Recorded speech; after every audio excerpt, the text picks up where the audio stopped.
everything so much worse. And now somebody else is doing that job. Bradford's proven treatment program has been helping adults and adolescents overcome addiction for more than 30 years. It's affordable, confident. Hey Bianca, how are you? What are you doing here? I'm doing great. I just canceled in my membership for the Auburn Alumni Association. I would love to be a member. How do I join? It's easy. aualum.org, which is open to all alumni as well as friends. All right, come on in. You try the Pepsi challenge with us today? Yes. You just tell us which side you like better. Okay. I like that one better. You like that side better? The Pepsi side. Who wants to try the Pepsi challenge? Come on over. You like this side better?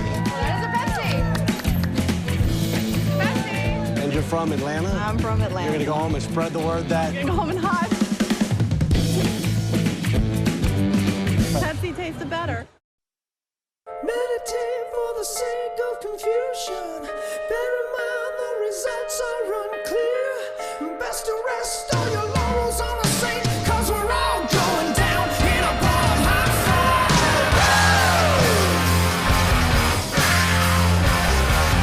In a ball of hot fire.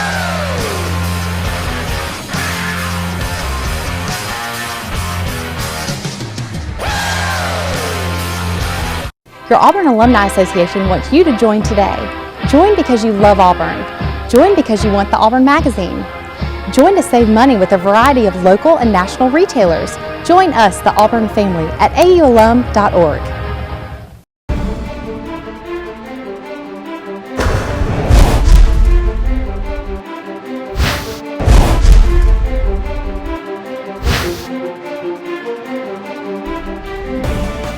Who's that in the slot up there? That's Ricardo Lewis. That's who it's going to be.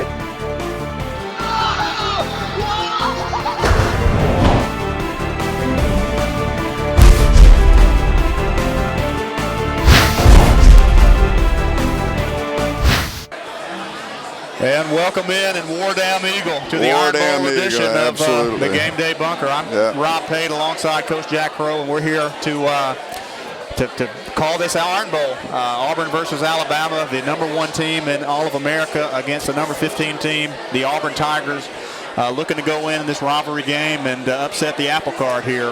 We've seen it, just saw it with Ole Miss setting the blueprint of what that looks like. Georgia Tech walks into to Sanford Stadium and defeats Georgia today. So so it's laying right before them, and the opportunity to do so is right in front of this Auburn team. We'll see if they can get up off the deck from sort of floundering around since the Texas A&M game, and see if they can't put a complete game together. And Coach Crowe and I will be here to call it tonight. Game Day Bunker, we're here to not give play-by-play. We're here to just call the game like we see it from the Auburn perspective. Coach, talk a little bit about the second screen experience that we've done for the last 2 years here in these Auburn games. What we've realized is that, and quite honestly, Auburn fans would probably accept the same thing, that the commentary that you're getting from an ESPN or a CBS does not integrate itself into what the thinking is of Auburn fans. Even though those are the television portals, there are other information portals that you can get your message from. And second screen is watch it, but listen to the commentary that's coming from a source. Rob is an ex-player, myself as an ex-coach at Auburn, and really a lot of more information sources than just our experiences when we were at Auburn.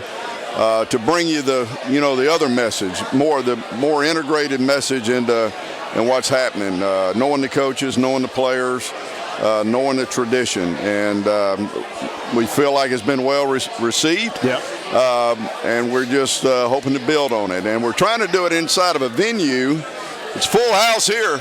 We're trying to do it inside of a venue where we're actually sharing an experience where you probably are. Now, you may be in a living room by yourself and you pushed your spouse that calls for the other team down the hall into the bedroom.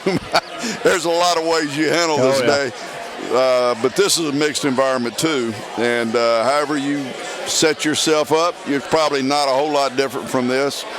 Rob and I both have a knot in our stomach, so that's what this game brings about. Yep, so send your questions in, your comments to @RobPate, @Coach Jack Crowe, and we'll get those answered in-game. That's what makes this a unique experience. ESPN is actually doing something similar to what we do with Paul Feinbaum tonight on the ESPN or on the SEC network. So this is the media trend. Yeah. I mean, this is not something we're trying to create. This is actually following what the people that see the future of following or enhancing the fan experience. Yep. This is where the visionaries say it's going. We're just trying to jump on board and make Auburn's version of it as good as we can make it. Coach Crowe and I partnered with the Auburn Alumni Association back before the season started and sponsored Coach Malzahn's Tiger Trek throughout the state of Alabama, the Panhandle of Florida, and over into Georgia. And because of that, we now come to the Greater Birmingham Auburn Club watch party, which is where we're at downtown in Birmingham, 2nd Avenue North at Rogue Tavern, which is a fantastic venue that Coach alluded to. It's if you're in Birmingham, you should really come out and participate in this. Yeah. Tonight, it's I wouldn't say evenly split. I would say probably 70-30 in the Auburn majority. Absolutely. And we hope to keep it that way. Hope to have a lot to cheer about tonight and what should be a fantastic Iron Bowl. And we'll get right into it, Coach. This Auburn team, 2 consecutive SEC losses, falls to Texas A&M on just 2 fluke plays. That seemed to carry over into their play at Georgia. But they don't show a lot last week against Samford. But what's the mindset, do you think, of this Auburn team coming into Brian Denny? I don't think it's particularly confident that you're coming off 2 losses.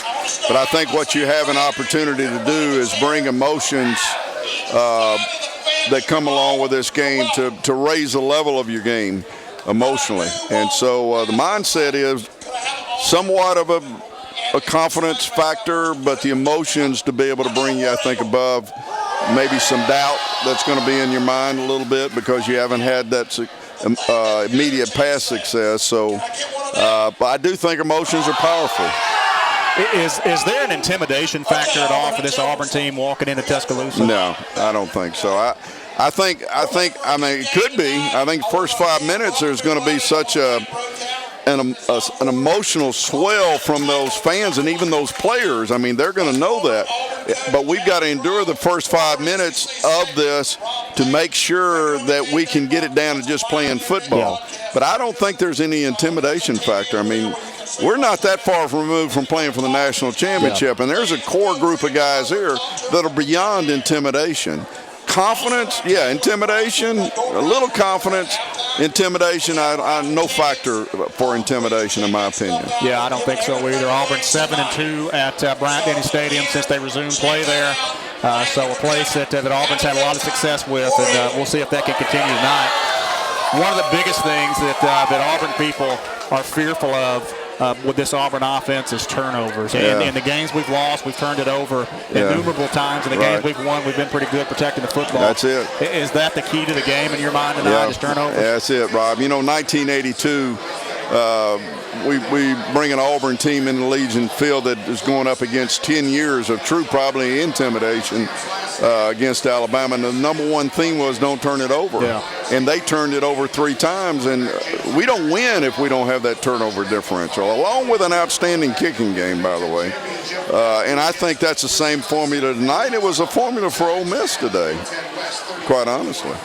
Yeah, and in order for that to occur, Nick Marshall obviously has got to protect the ball. The ball will be in his hands every play, and he's got to make good decisions both in the passing game and with his zone read. And talk a little bit about the dual threat. We obviously, as Auburn people, have watched Nick Marshall for the last 2 years, and what he brings to the game. I mean, it's just you can't measure the impact he has, what he does with his feet. But talk a little bit about Blake Sims and what he brings to the table for Alabama, because he's a true dual threat guy. He can extend the play just like our guy can, and he can take it down and make you miss like our guy can too. Now, I don't think he's quite the speed and athleticism of our guy. I do think he's a little bit more polished in the pocket passing game than our guy is. So I think until we line up and play this game, I don't know how you create that much separation between them. But I do think, generally speaking, in previous performances, I think our guy is unequaled in the country in his ability to make the athletic play. But I think Blake's the kind of guy that can provide the same dynamics for their team. So it's, you know, when our guy doesn't turn it over and rushes for 100 yards, if he rushes for 100 yards, I can guarantee you the running back, Cap's going to run for 200.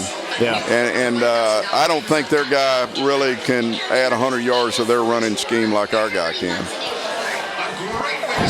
You know, I look back at, I saw what Georgia Tech did to Georgia today, and they rushed for over 400 yards against them with really a high school scheme. Oh yeah. How in the world does a team like Auburn, with all the weapons they have running the football, how in the world do they go in there and lay an egg against Georgia, and Georgia Tech go in there and have so much success? Well, I think emotions. I don't think that we played on the emotional level like a Georgia Tech does when they. I mean, that's Georgia Tech, Georgia, Auburn, Alabama. And we're talking about one of those kind of emotional games. Now, you and I would, in our history, would say, well, besides Alabama, Georgia has a capacity to bring out the same emotions in us. And I think we're both at a little bit of a loss for where the emotions were for that Auburn team against Georgia for our Auburn Tigers. Yeah. But you know, that's why the first 5 minutes here could be. I mean, you know, we could have a hangover. I think we had a hangover from having that second loss. Yeah. Quite honestly, and that's the cost of expectations. The cost of high expectations is when you have that second loss, you got a hangover. You got an expectations hangover. Yeah. And we did. I mean, there was no question about it. I played on teams where the expectations were you would walk into this game and win, and I played on teams where the expectations were you come into this game and roll over. Yeah. I really have to admit that the years that we weren't expected to win, it was probably more fun to go into that game and play with a lot of freedom. Is there an advantage in this game, you think, with Auburn having nothing to lose and Alabama still having to sort of impress to get into the college football playoff? Yeah, I do. You know, last year Alabama played afraid to lose. They did. They were tied. And I've been on Auburn teams that went in and got beat because we were afraid to lose. I've been there too. I don't think that that's going to be a factor for Auburn. I do think it's somewhat of a factor with Alabama. The key for Alabama is can they relax and get their peak performance out of this. For us is can we focus our emotions and make it about not just being emotional but making peak performance out of it. And I think that goes to leadership, which I think we've got offensively. I know who our leaders are. When I look at us defensively and in the kicking game, I wonder who's really at work in that huddle when there's 11 guys out there to focus that emotion into a performance. I've seen very inconsistent kicking game and defensive play. Offensively, I just think we've made mistakes. I think our ability to focus on peak performance has always been there. Yeah. Because I think we got leadership over there. Diz Mukes, I think at quarterback, I think at a lot of places, we've got some high performance mentality. Defensively, God, I've seen us make an A because I've graded this in a blog all year, and I've seen us grade an A and an F on defense, you know, and everything in between. Yeah. So it's a little bit of I think, you know, the mystery of ourselves is what we've got to make sure that we deal with tonight. Not so much a mystery with Alabama. Whenever I see two teams that have, you know, dominant teams on one side of the ball, for instance, Alabama's defense, Auburn's offense. Yeah. I always sort of figure they're going to cancel each other out and look over at the other side. Yeah. All right, and who's got the best matchup? So I look at this Auburn defense against this Alabama offense. How confident are you in the plan that Ellis Johnson brings in here tonight to go after a kid that has never played in this Iron Bowl in Blake Sims? Well, you and I have talked about this, and I think that we won't get there with 4, and if he holds the ball, people will get open. If we can only come after him by playing man, they're going to get us. I think the answer is zone blitz. If I don't see a considerable of back-end coverage and some different variations from where the fifth guy is coming from and some combinations of matching that zone against where the receivers are, then I think we're probably in trouble in that matchup. Yeah. But that's not what I'm saying is not rocket science, and it's just a matter of whether we can get it done. But you clearly have here Lane Kiffin against Ellis Johnson. I mean, I'm just put it bluntly. I mean, who's got the best plan? Because this has to start out with a plan to get some pressure on Blake, but not leave yourself in one-on-one coverage against Amari Cooper, because if you are, he's going to get you. If I had to pin you down and say what's more important, to get more pressure on Blake Sims or to tackle well tonight, which one would you take? Tackle well. Yeah, I'm because right there with you. And that means that if you have a good kicking game and they're a long way away, just don't let them have the cheap one. Make them go the long way. Play really good in the red zone. And if you tackle well, you've got a chance to extend them into the red zone. And we have great red zone packages. So tackling well, I think is the key. If they throw a 12-yard curl and it goes for 40 or 60, like we've seen, and they've got some guys that can do that, then they're gonna put a lot of pressure on us. Auburn's offense, obviously a dominant run-heavy offense, but Duke Williams returns tonight. Probably not going to be 100%. Definitely not going to be 100%. But let's say he's 80% tonight. How important, just to the psyche of Nick Marshall, is it to look out there and see number one? Amazingly important. I mean, he's got to have somebody. This is not a passing game of a professional passing team. I mean, where you've got multiple choices. I mean, he has a very limited perspective of how he throws to who, what ball to who, which can be highly effective as long as he really believes that he can put it in there sometimes against coverage, which we've seen him do. But if you don't have a guy that you can believe in, which we saw beat Georgia last year, which we've seen make multiple first downs, if you don't believe you've got somebody you can really stick the ball in there against, then he's going to play awkwardly for him. Yeah. But if he's got a guy he can play pitch and catch with, it can be dynamite. Yep. So I think we're going to see him play with Donnie as long as Duke's on the field and Sammy and our slot guy. Ricardo, then I think he's going to feel like he can get the ball around to some people, and I think we'll score a lot of points if he's got that option. Well, we all know that any offense wants to enter a game and be successful running the football. You hope Auburn can do their part and slow down this two-headed attack that Alabama's going to come at. But let's say they're able to do that. How do they defend Amari Cooper, who's had the best season statistically of any receiver in this, probably in the country? Well, this guy gets off the line of scrimmage really well. So, there's some people that you can just reroute them early. But I think you truly have got to create the problem, not to him, but you got to create the problem of the quarterback where the void is. Yeah. So I think you got to be quarters, brackets, 3 deep and 2 deep, and you got to make him look like he doesn't know until after the ball snap which one it is. You just got to make the throwing seams inconsistent, because Amari Cooper is a great one. He's going to get in a space. It's a matter of whether the ball's in the same space he's in. Yeah. Well, make sure you get your questions in at Rob Pate, at Coach Jack Crowe on Twitter. Presented by Buffalo Rock, Jimmy Lee and the gang down there. Jimmy Lee, by the way, is at his 55th straight Iron Bowl. Wow. 55th straight, Jimmy Lee. That's awesome. That's a pretty good record, buddy. Hey, we also thank Supreme Beverage and Michael Shalacy. We're here with the New Belgium Brewing and their fat tire that they're promoting. We appreciate their support. Thank you, Michael Shalacy. Bradford Health, 30 years of proven treatment all across the Southeast. Bradford Health Services, we appreciate their support. Golden Flake Potato Chips, the South's original potato chip and Canucka sausage. The best hickory smoked meat since 1947. We're going to take a break. They get revved up here, baby. I know you are. The Auburn Tigers run out onto the playing surface, and here comes Alabama, led by a soulless.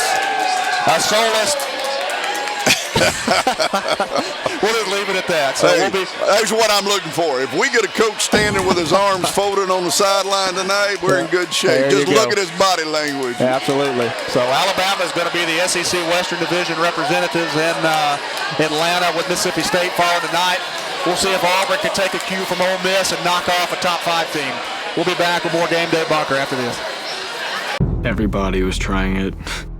They said it was harmless and it made you feel like you could do anything. I said, sure, why not? But nobody told me that one mistake would lead to becoming a drug addict with nowhere to go but down. Bradford's proven treatment program has been helping adults and adolescents overcome addiction for more than 30 years. It's affordable, confidential, and only a phone call away. I want my life back. Meditate for the sake of confusion. Bear in mind the results are unclear. Best to rest all your laurels on a saint, 'cause we're all going down in a ball of hot fire.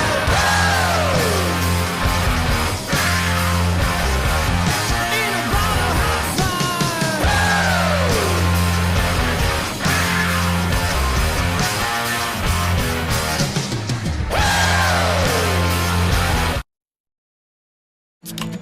All right, come on in. You try the Pepsi challenge with us today? Yes. You just tell us which side you like better. Okay. Like that one better. You like that side better? The Pepsi side. Who wants to try the Pepsi challenge? Come on over. You like this side better? That is a Pepsi. Pepsi. And you're from Atlanta? I'm from Atlanta. You're going to go home and spread the word that... You're gonna go home and hide. Pepsi tasted better. Everybody was trying it. They said it was harmless and it made you feel like you could do anything. I said, sure, why not? But nobody told me that one mistake would lead to becoming a drug addict with nowhere to go but down. Bradford's proven treatment program has been helping adults and adolescents overcome addiction for more than 30 years. It's affordable, confidential, and only a phone call away. I want my life back. Your Auburn Alumni Association wants you to join today. Join because you love Auburn. Join because you want the Auburn Magazine. Join to save money with a variety of local and national retailers. Join us, the Auburn family, at aualum.org. And welcome back in to the Game Day Bunker here from Rogue Tavern in downtown Birmingham, getting set for the 2014 edition of the Iron Bowl. This is football as good as it gets, Rob Pate. Absolutely. Nobody in the country has it as good as this right here. Not a lot of difference really between these two teams this year, Coach. You got one team in Alabama that has risen to number one here over the last couple of weeks, really because of their discipline not to defeat themselves. Right. Whereas Auburn has... and a team like that's gotten better every week because, I mean, they've had, Arkansas, they're beat. And, you know, they've sort of overcome and kept getting a little bit better, and you got to give them credit. And sometimes getting better is just what you said, not beating yourself. Getting better at not beating yourself. But you know, there's plenty of examples of teams that have laid an egg here late. You know, look at Ole Miss. They go down 30-0 at Arkansas last week. They turn it around and come in and beat the number 4 team in America in Mississippi State. Granted, they did it on their home turf. But Auburn in Tuscaloosa, a place we've had a lot of success. Not the last time we walked into this place. Last time we walked out of this field, we lost 49-0. We didn't have a heart the last time we walked in. No, we were a team that had quit back in 2012. So this is a different team. I think my point is that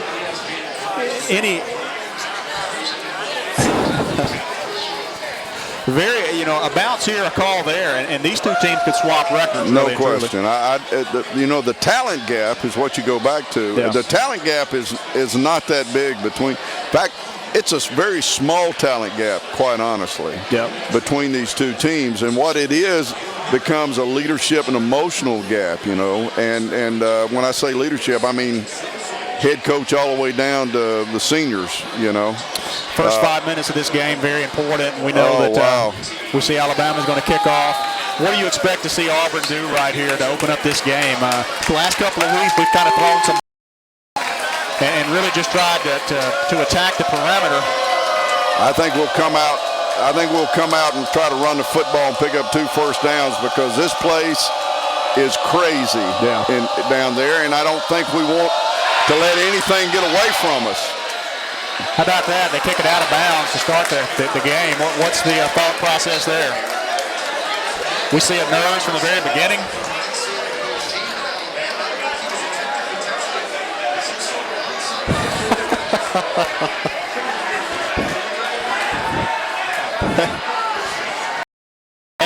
Hey, Dana. You see that? Pucker. Pucker, baby. You know what? As a coach, you can let your players take the game over, or you try to take it over by making calls like that. Now, the only time a coach tries to take over a game is when he's not sure maybe that his players can do it. That's what I'd say. I've never seen a defensive coordinator be surrounded by towels right there to try to hide his signaling in. That's new for me. Well, Gus Malzone is the best signal stealer in the history of college football. Rock Thomas starts the game just like we saw against Georgia. They're going to call that a lateral.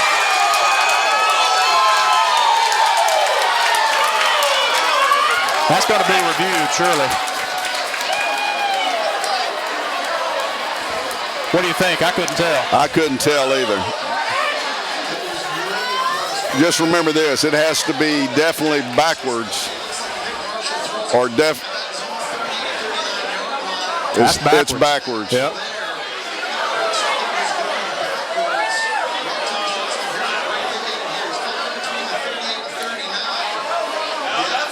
I don't know. It looks different that angle. Yeah, it does look different at that angle. But I don't know that it's going to be enough to overturn it. They're not even going to review it. So the Auburn defense gets put. We talked about turnovers and how critical they were. First play of the game, a turnover. Well, I tell you what, now you talk about putting some pressure on your defensive mentality. You know, to have a flip like that, to get the ball at the 40, and then first play turn around but you got a freshman. The ball was perfectly thrown. Yeah. I mean, you got a freshman that's.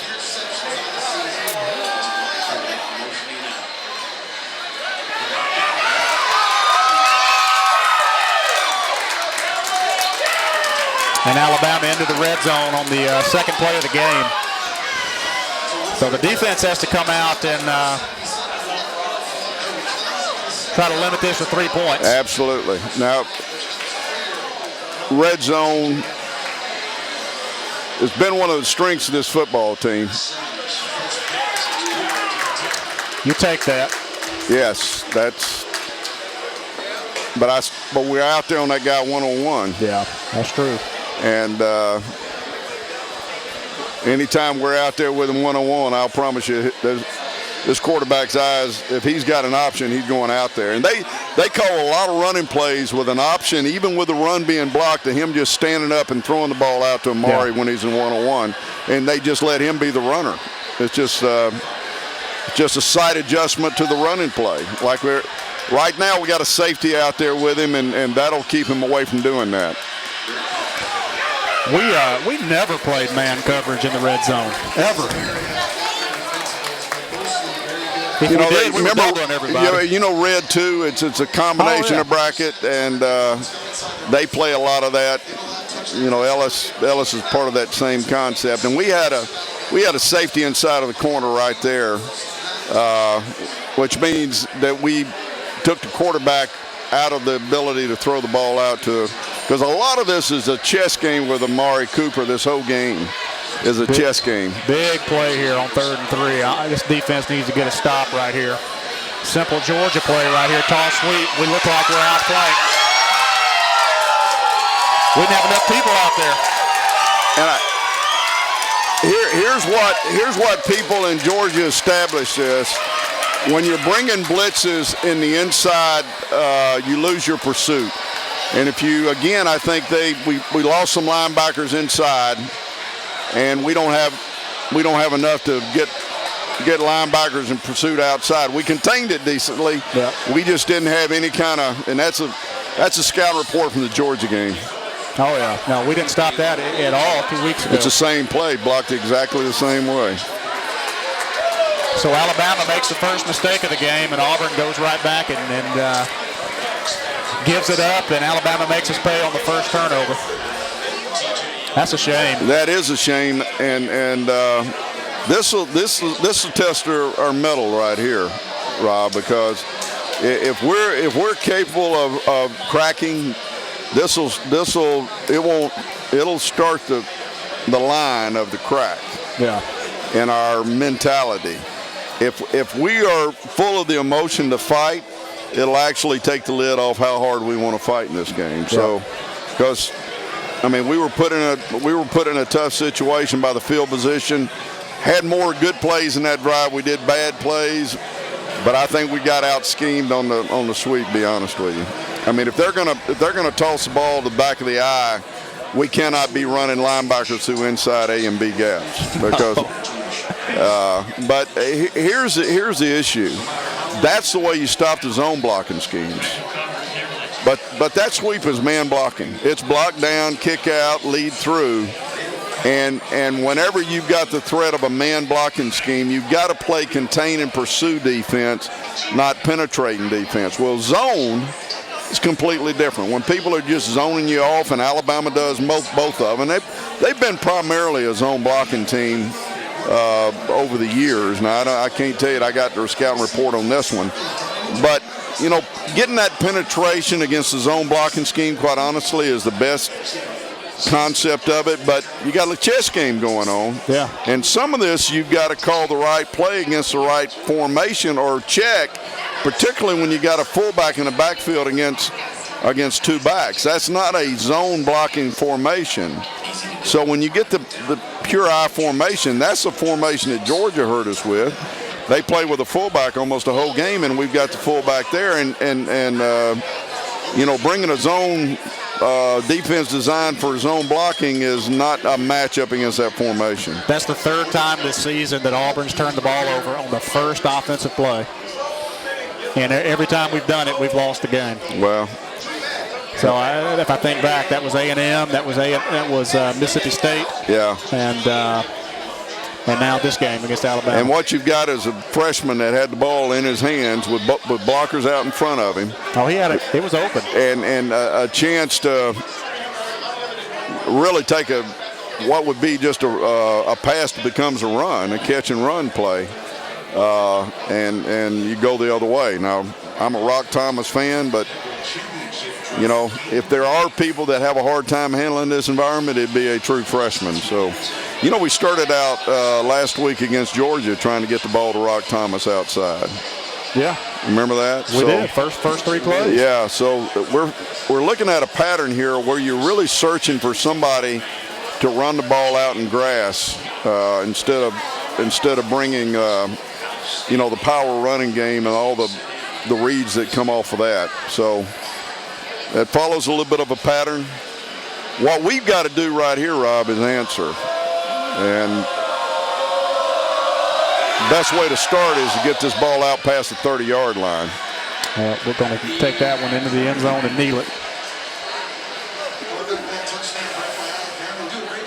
What?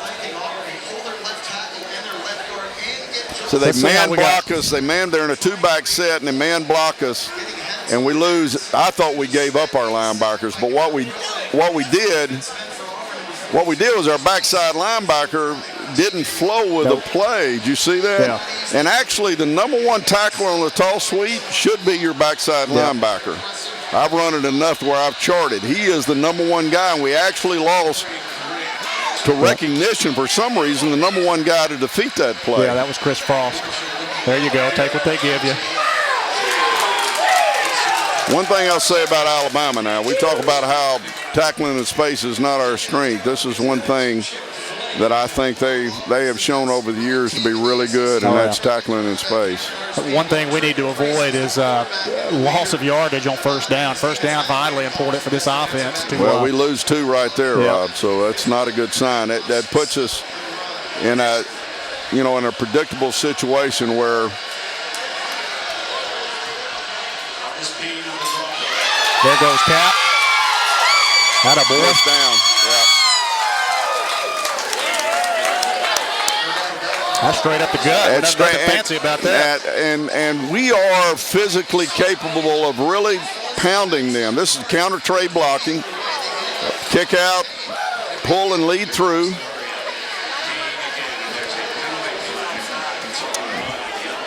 They call what looks like a holding penalty right here.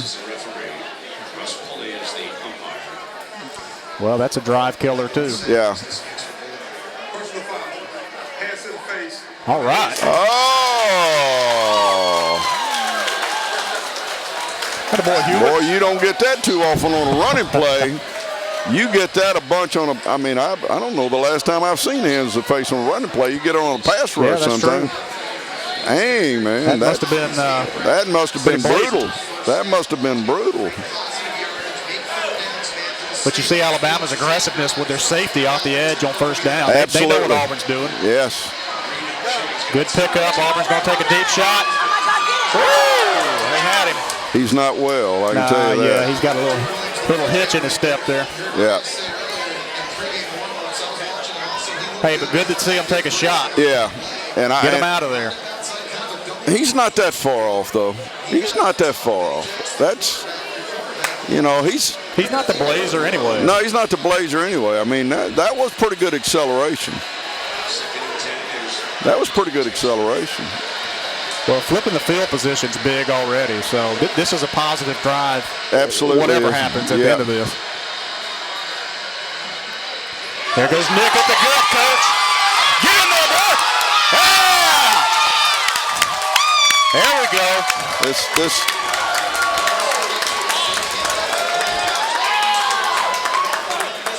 Two backs in the backfield. Man, and I mean, we had linemen with nobody to block. It looks like they've always looked against Gus's offense.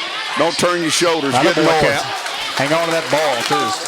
This already showing signs that where the defensive schemes at Alabama just has a very hard time of getting gaps sound against all the fakes and the misdirections in Gus's offense. Almost taking advantage of the discipline they play with. Yes, because they have to have a solid key, and there are too many keys for them to see. They are a team that needs a true solid run key, and there's too many keys back there for them. That's why I always said it would have been a nightmare as a safety to play this Auburn team because I would have had to match coverage with everything they throw at you. Absolutely. And just that little motion right there at the beginning is. There you go. I mean that dictates what you're going to run to. Hey, this doesn't look any different than last year. One thing, Auburn on the new right tackle, they got Patrick Miller playing right tackle as opposed to Avery Young. So that's interesting to me. Avery Young, a guy that I have a lot of respect for, has played very well. But Coach Grimes sees something in Patrick Young for this game. I tell you what, now JB makes every day every week or earn your job this week kind of thing. So that can change in there.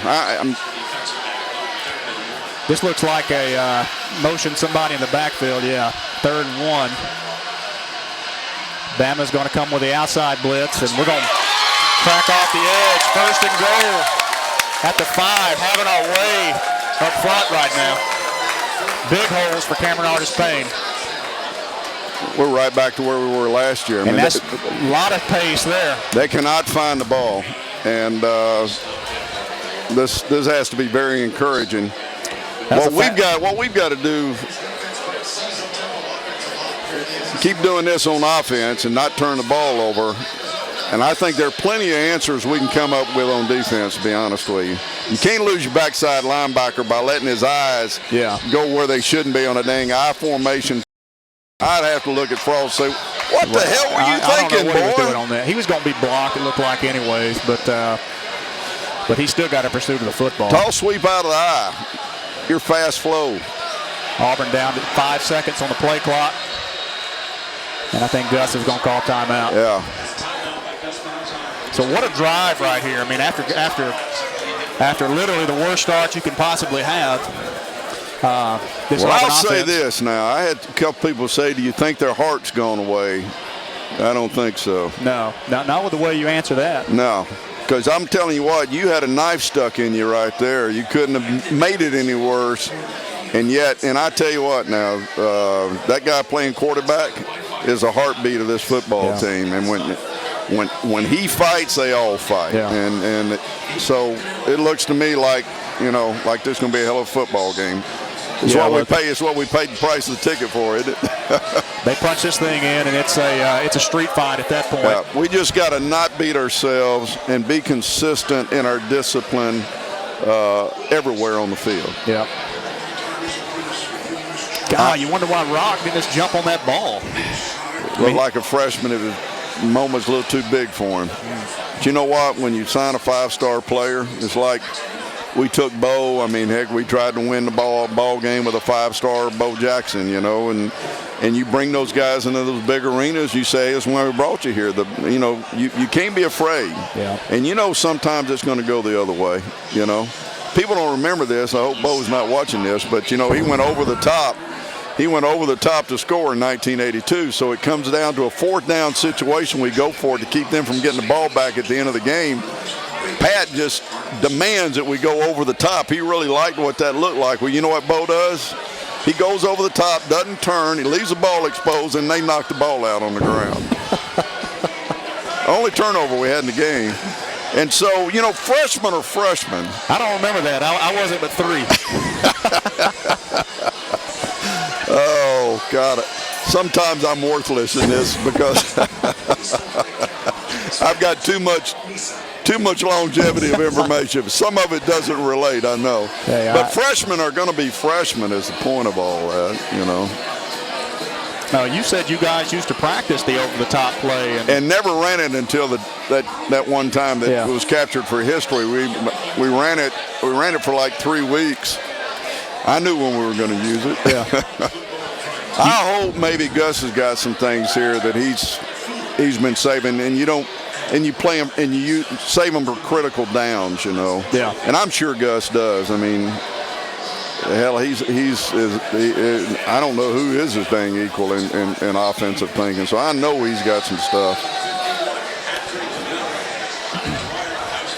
Well, I'm sure it's loud right there. It looks like they're right directly in front of the student section in that end of the end zone. Let's look and see who the 11th player. They got 2 tight. You and I really like the Uzama and Fulls both in the game at the same time down here because we know we're going to hit them in the mouth. But he actually took the right tackle and made him left guard tonight, Coach. Oh, Nick goes under center with it. Bobbled the snap. Attaboy, Cap, get in there. God, don't bobble a snap. That was scary. Very sort of like what Georgia did to us when they went for it on 4th down. They got major unbalance going. Alabama did get shifted over.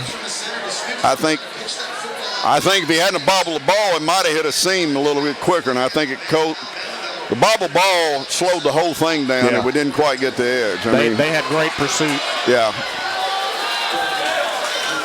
3rd and goal. I think this is 4-down territory right here, honestly.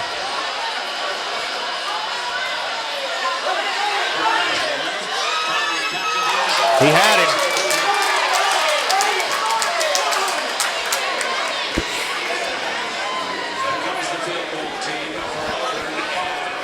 I don't know.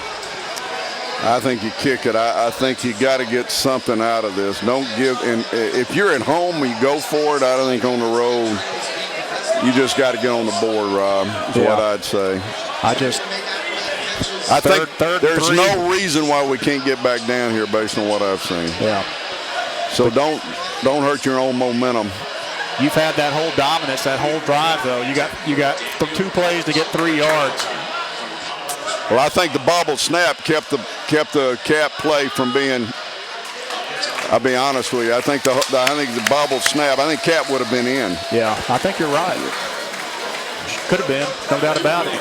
And I tell you what, he gave him a chance right there. And I think we're just. Duke jumped too early. Yeah, I think would have been a great play.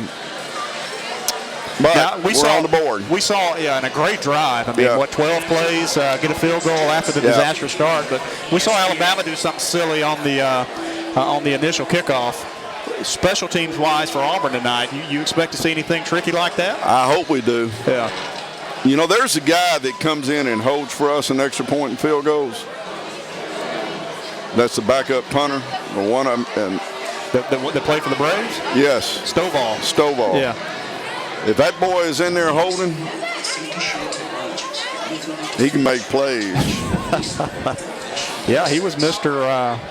Was he Mr. Football for I don't think he's missed football. I tried to sign him, though. Really? He's a player. I know he's a good player. He's Hoax Bluff. Yeah, Hoax Bluff. And I think there has to be elements like that in this game. And I think, if you go to win a big game like this, it's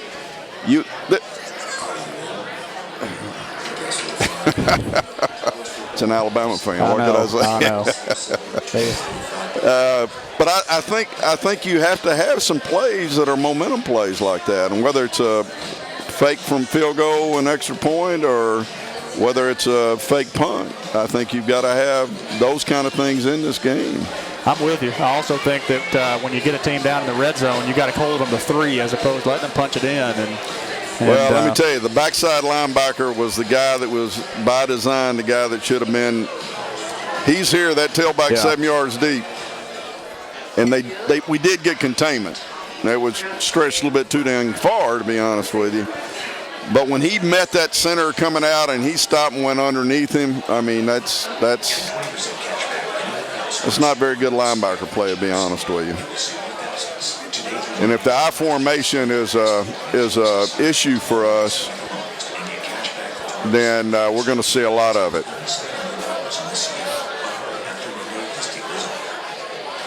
Like I said, this is for me as a coach. I'm watching Lane Kiffin and Ellis Johnson playing chess. Well, you hope the elder can have the better of the younger guy there. Well, come on, Coach. I need your generation to step up and take it to my generation. Well, you got to remember, at 32 years of age, Lane Kiffin was a head coach of the Oakland Raiders. I know. He's a little beyond. I mean,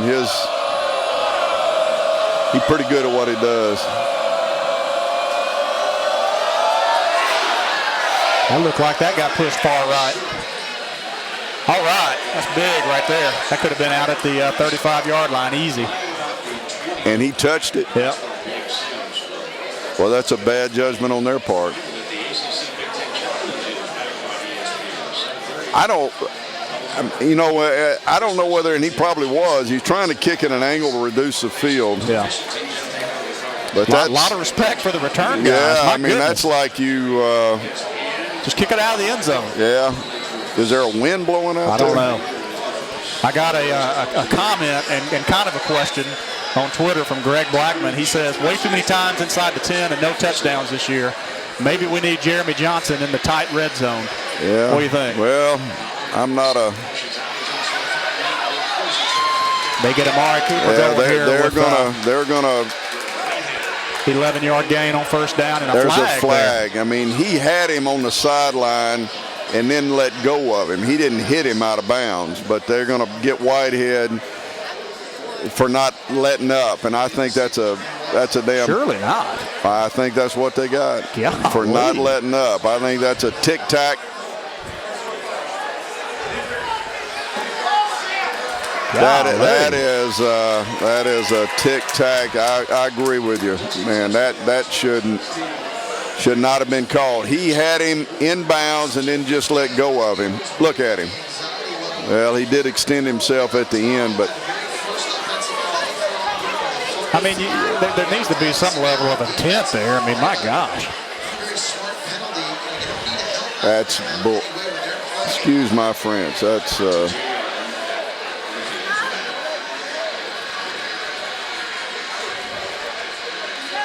Good job bottling that up. Flag right there. Maybe they took it right back.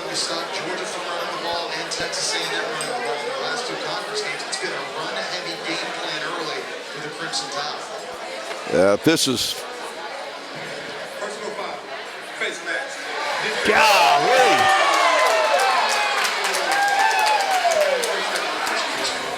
How do we continue to just shoot ourselves in the foot? Play after play after play. Penalties and turnovers. Golly.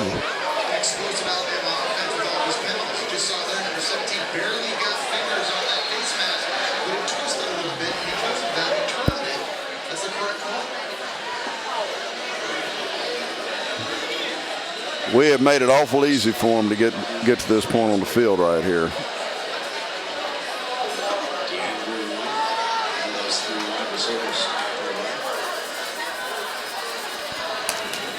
They're going to try to go wide, and a nice play, Jonathan Jones. Wow.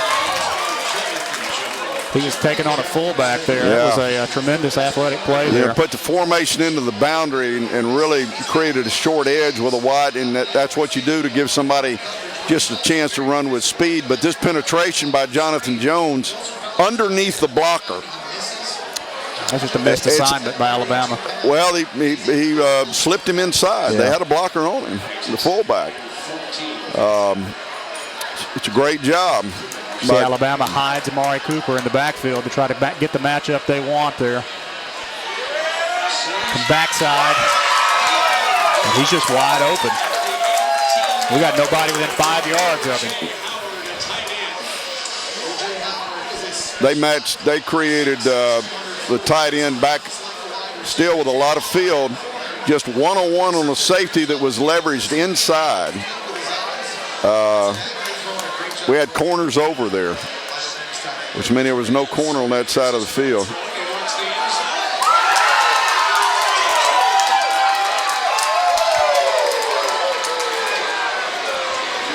Well, we just give it to him. Well, 2 15-yard penalties. You know, there's a point where playing makes a difference. A lot of what was gained there was not, while the clock was running, was not playing. It was due to mistakes. And that has to be a challenge to overcome that, or eventually you absorb it into your state of mind and you just keep doing it and keep doing it. Yeah. But what I've seen, so you've seen an offense you think is going to have no problem getting back down there. I've seen a defense that they're not going to match up well with this team. Auburn's got to outscore them. And so in my mind, it's 4-down territory all across the field, a la Spurrier and Jordan-Hare Stadium. And you get the ball down inside the 5-yard line, I don't think you kick field goals anymore. Yeah, you know, and the sad thing is I don't see physically whipped anywhere in here. No, we're not. But we're not good enough.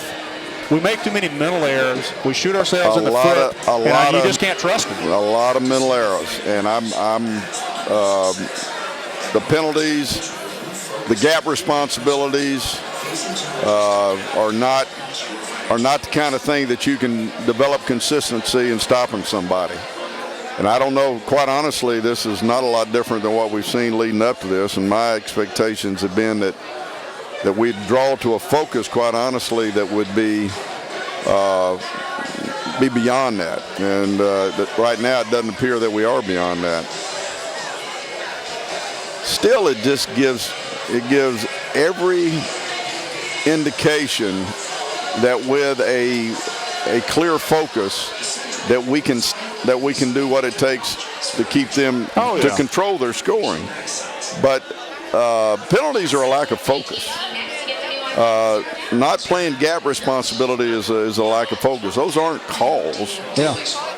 Just no field awareness on the first one. The second one just sticking an arm out there and trying to make a play. I don't know that Frost could even see what he was tackling. I think he just stuck his arm out there and then unfortunately got him in the face. Yeah.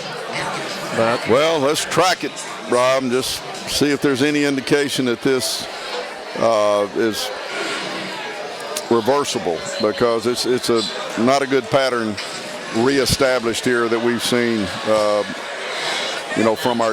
from this defensive football team. I mean, I'm quite honestly surprised, because these are things that you think in a big emotional football game that you can draw your focus down to, and you can eliminate them just by getting truly focused on what you've got to do for a game. I mean, that's what I saw Ole Miss do today. They were just in peak performance focus on every down. They just out-focused Ole Miss.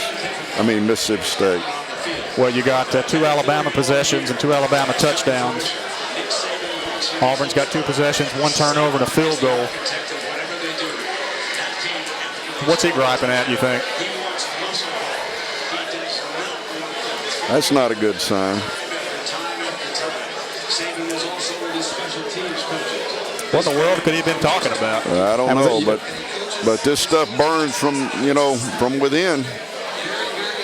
It looks like a Pat Dye, Jack Crowe sideline.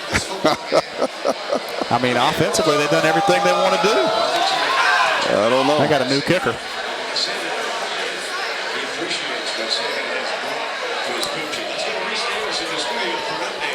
So Auburn really bludgeoned Alabama on the last drive up the gut.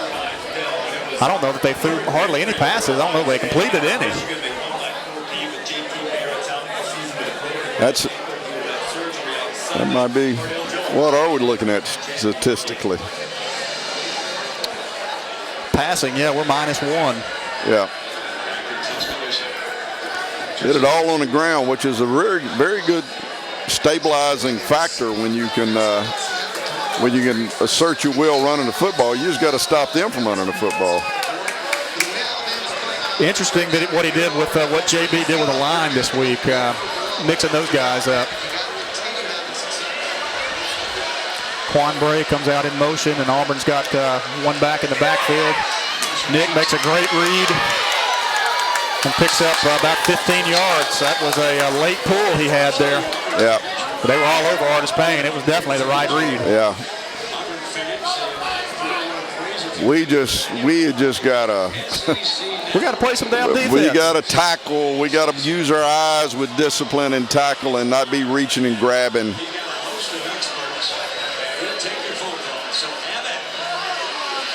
Cap's gonna go for about 2 yards there, and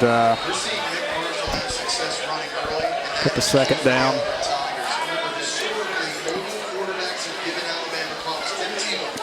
This thing's buzzing. Let's see what we got buzzing here.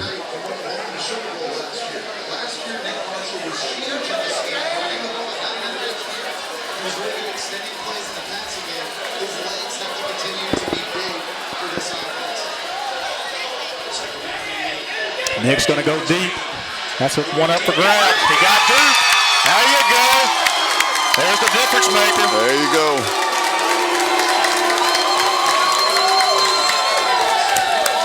I got some comments I can't repeat. Oh, do it, Duke. Do it, Duke. Auburn right back in the red zone in a hurry. Attaboy. Never got tackled. They're having their way, though, Coach. I mean, that's a lot of yards between those tackles. What a great player that one is now. What a great player that one is. I just keep doing what you're doing. Take care of the football on offense. What did they do right there? I missed it. He's got it run down about 1 foot short of the first down. Maybe 2 foot. Short yard, if you want to call it that. Yeah, I got a lot of people upset with the defense. Lord of mercy, I got some bad talk on mine. I keep saying year after year the defense can't be worse than last year. I keep getting proved wrong. Lord of mercy. You know what? Those players have got to step up. I haven't seen a call that's gotten them in trouble. I'm not going. Let's not start bashing the coaching staff. But 3rd and 1. And that's what we should have done against Texas A&M, is giving it to it. Yeah. And if that's 4th and 1, you go for it. You don't kick a field goal right there. We got a horse crap spot. That spot's not good. That is not a good spot. I tell you what, Rob, I hope we don't have a crew here that's trying to make sure that Alabama's #1. You know what I'm talking about? Yeah, I know what you're saying. Because I have not been impressed with where the officials have gone here. And I'm telling you, snap the ball, Nick. They're not lined up.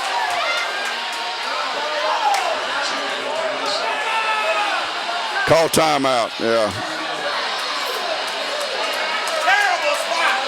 That spot is awful. Can they look at that during the timeout?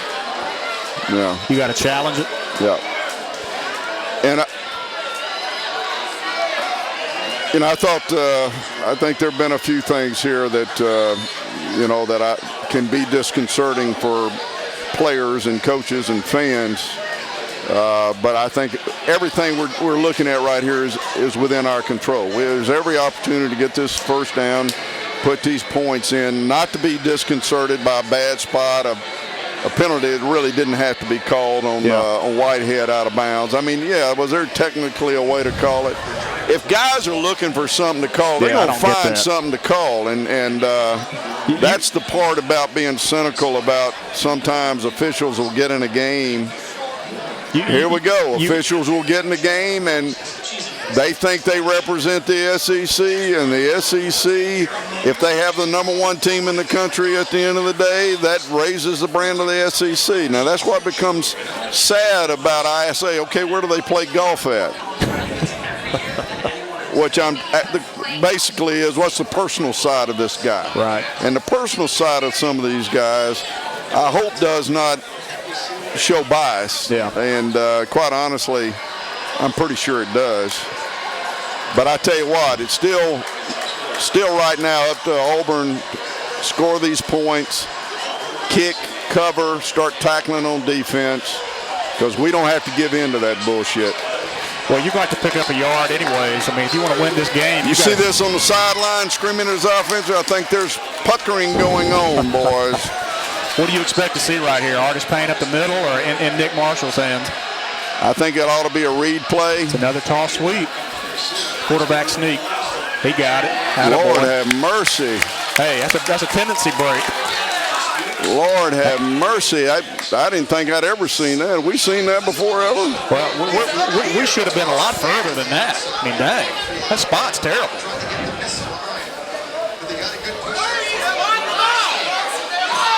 It's a first down, but I'm telling you. It's a first down, but it wasn't that close.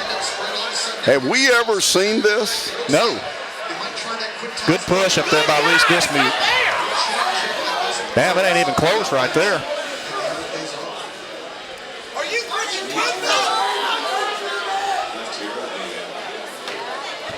Spots here, though, Coach. I mean, that's rough right there. That is rough. They kept tossing the ball around like a hot potato to get it spotted. It's a first down, I'm pretty sure, but yeah, it's a first. But it still makes me nervous looking at these guys. I can remember going to play the University of Texas when I was at Arkansas, and all those guys lived in Texas. You got a lot more than University to beat, huh? Well, you know. Hey, you got 4 plays to get 7 yards right here. And you got 4 downs, because I think you're right. I think we can't have a field goal on this. This is 4 downs. Got him at Duke.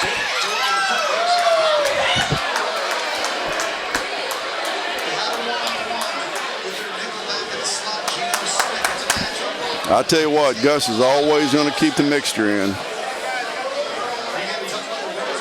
That's a good call. It's a good call, and he's open. And again, Nick's got a little adrenaline, because both those throws to Duke, they were just outside. I mean, it's what happens when a guy's just really pumped. I mean, talking about that much. Yeah.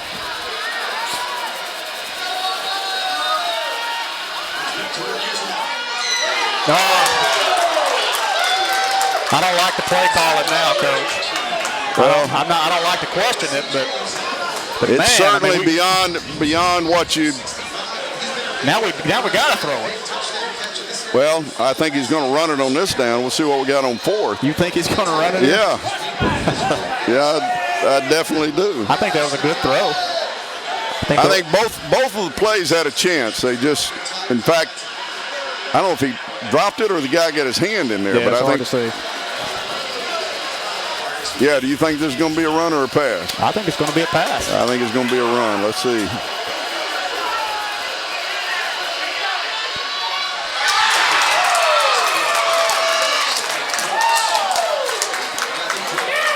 And I tell you.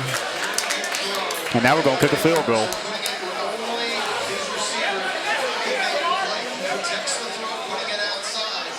Golly. Hit him in the hands. Nick's throwing the ball great. Nick's playing a great game. He is playing a great game.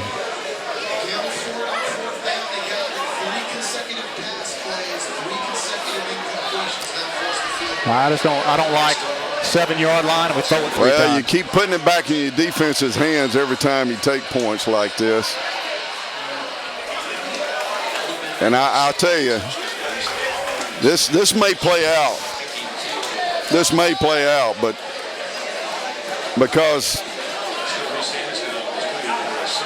we've been out there twice, we've got points twice. You know what that does?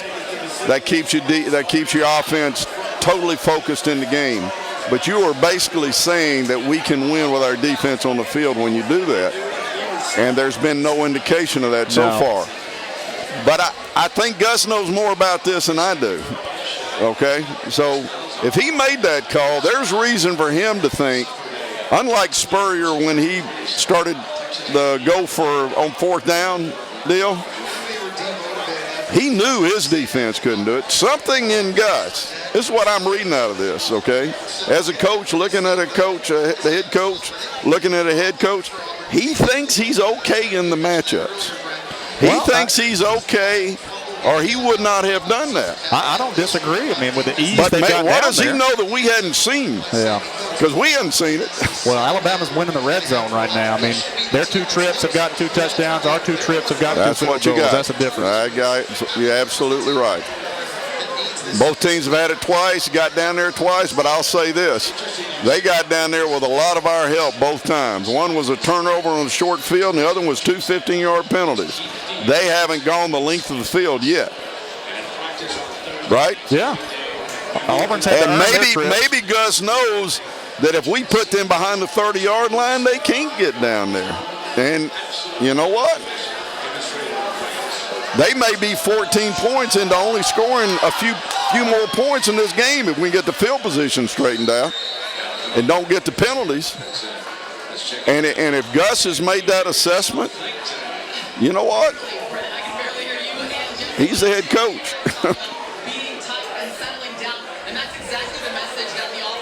No, that's what I just said, that Alabama's dominating the red zone, that Auburn's earned both of their trips there. They've given Alabama both of their trips. They've given both of them a trip. And I think right now we're going to find out because we've got them backed up. And no penalties. No penalties. Let's see what we can really hold these guys to. We're stemming the back end. You know, you and I have talked about creating this disconcerting effect. We're stemming the back end better than I've seen us lately. I mean, if you saw that, there was a safety spin pre-snap. Of course, it was a running play. But if they get into, trying to find Amari in a spot, he would have had to hold that ball a little while to find the spot. Right. Got a question on Twitter. Why aren't we running the ball inside the 10? Tell me something. Tell me anything. Tell me something. And just a simple slant out there to Amari Cooper. And I'm telling you, when you're 1-on-1 out there, they're going to throw it out there. We've got to play some 2 deep and bracket this guy a little bit because we've given them some. And why did we throw it 3 times in a row?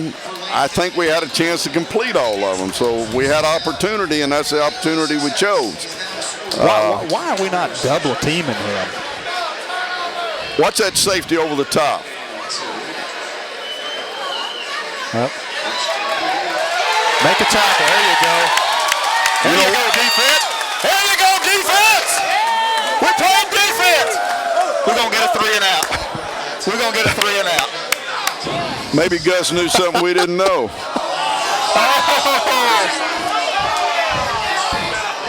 No. Face mask, personal foul. What do you think? Nope. All right. You know, every fan base thinks the officials hate them, don't they? You know what? This I think Gus knows that the matchups on defense are good but what we've got to do is disconcert the back end of this thing or they don't bleed us with that goddamn Amari because he can unravel you. Yeah. Well, we got to give our corner some help. And you're right. The safety was over there that time. You know what a quarterback is looking at all the time? Where's the safety help on the corner? This is number one. Well, you know what we need? We need a punt return. Oh, get in the end zone, please.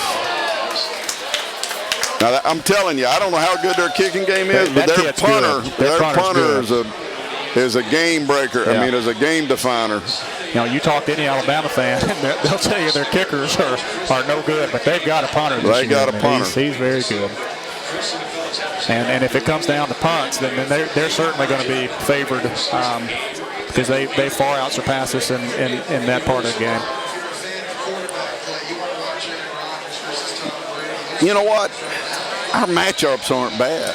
No, I mean, these are two. There's not a talent gap between these two teams. There's not a talent gap. We can't kill ourselves. And we got to take advantage of trips into the red zone. Well, Alabama was ready for that one. Yeah, they had more in there than we had, and we don't need to get that boy backside linebacker. Yep. Backside linebacker. That kid's been playing with one hand all year. He broke it early in the season.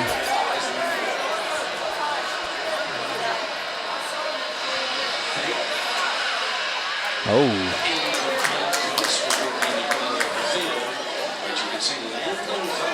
I tell you what now, we're not being conservative run pass wise. No. That's our 8th pass. Our 8th? Seems like more than that, but.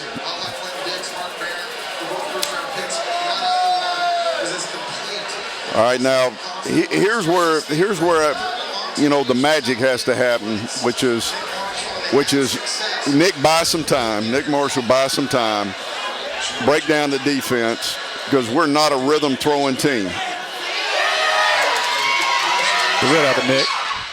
That's what I'm talking about. That's what I'm talking about right there. There's not many guys that's going to make that play in college football. Nobody can make that play in college because them guys that are after him, those are a bunch of 5-stars. And you know what? Running like that with that accuracy, my gosh. Go find another one. There ain't one. Come on, baby, go. Go, Cat. That a boy. All right. Hey, a lot of success right now on the ground for Artis Payne. Yes. We've already called 2 timeouts in this game. Yeah, we have. Remember one. There's the tempo play. Alabama's ready for that, aren't they? Lord They're mercy. bringing the safety hard off the edge. Yeah, they are bringing one down, and they're very vulnerable outside, you know, when they do that. And the tempo play doesn't go outside very often. No. In fact, I can't remember the last time it went outside. We need to pull it here. But, hey, first quarter and end of one.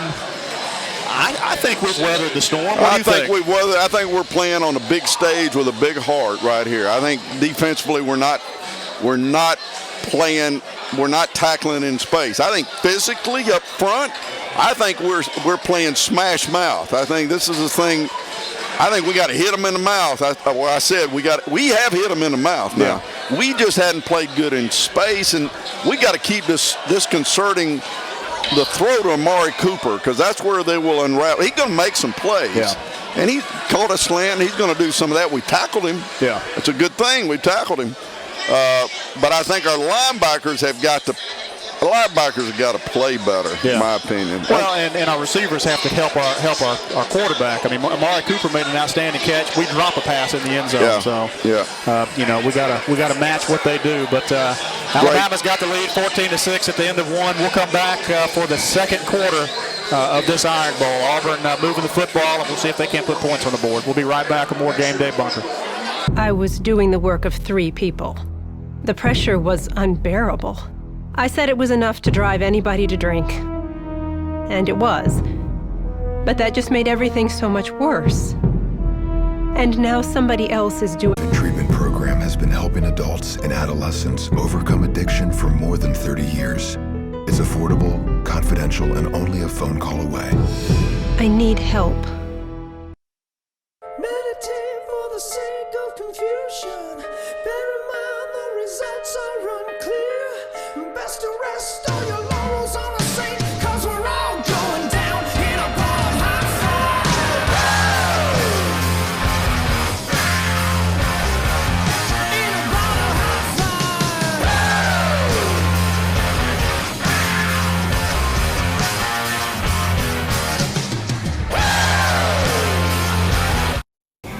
Bianca, how are you? What are you doing here? I'm doing great. I just came to do my membership for the Auburn Alumni Association. I would love to be a member. How do I join? It's easy. aualum.org, which is open to all alumni as well as friends. All right, come on in. You'll try the Pepsi challenge with us today? Yes. You just tell us which side you like better. Okay. Like that one better. You like that side better? The Pepsi side. Who wants to try the Pepsi challenge? Come on over. Do you like this side better? That is a Pepsi. Pepsi. And you're from Atlanta? I'm from Atlanta. You're going to go home and spread the word that... You're going to go home and hide. Pepsi tasted better. I was doing the work of 3 people. The pressure was unbearable. I said it was enough to drive anybody to drink. And it was. But that just made everything so much worse. And now somebody else is doing that job. Bradford's proven treatment program has been helping adults and adolescents overcome addiction for more than 30 years. It's affordable, confidential, and only a phone call away. I need help. Your Auburn Alumni Association wants you to join today. Join because you love Auburn. Join because you want the Auburn magazine. Join to save money with a variety of local and national retailers. Join us, the Auburn family, at aualum.org. Hi Bianca, how are you? What are you doing here? I'm doing great. I just came to do my membership. And we're back, and Duke is certainly, he's not 100%, but he's certainly the playmaker. And I tell you, when the receiver's throwing to somebody he likes to throw to, he throws that ball really pretty. That was a great throw and catch. Great cut by Corey Grant. That's a great play by Corey. You can imagine somebody that played at Alabama, what his motives are in this thing. Oh, absolutely. Tempo play again. This time we're outside on tempo. Marcus Davis. Yeah, first time tempo we're outside. How about we said it never happened? Break attendance. Marcus Davis, I mean, he is a player in the rough, he's a hidden jewel. Former quarterback. Yeah, hidden jewel for us somewhere in this game. Look at the rush yard disparity right there. Yeah. I ran into Jay Collins' dad in the bathroom. We're going to try to get him on in about the third quarter. Love to. I don't think there's quite been a Jake replacement out there, to be honest with you. Yeah, he had some interesting things to say about the scheme. Yeah. Auburn back in the red zone, Coach. They've been there. Flag on the play. If they didn't stop it, that's got to be a neutral zone infraction. I mean, they would have stopped it if it were on the offense, yeah, right? Yes. All sides. Really? I mean, why not blow that dead? Why didn't they blow it dead?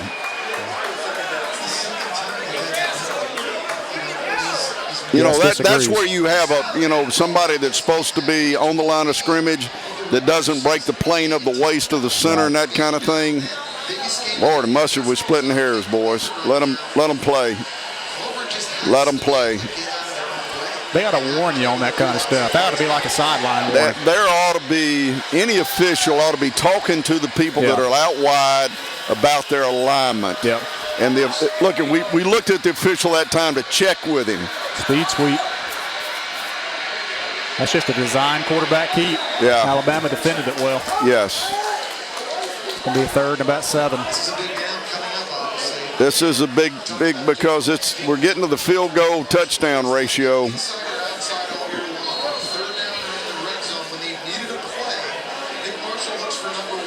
I tell you what now, they are in their alignment just daring us to throw the ball, and that's the reason we threw it 3 straight times. I mean, they are saying throw it. They're in one-on-one coverage, and you really, when Alabama gets like this, you got to throw the ball.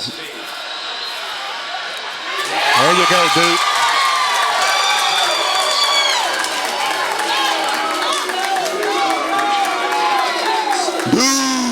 Duke. I like it. I'm a Duke. Boy, what a difference he makes. Oh man, and he hadn't been working very much. He looks a little battered. Yeah. Boy, they got them all in.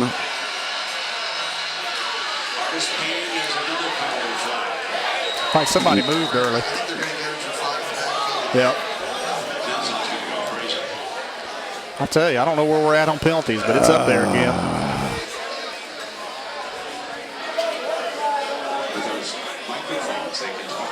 You know, there's not a part of practice that eliminates this. This is not go to practice and eliminate procedure penalties. A legal formation. That's got to be something that the Alabama coaching staff has said, look for this. And this is about.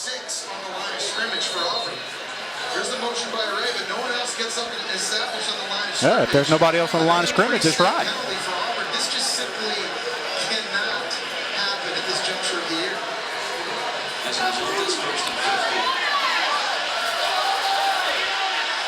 They give it this time on the reverse.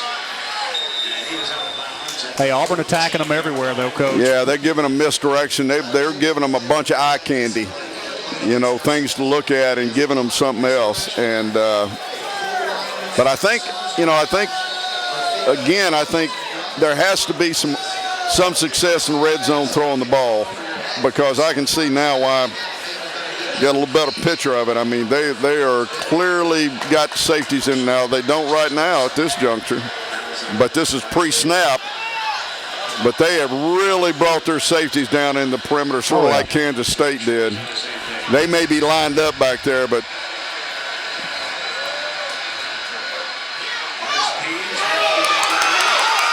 well, we really need Duke down here, though. I'll tell you. We do. But he's going to have to be. He's going to have to be used with some reserve, because he hadn't practiced for 3 weeks and he's probably still hurt to some degree. I really feel like that Alabama defense is on their heels, though. I do too. I clearly agree with you. Gonna bring some outside pressure.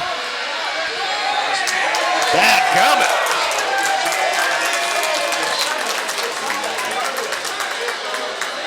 Now they're bringing safeties, and this is why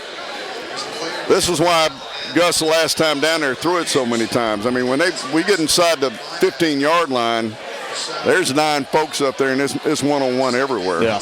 And but they look like they're crashing to stop the dive. They're bringing all of them inside, and the guys off the edges are the ones that are, and they're unblocked. The guys off the edges unblocked are making the tackles. Yeah. And that is the reason he didn't pull the ball, is they had 2 of them off the edge. Yeah, but if he pulls the ball and he's got that receiver out there, then there you go. Now that's where now you got to get into the vertical dimension of it, Rob. You got to get him on the perimeter with that, you know, with a run pass option, because they are doomed. Which, you know, it's just your running team. We're going to stop you from running the ball. Now this one makes sense to kick, in my opinion,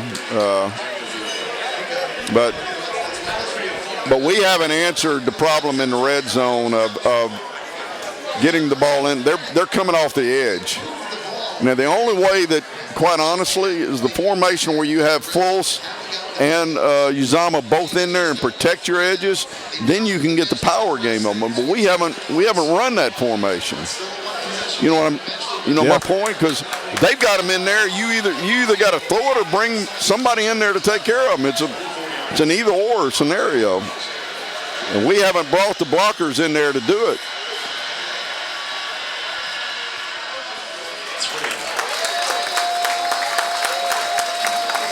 That's a lot of possessions with not a lot of points. Yeah. Well, we got. But there's a method to this. Is that our third possession? We kicked a field goal every time, yeah.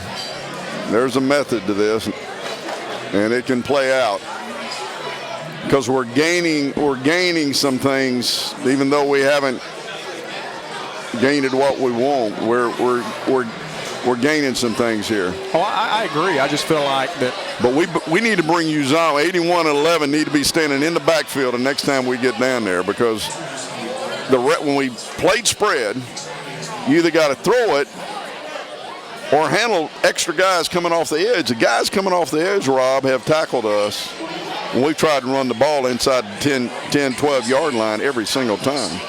It's not the people inside that our 5 linemen are blocking that have made the tackle.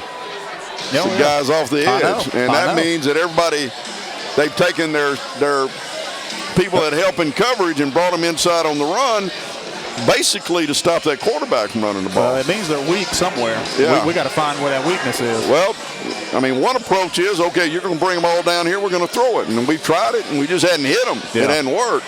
The other thing is, bring Uzama and Fultz in there and say, hey, we got our edges protected, and we're going to hit you in the mouth. Yeah.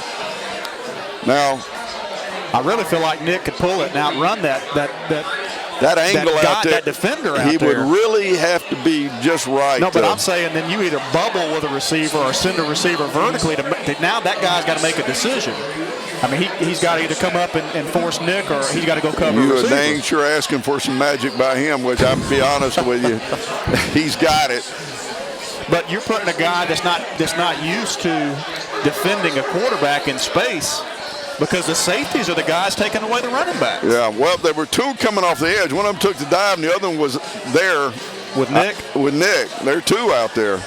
You didn't feel like he was crashing to the point he could change directions that quick? That's an interesting point, but basically you're playing basketball at that point, because you're putting a guy one-on-one between him and the goal with the ball. Yeah. Which Nick is as good as there is. When, in game like this, are coaches having conversations like you and I have, or is it more? You know, with Gus, he's got a lot of people. I'll say again, everybody that coaches offense is down there on the sideline with Gus, eyeball to eyeball with him. So are they having that conversation? Yes, they're having that conversation. But Gus, I love it.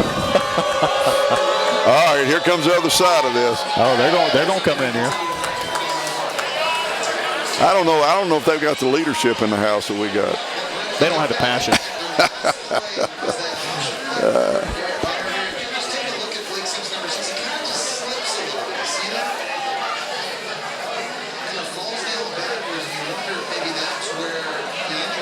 Let's get this ball inside the 30-yard line. Are they talking about Blake Sims injured? I didn't. Are they really? Well, that'd make a difference. That ball in the end zone. He's going to bring it out and make a tackle, Threezy. Make him pay for bringing it out. There you go. Didn't get to the 20. That's a special teams win. That's a special teams, big-time special teams win right there. I tell you what, one of the most defining plays in football is covering a kickoff. I'm telling you. It's no fun. It's about how much do you love your football team. All right. Get right over here in the middle. Y'all come over here. Get in the middle. Come on. Come on. How are y'all? War Eagle. Yes. Why do players want to go to Auburn? Because of the good-looking girls, that's why. Yes, right there. All right! Go! Go right ahead! Yeah!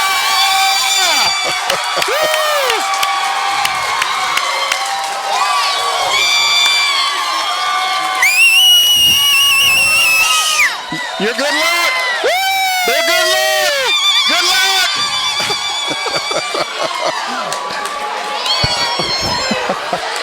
Our sweet ladies of fortune have brought good fortune to Auburn. Great play, Jermaine Whitehead just leading the ball. Wow. And he stayed up right here. I tell you what, bringing somebody extra to fall back in on Amari Cooper, because they're forcing the ball in there. We had him in the middle of a triangle, so great job. Great, great, great job. And this is what we've needed. Nick keeps it. And really just a great play by their safety there. Yeah, I tell you what now, we either have got to put an extra blocker on the edge or we got to throw it, because they got more on the edge than we can. You saw that, didn't you? They got more out there than we can take care of. But it almost looked like if Nick could have come up the gut. I mean, they had him defended pretty well on the perimeter. And they're bringing them in late. That one looks like.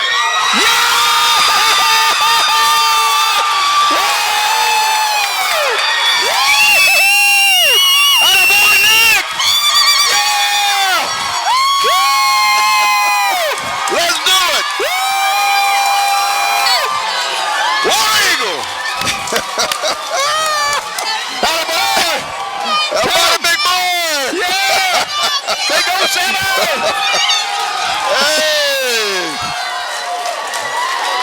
They're alive and well in Leroy, Alabama. Hey, Nick Marshall's throwing that ball tonight. Oh, man.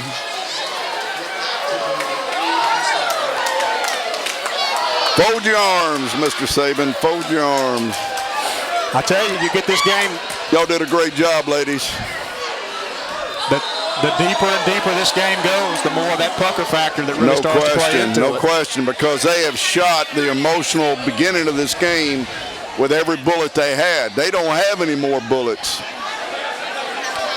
Is there any reason that you would think to go for 2 right here from the 1.5-yard line? I'd get the point. Yeah. I can tell you that. Now, does 2 points separate you very much? No, but 5 does. Yeah, and so, that's true. So if we're going to kick some more field goals, that 1 point can make a 4-point difference.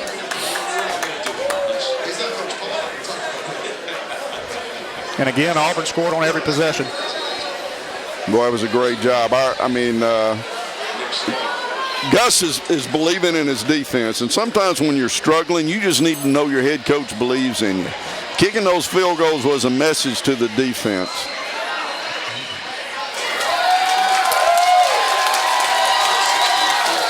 Do you know how big this kickoff return is going to be? I mean, this kickoff coverage is going to be? War Eagle! Thank y'all for bringing the magic. The magic. We'll be back if we have to. All Absolutely. Right. That's why good players go to Auburn. Is that it? Tell me, you got recruited.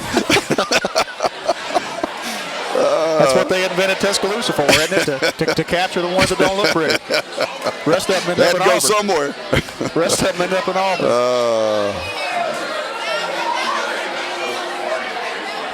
For all the people that said to me, I just hope we hadn't quit.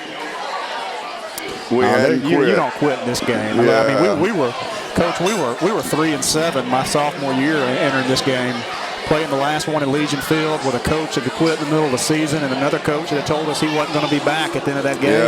Yeah. And we went out of this game and was up 17-0. Yeah, I remember that. You just 1998 a different level of intensity. 98. 98. Yeah. Well, I tell you now, this game is playing like Auburn Alabama games are supposed to be played. I mean, it's about bringing emotion to this thing and playing with confidence. We're sitting here sort of gut wrench, kick a field goal, kick a field goal, kick a field goal. Let me tell you, the message that Gus was sending is we are good enough to play defense. Because I think maybe if he had pushed the panic button a little bit, everybody knows what that message is. Yeah. I mean, when Spurrier did that against us, he basically could have turned around to the defense and said, hey, I don't believe in you guys. Yeah. And where do you go from when your head coach quits believing in you? I mean, it's true. You go in the friggin' tank. That's where you go. That's why he gets paid the big bucks. I tell you, it's one thing I think about Gus that I've watched the guy, evolve. We're both from Arkansas in the same period of time anyway, not originally. The guy has always stuck with principles. He's a highly principled person. And I think the principle is, I'm your coach. I believe in all of you. I may be over here calling offense. I think sometimes you got to work even harder to make sure that your defensive guys know you believe in them. Oh, yeah. And I think over the years, he understands how to do that. And that's a tough catch right there by Sammy Coe. Oh, wow.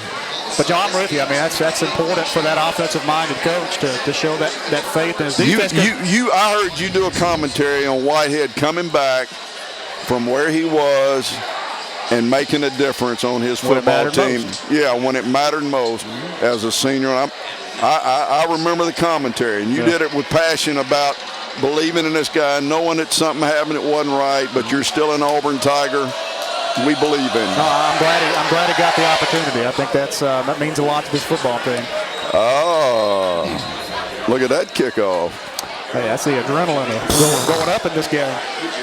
You get your first lead, you know, everybody in his immediate family that went to college went to Alabama, don't you? Carlson? Yeah. Oh, yeah. He's out in Colorado. No, but his family's originally from Woodlawn. I didn't know that. Oh, yeah. How in the world do you know that? I got information. I tell you, but that is kind of something lost. His granddaddy has been just like 50-year season ticket holder at Alabama. If this thing comes down to a kick in the end, our guy's got a bunch of work up to this point and a lot of confidence under his belt. Yes, he does. That may mean something. It may mean a lot. They're going to go on the ground to Yeldon.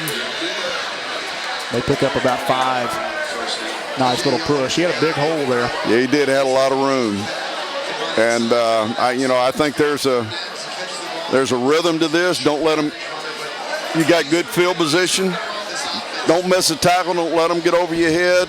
Rally and tackle. Don't expose yourself. Auburn only has 6 in the box. And they make us pay. Yeah, and we're out there with safeties helping wide receivers to keep Amari from getting the ball. I mean, like we said, this is a bend, don't break kind of thing, and you're going to give up a first down along the way, so you don't panic about a first down.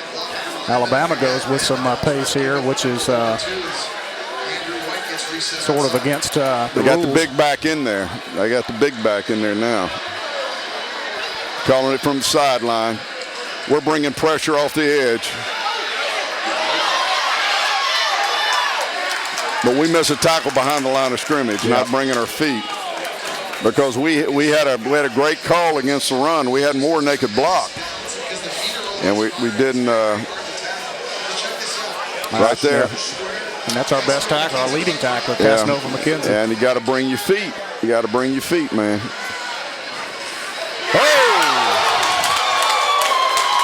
Boy, they're going to. See, he threw the ball in the flat with a corner to. He did not recognize that coverage. Yeah, he knows where he's going, and he's expecting man coverage. And he was expecting man coverage, and we were in position to intercept that ball again. He knew where he was going before the ball was snapped. And he didn't read a thing. And he was wrong. I almost wonder if they're telling him from the sidelines where to go. It might be. Big third down opportunity to get off the field. Big 3rd and 3. They got 2 backs in the backfield. That's a tall sweep look. Tall sweep look. Sprint out. They run into each other, Coach. Receivers ran into each other.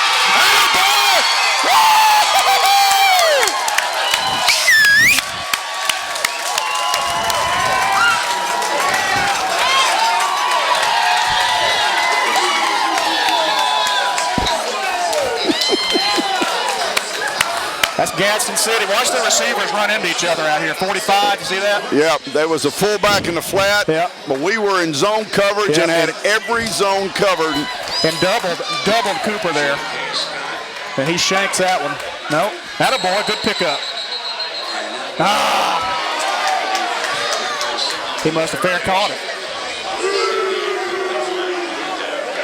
What did they say? He signaled and then ran with it? Yeah, he fair caught it and then decided he was gonna run it. He should have just fielded it and stood there.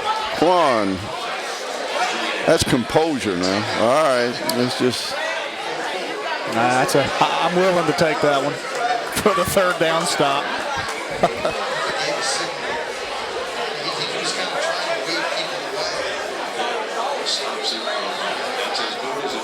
I think the turning point in this game is going to be us with a kick return, either a kickoff or a punt return. One thing about great kickers like that. That's not a fair catch, Coach. That's not a fair catch. He was saying get away from it. Oh, that's a sorry call right there. They're looking for something to call. That's a sorry call right there. They're looking for something to call. One thing about those great punters, they kick it a long way. That's a long way to cover. If your guy does this, that's not a fair. It's got to be over you. Got to be over your shoulder. No, not only do they say that, but they tell you it's got to be demonstrative. It's got to be over your shoulders too. It's not like down here. It's got to be so. Yeah, that's a bust. We go back to our.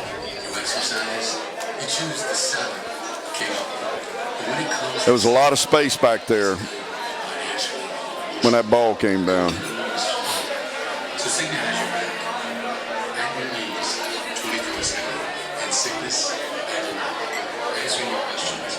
What you got going there? And I'm going to check this one too, since it's bing bing. Most of the people I was just getting people upset. Would you have gone for 2 after the penalty that put you half the distance to the goal? We talked about that one. Yeah. There's somebody out there drinking scotch. He's right behind me.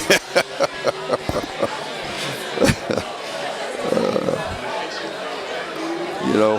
What are you seeing that? What are you seeing right now that gives you the most optimism, and what do you see right now that we're most playing concerns hard, you? and I think the line of scrimmage is where a football game starts. I do not see them beating us at either side of the line of scrimmage. I don't see their offensive or defensive line whipping our offensive defensive line as Pate. I think we were playing at a physicality level, and I think what I've not seen in a while that I'm seeing here, I think I'm seeing zone blitzes with a combination of safety support on the corner.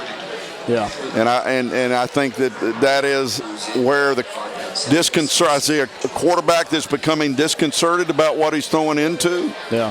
And I see a defensive game plan to me that if we'll tackle, shows me a lot of promise for how you deal with this combination of players.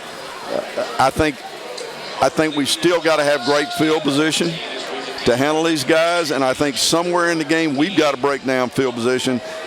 The last couple of punts, as a coach, I'm saying on the sideline, I'm going over to the punt return team and saying, you've got a great opportunity in this game to make something happen on a punt return. Yeah. Because that guy is leaving a lot of space between coverage and where that ball's caught. A lot of space.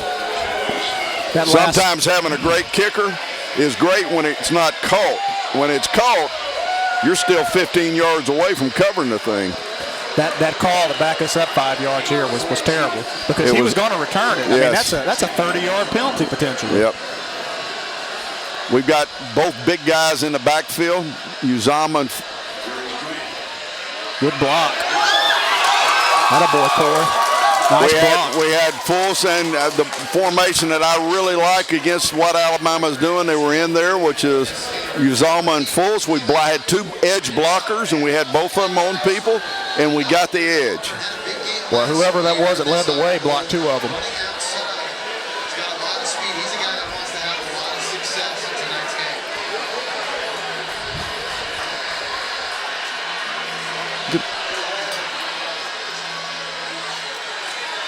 There you go. Take what they give you. Attaboy.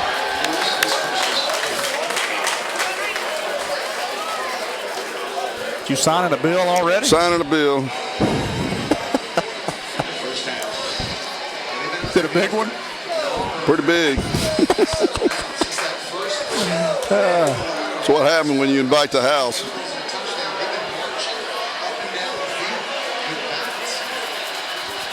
Nick did a good job on that last play of checking down to what was given to him.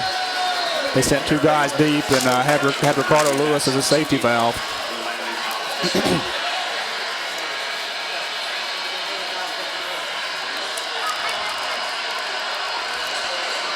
Oh! Jeez. Wow. That gets scary. Heads up play to pick the ball up. Golly.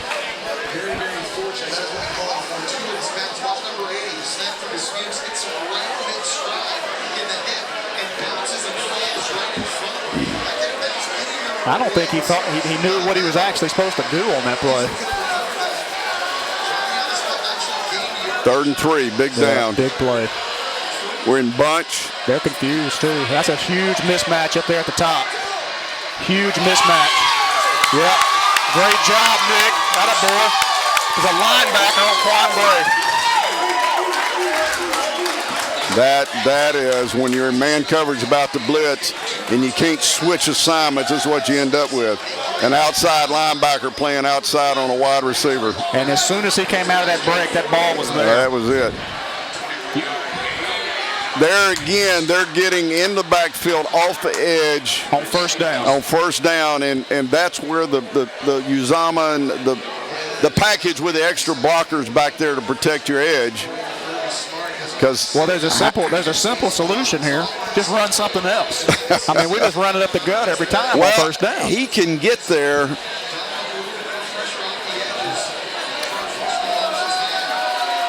You know, the answer to that is to throw it. Yeah, absolutely. Do something else. Now we got both the big blockers back there. Atta boy, Nick. Boy, he's on his game tonight, Coach. He is sharp as a tack, and he is using great judgment. Auburn's run 41 plays now to Alabama's 20.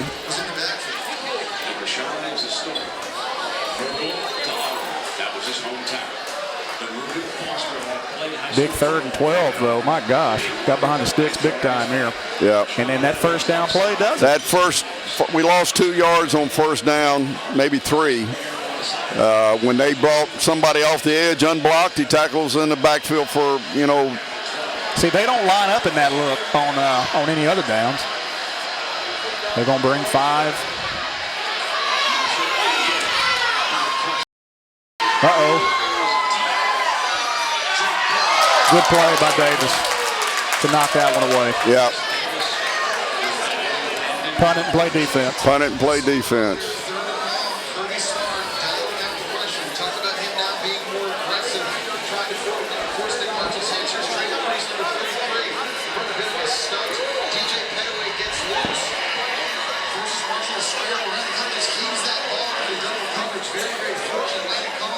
Nice play.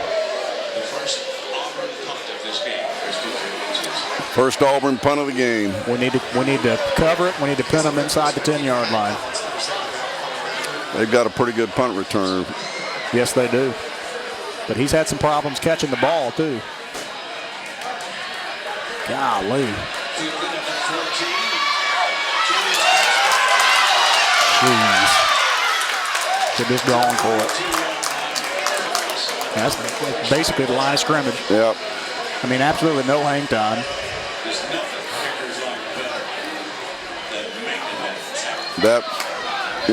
That's the kicking disparity that we don't need to see in the ball game right there.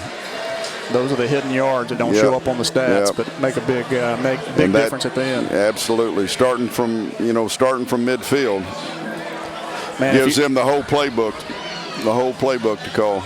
If you look at the stats right now, I mean, we've run 44 plays to their 20, 270 total yards to their 109.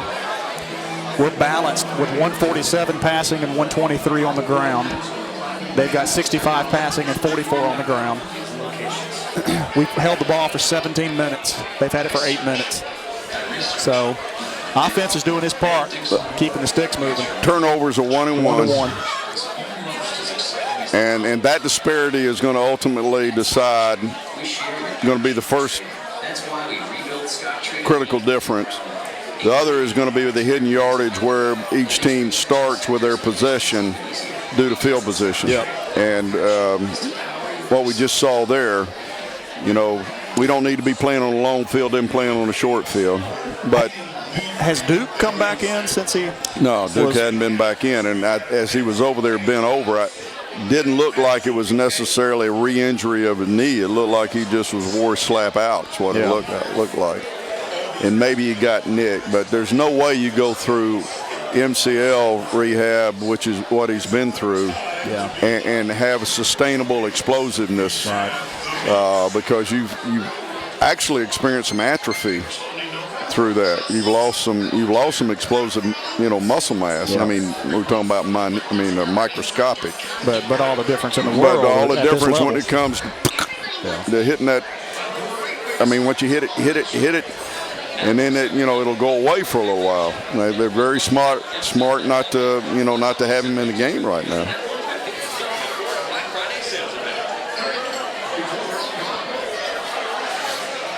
Well, we need to get out of this without giving up any points because they're going to get the ball to start the second half. Yeah.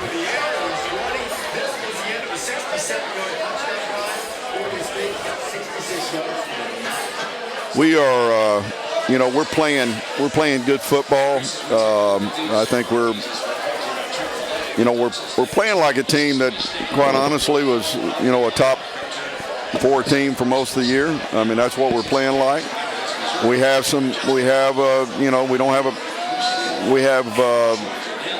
inconsistencies on defense, but if we don't turn it over and we don't allow the kicking game to shorten the field for our opponent, I mean, we will outscore people. Yeah. And that's what this game is headed towards. It's headed towards, outscoring.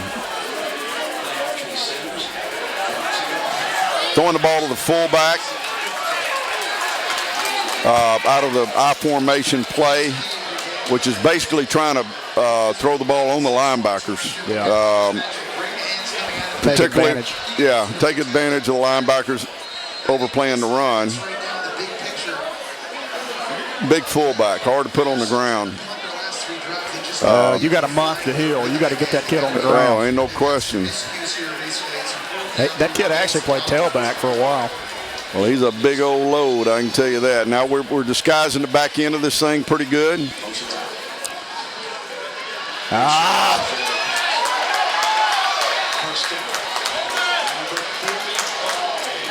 We got caught inside of a block by the wide receiver, but we're in position. I mean, it's not a matter of being in position.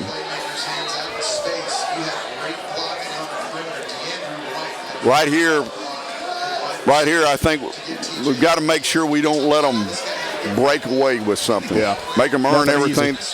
Yes. I mean, if they can get down there and kick a field goal, so be it. But don't let them break something clean, which means play zone.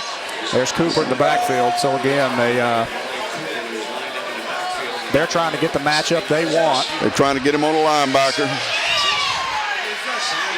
And that's what you're talking about right there, this breakdown in coverage. Yeah.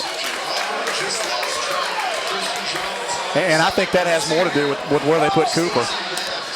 Yeah, when they put him in the backfield, I think we get to overreacting to who's on him and probably took our eyes off our own, trying to help somebody that was mismatched, because when he's back there, it's a mismatch on somebody. So Alabama inside the 10-yard line now, and they've been very successful here in their 2 prior trips. Play clock down at 5. And they don't want to take a chance with something. No. It's a good timeout by them. And they're getting down here in the red zone. They started this drive with 2 backs. Now they're down here in the red zone, and they don't have a tight end or fullback in the game. Which a little backwards. Yeah, exactly. But there's a design to this. Now, the reason you spread people out like this is to get a matchup with somebody. And my next question, without being able to see if they've got it spread out like that, is where their go-to guy, which starts with Amari Cooper, but there may be some other people that they're trying to match up in here. This Jones kid, number 22, is a matchup issue too. Yeah, he's a good player. He's a good player, and he's the one to return the punt. The punt return set the tone for this drive. The punt return is the problem in this series. Yeah, you're hoping for you're punting from the 50-yard line. I mean, you're hoping for pin them inside the 20 at the minimum. And it's a matter just kick it out of the end zone. Matter of getting some hang time and some. Honestly, we need to either start rugby kicking the ball or just kicking it out of bounds. The rugby kick would probably be a good formula for us. And usually a guy that's a extra point field goal kicker like Carlson is, that leg action is not. Yeah, that's what he's accustomed to. That's what he's used to.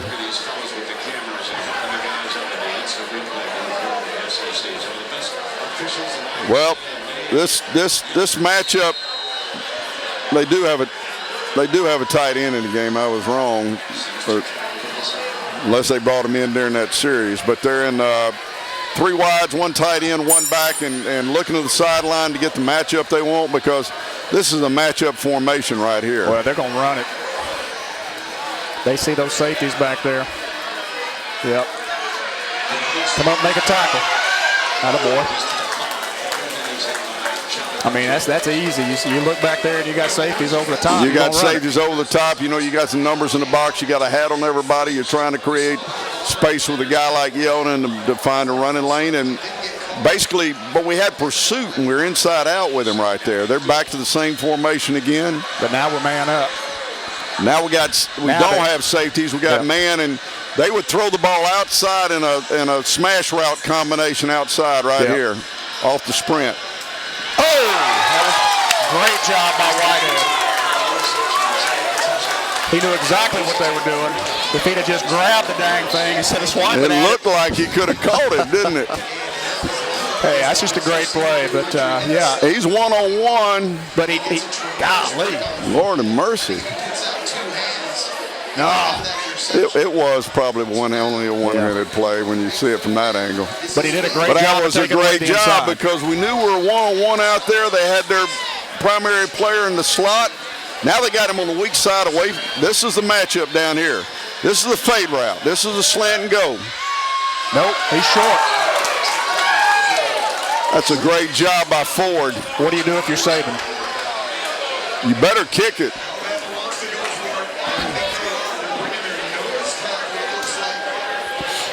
Big time here.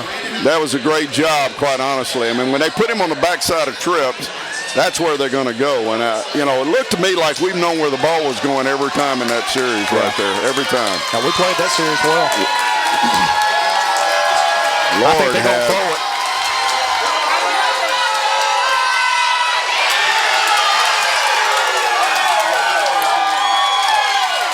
They got that big back, and I'm telling you, when they bring him in, it's hard to stop that guy. He weighs 265. Yeah. And I guess that was who they had because they're showing Yeldon is scoring, but is that who it was? Yeah, it was Yeldon. Yeah, well, they had a bunch of push. They had a bunch of push. Yeldon's not usually their power player. That was a statement play, quite honestly, going for it down there when your field goal would have given you the lead. Yeah, that's what we should have done. Yeah, what it says is we still think you're going to score some points. You know what? We got a chance to answer with 1:23 seconds left to go. This would be real. This is where us returning a kickoff, and quite honestly, unless it is just extremely deep, I mean, if it's not beyond 5 yards deep in the end zone, we need to bring this out. I know we knelt one time with the ball 2 yards deep, which is a little bit, against the sort of standard that I use with the way things are now. It seems like if it gets to the end zone, we need it. Yeah.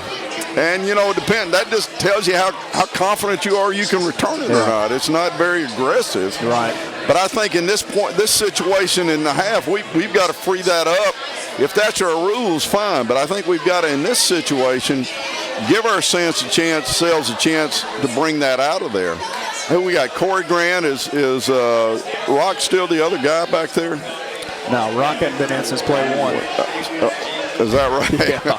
So we got Corey back there with somebody, and that other guy is, because Corey is Grant is our primary kick returner. Yeah, I think it's Corey and either Quan or Ricardo Lewis. Two good choices. This needs to be brought out of here unless it's 5 yards or deeper in the end zone. Because we need to try to answer this. Yeah, we got a timeout. We got 1:23 left. Because field position should not make a difference. The returning field position should not make a difference on this drive. So this ought to be just about deep. Way deep. Way deep. Yeah, that makes no sense to bring that one out of there. And it was Quan. Yeah. So I'm going to start at the 25-yard line. I tell you, any points right here would be huge. Would be major huge. And I think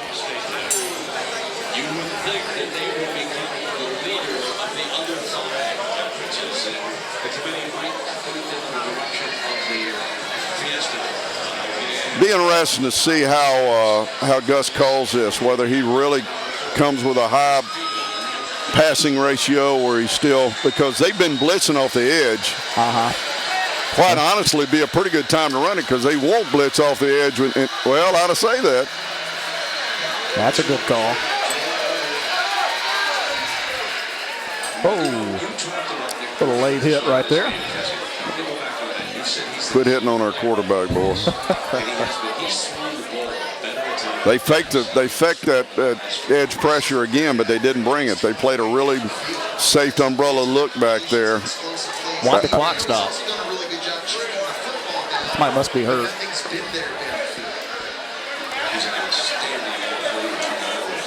I look for Nick Marsh to be very aggressive with this series of plays. He's going to give somebody a chance to make a big play down the field somewhere in there.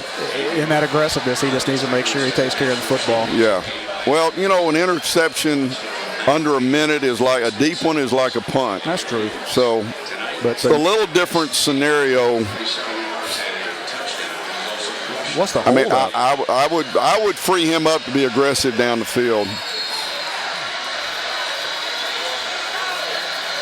Really good time for a deep crossing route right here, what I'm looking at. Really good time to have a deep crossing route. Dump it down right there. They got him.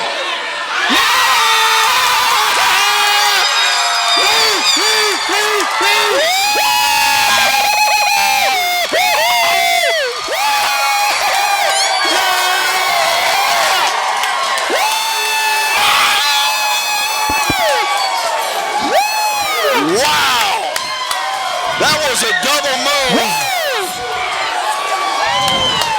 I don't know what the move was, but there was a double move in there somewhere, Rob, and he bit. It was like a mouse on cheese, baby. And here's boom, the trap. Whoa. It was mouse on cheese, and you took it, brother. You took the cheese. You took the cheese. Whoa. Oh. Hey, you said it. Aggressive. Aggressive, oh, man. God. You know, they've been playing that umbrella look, and let's see the route if we can see it. He just ran by. No safety help. No safety help. Sammy Coates. Sammy Coates, Leroy, Alabama. Did I spill my drink almost? No, I caught you, baby. I'm your backup. You're a good man. I'm your backup. Lord have. Hey, welcome to the best rivalry in college football. Ever. That was awesome. Ever.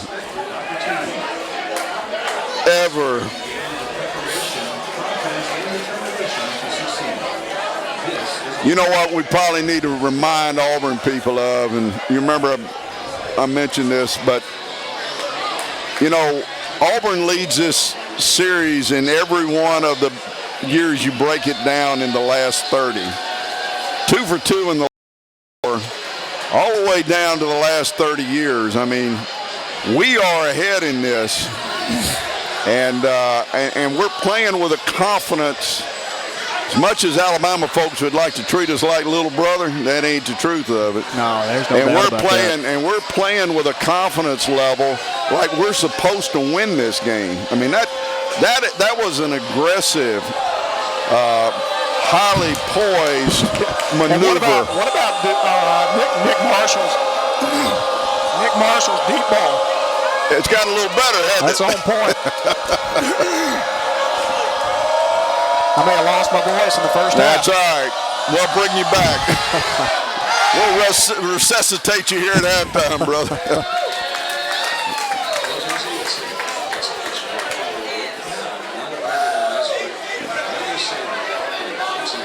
Where do you think old Brent's going to go tonight? What bar is he going to hit up tonight in Tuscaloosa? It ain't going to be one like the SO or the 17-16. They ain't got one of those down there. But I tell you now, the aggressiveness of the play calling and the mindset of this quarterback are extraordinary. You see that total yards disparity? Yeah. 345 to 167. Yeah. Well, let's play it before we start making statements. But get out there, make a tackle. God, we get caught inside the leverage point out there.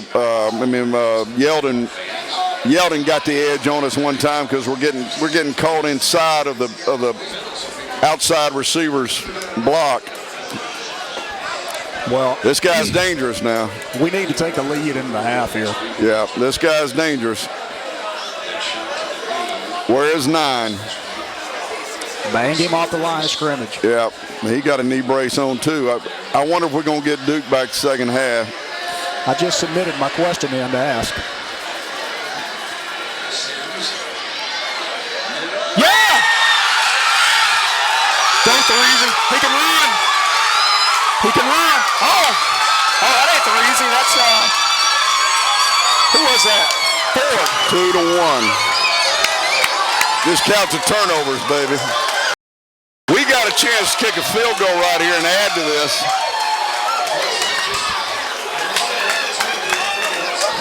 Terrible read. Overthrew. It's an overthrown ball. And then that's a tailback with the ball in his hand. Right That's right. And a great tailback. 2-1, big number. Oh, let's get some points on the board. Let's give our man a shot at a field goal. Quan in there. Reverse to Nick.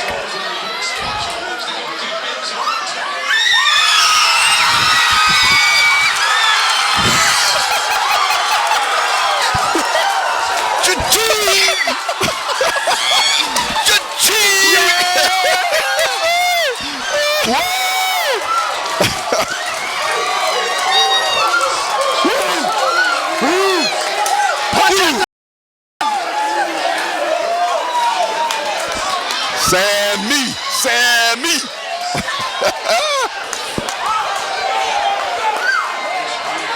They're going to bring the edges. They're going to bring the edges. Just hand it off inside. We got the 10 seconds. Timeout.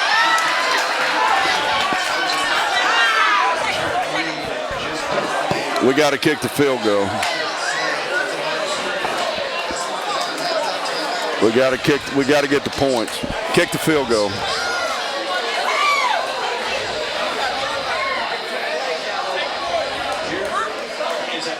He's upset. Well, I mean, that'll be his fourth trip inside the 5 and have to kick a field goal.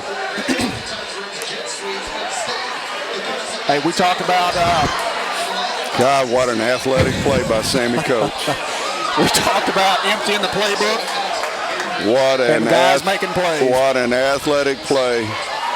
You know, we heard some great stories about what kind of person this guy is. Yeah. And good things happen to good people. Particularly highly talented good people. You know what? We get the points, you know, just let it roll off your back. Yeah, I'll take the points right here. Yeah, let it roll off your back. Make them pay for the interception. Come on, Carlson. Put that thing through and sprint off the field.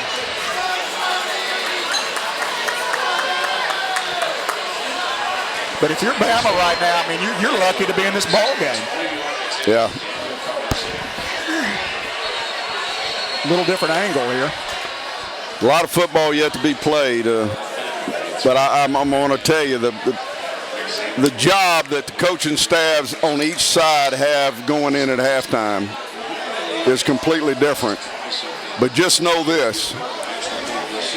When Ellis gets downstairs, things happen to our advantage on defense. They have all year long. So I'm expecting us to really come in with confidence and focus our defense and play better defense the second half. I mean, that's what I fully expect. And I hope Duke Duke is just a matter of recovery. We really need to execute protection because they're going to be bringing the house. You know, we see way better tackles and outside as opposed to just straight up the gut here as of late. Yeah, tackles. Meaning when we run it. Yes.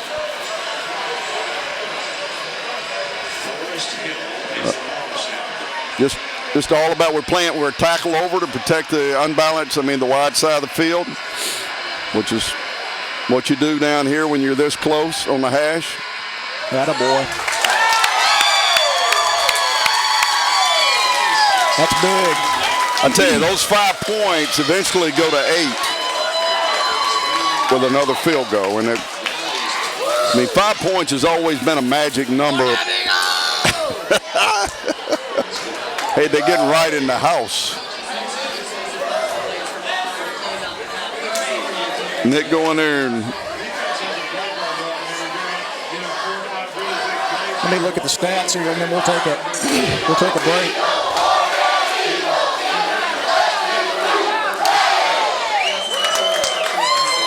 So first half stats: 17-12 first downs to Auburn, 48-29 plays, 383 to 178. We passed for 255 yards in that first half. That's got to be a season high. That's it. 128 yards rushing to Bama's 49.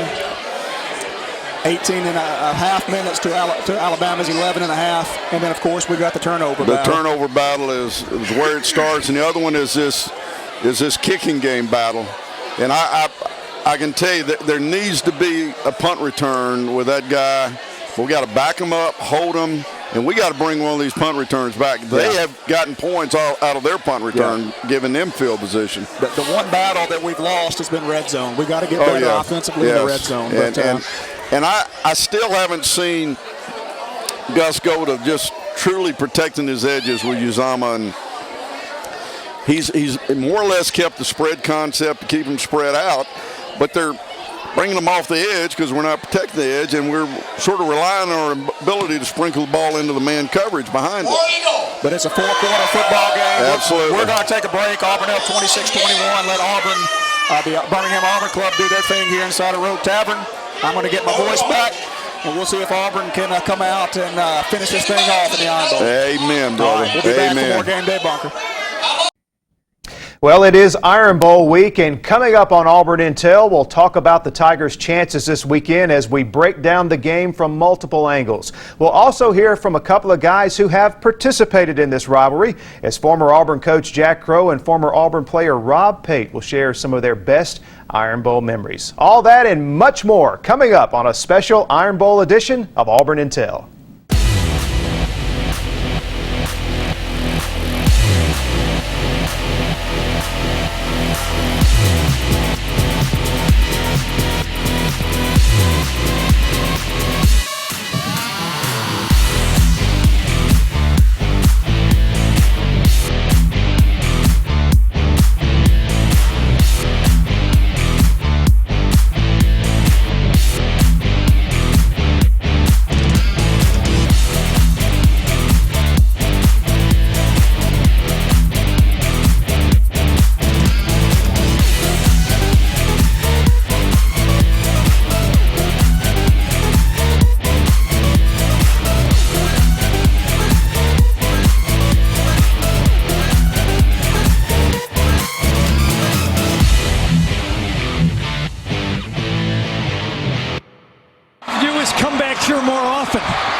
Finishes a forced deep field goal, and now Alabama does not have athletes on the field.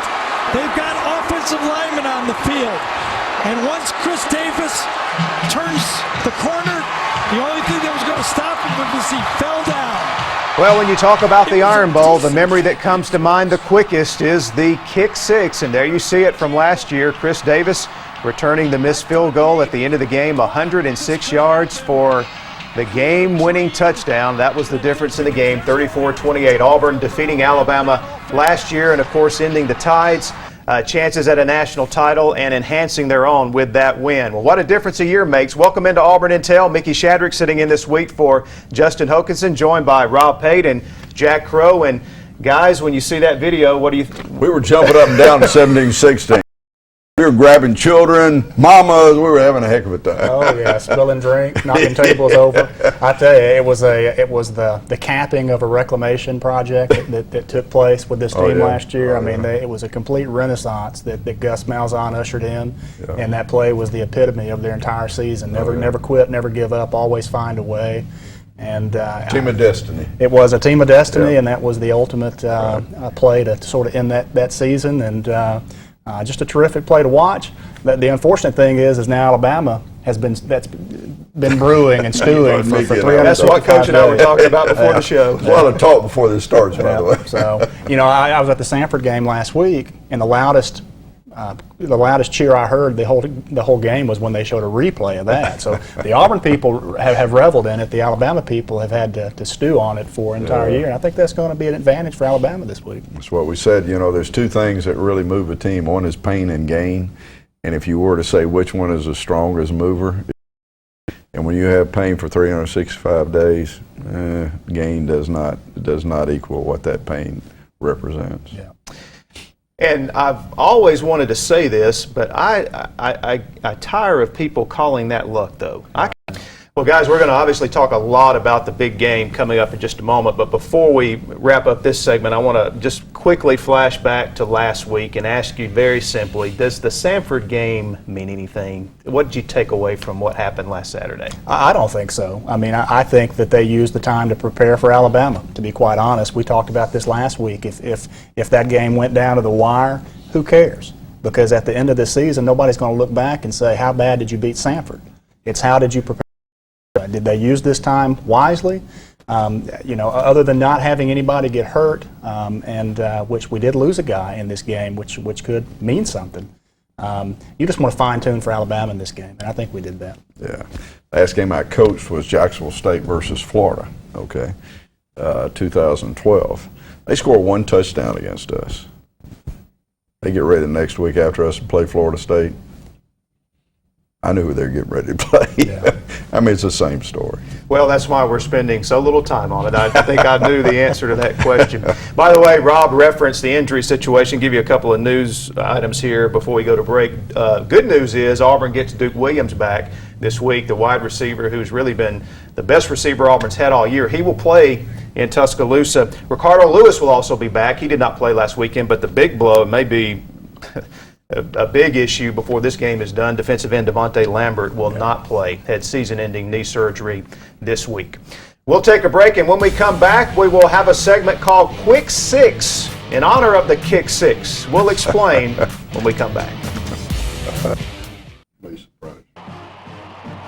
And we welcome you back into Auburn Intel with one more flashback to last year's incredible Iron Bowl victory for the Auburn 34-28 win over Alabama at Jordan-Hare Stadium. Auburn came into the game riding a serious wave of momentum after the amazing win over Georgia the week before. And just as they were all season, quarterback Nick Marshall and running back Trey Mason were the catalysts for the Tigers on offense in this game. Mason rushed for 164 yards and a touchdown. Nick Marshall's numbers were pretty impressive as well. He had 17 rushes for 99. And was 11 of 17 passing for 97 yards in the game, including the game-tying touchdown pass to Sammy Coates with 32 seconds left, capping off a 65-yard drive that only took 2 minutes late in that game. And matter of fact, after this big defensive play here by Robinson Thurisi, you will see that play that really was an incredible play here. Nick Marshall drawing in the defensive back and hitting Sammy Coates. Guys, bring you in now. Again, I know it's time to focus on this year's game, but I thought we'd look back one more time. Yards against that Alabama defense. It's impressive. It's going to take a monumental effort like that inside of Bryant Denny this week to have a shot. All right, well, it's time to pick you guys' brain. It's time for our Quick Six. I'm going to throw 6 questions at Rob and Coach Crowe in honor of the Kick Six. And we'll get their answers to these questions, all related to this year's Iron Bowl coming up on Saturday. So, guys, we'll start off. Our first question, will Nick Marshall have to win this game with his arm? Yes, ultimately. I don't think so. I think if Auburn can't run the football, then they don't have a shot. Now, will he have to make some third down conversions? Absolutely. But Auburn's got to run it first. Gus Malzahn has said in the past that trying to run the ball against Alabama. Do Auburn fans need to be prepared for maybe some frustrating times early, trying to jam it in there? I'm being real simple about this. You've never been this succinct with your answers. Yes. And, to piggyback on that, it seemed like we're pulling teeth to rush the football all season long, even though we're on top of the conference and rushing. Right. But this is the best defense we've seen. And that's really why I show those highlights, because you go back and watch those games last year. It was automatic that Auburn was going to run the ball on whoever they played. Yeah. It's just, I don't know if I've ever seen it. But it didn't always start out like bang, bang, bang. I mean, it's a gradual process of asserting the running game. Right. All right, question number 2. Can Auburn cover Amari Cooper? He had a huge game last year. I think had 170-something yards receiving last year in 6 catches. Yeah, half of that on one play. He's burning it up again this year. What do you think? In the tradition, we don't have one single guy that can line up on him. It's going to take a schematic effort. Defense that's playing with more than 11 guys. And what do I mean by that? I mean when your run responsibility has gone away, you then go help and double cover somebody. So you play with 13 guys at that point, and so it's going to take some Ellis Johnson scheming in order to try and take that away. Work on the quarterback's concept of where he gets open at. That means we got to play more zone than we played. He will wear us out if we play as much man as we've been playing. I mean, wear us out. Yeah. So we've got to be 3 deep, we've got to be quarters, we've got to be with some bracket coverage, and we've got to be 2 deep. And at the same time, we still got to be able to be in position to take care of the rest of it. But I don't think they can win if we take Amari Cooper away from them. I really don't. I don't think the rest of it is strong enough. And I think the secret to stopping Amari is keeping the combination of coverages moving all the time where the quarterback doesn't quite know where the ball is. If you got to lock him down, who's your best option? Jonathan Jones. Yeah. All right, question number 3, hitting on another sore spot for Auburn fans with this defense. Can they get any pressure on Blake Sims? Because it seems like when he's had time to look downfield, he's looked very good. I say yes, you can get pressure on him, but you're going to have to give something up to do it. And that may mean putting somebody on an island against Amari Cooper, which is not advantageous for Auburn. So you're going to have to bring more than they can block to get it with a traditional 4-man rush. No, we won't get there. No, we won't get there with a 4-man rush, and I think zone blitzing is the concept we've got to understand. I mean, we've got to be able to bring 5 and vary where that 5th person is coming from. That's what zone blitzes do. At the same time, not get isolated one-on-one with one guy out there. Now, are there some dead spots in zone blitzing? Yeah, there's some dead spots. And you just react and tackle those people, which leads us to the other thing. React and tackle those people. Yeah. They're not going to beat you, but don't give them missed tackle, took a 12-yard gain and turned it into 60. Yeah. So zone blitz, tackle in the voids. Where the voids are in the zone blitz, tackle them. And he's proven to be pretty mobile. I mean, I think he's right behind our guy. Yeah, and his ability to. I mean, he was a running back. Mm-hmm. For some games when he wasn't playing. I mean, he started a running back against somebody one year. Yeah, he can run now. He's impressed me. What he can do with his legs is vastly underrated. All right, now we'll move on to the next question. And to me, this is the biggest one. This kind of goes back to what we talked about in the first segment when we were talking about the kick six, and Rob was talking about how Alabama fans have had a year to think about that. I'm wondering, is of all that emotion that occurred at Jordan-Hare Stadium that we just saw, is going to flip-flop the other way at 6:45 this Saturday in Tuscaloosa. So the question is, can Auburn manage the moment? The first 5 minutes. Because the first 5 minutes is going to be unbelievable. But we've been in some big arenas. We're not puppies. And can we withstand the minutes and not have the damn break? Yeah, I think we can. If we don't, we're in trouble. The first 5 minutes now, we got to withstand some emotionalness coming at us, and everybody just got to hold ground, take some body punches, and come back in, you know. Yeah, and I'm in total agreement. I think we can as well because we have played on a big stage. I like Nick Marshall in this environment because no stage is too big for him. No. And I think all the pressure is squarely on their shoulders. We got nothing to lose in this game. We come out, guns a-blazing. You go back and watch that game last year, they didn't handle the pressure well. They came in and were very tight to start that football game. I don't think we'll see that in this team. I think they'll play loose because there's nothing to lose. And the last question, who's going to win? I'll tell you, the team that turns the ball over the least amount of times will be the team that wins this football game. The team that turns it over the least and the team that has the most success on first down. Coach? I agree. Totally. That's it, in my opinion. Is there any possibility Jeremy Johnson is scripted into this game to throw the ball some? I know that hasn't been a part of their approach so far. It was talked about early in the year, especially the way he played against Arkansas. I'd be surprised. I'd be surprised too, but I think it's a smart move because if you take Nick Marshall's running ability out of the equation, then what are you left with in Nick Marshall? There's the threat of that, but if you're not utilizing it, if somebody's taking it away completely, I'd rather have the pass of throw and the option of throw and run. So I hope they've got a package for him, if for nothing less, and they will, in case Nick were to go down, he takes so many hits. Jeremy will always be ready to play. Yeah. I agree. All right. Well, that's our quick six, and I'm really looking forward to what we're going to do next. When we come back, we're going to go down memory lane a little bit because rarely do you get to sit down with two guys who have been a part of this rivalry to the extent that they have. So when we come back, we'll talk about some Iron Bowl memories here on Auburn Intel. And we're back on Auburn Intel. Mickey Shadrick sitting in this week for Justin Hokanson. Time now to go down memory lane a bit with a couple of guys who know a whole lot about Auburn versus Alabama. Rob Pate and Jack Crowe rejoin us now. And Rob, let's start with you as a player. You played in a number of these games, played for some different coaching staffs in this game. An interesting era that you were involved in. Let's just start with your big memory from the Iron Bowl. Well, I grew up in Birmingham, and I grew up an Alabama fan. All right, so I'm well entrenched. I didn't know that about Rob. And what this rivalry, like. So I remember the Van Tiffen kick. I remember Bo over the top. I remember the reverse to Lawyer Tillman. Those were childhood memories for me. The interesting thing was the games that I played in these Iron Bowl, they were all unique in some way in that we beat them in '97 on Jarrett Holmes' kick after the Ed Sissom fumble. Well, that was the first time Auburn goes to the SEC championship game. We lost to them in '98, my sophomore year, which was the last game played in Legion Field. So I know what that meant. I was on the first team that lost to Alabama inside of Jordan-Hare Stadium. Know what that felt like. But I was on the first team to go into Tuscaloosa in 100 years and shut those guys nothing. Had an interception on the first drive of that game, and they never crossed midfield to their last drive after that initial drive. But here's what stands out to me, Mickey.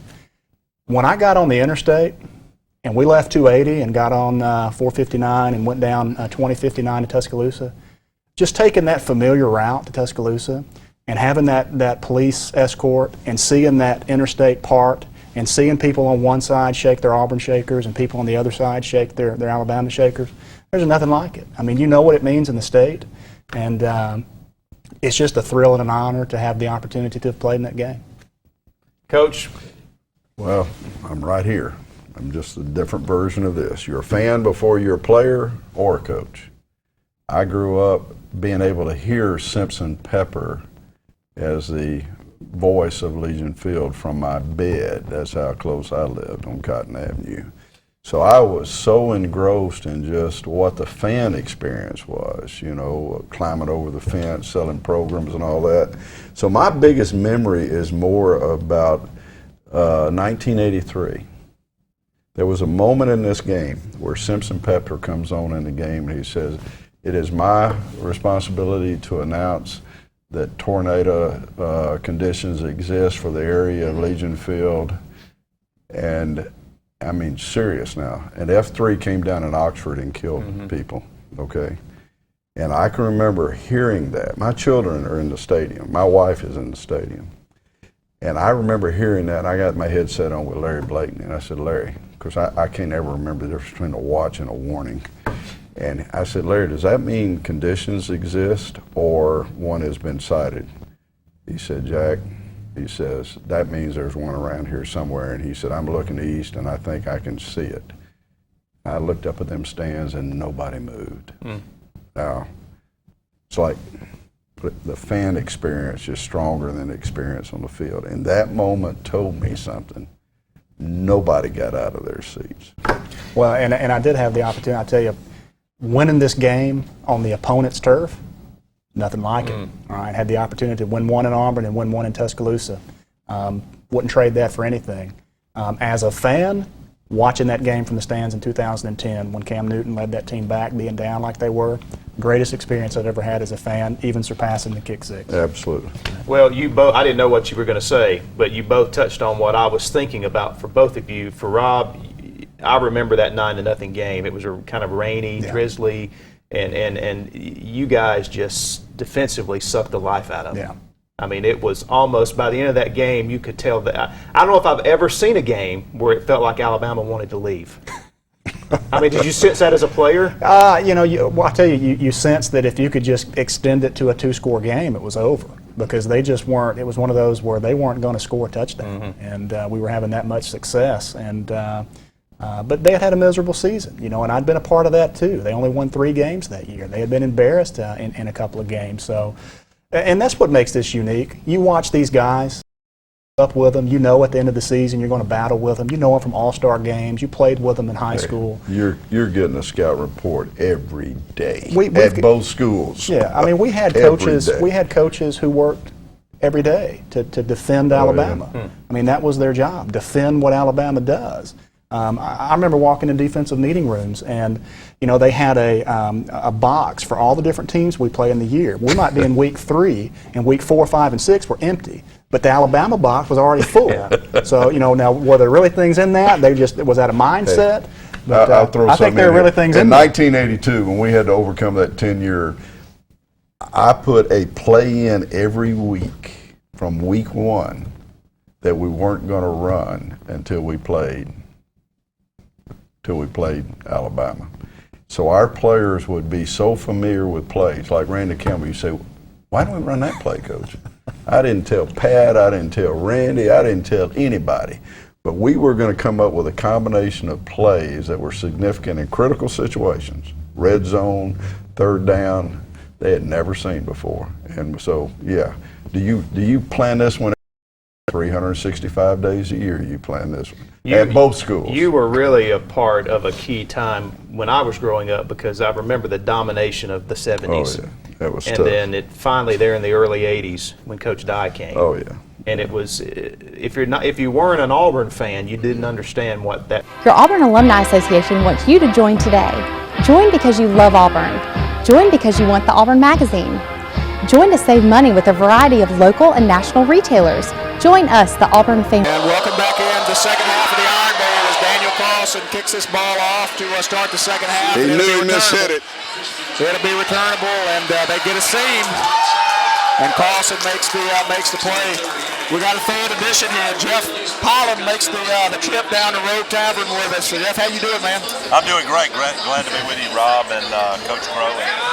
You got skin in this game, don't you? I do. We got some sweat equity. You know, the thing is Coach Crowe and I were talking before the game over on the other part, and we talked about field position, Rob, and how important that is in a game that's close. And we just saw there where special teams are so important. We've got to do a good job there. No question. He mishit it a little bit. Yeah, the kicking game has not been kind to us so far.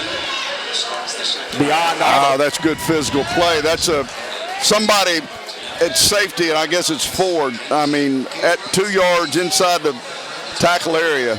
Hey, I tell you what, last year you watching your son is down there calling the signals, getting everybody lined up.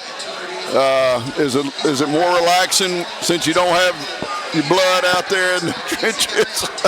Do you see the game any differently? You know what, Coach? I had 2 sons that played at a high level for 8 straight years. Oh man! And that was such a blessing. I wouldn't take anything in the world for it. But I got to tell you, this season has been much more. I can imagine. It's been so fun not to have to worry about that. Big play! Big play! I'm telling you what. We're about to get in this quarterback's head now. Hey, I tell you what. We're about to get in this quarterback's head. I think that's a big difference right now with one guy that's never played in this game before. You know, that kid's been on that campus for a long time, but he's never played in this game. Really a ball that was misguided. It was inside on a man coverage hitch route. It ought to be thrown to outside shoulder, so the accuracy was not there to be playing in close coverage. Coach, he sank his hips and he did what he was supposed to do. Absolutely. He was sitting on the break and he read the drop and direction. I don't know if it was man or zone. It was either in third or man coverage, but it's a great job of breaking on the ball. Now, finish the drive. You know, they basically started their second half like we started the first half.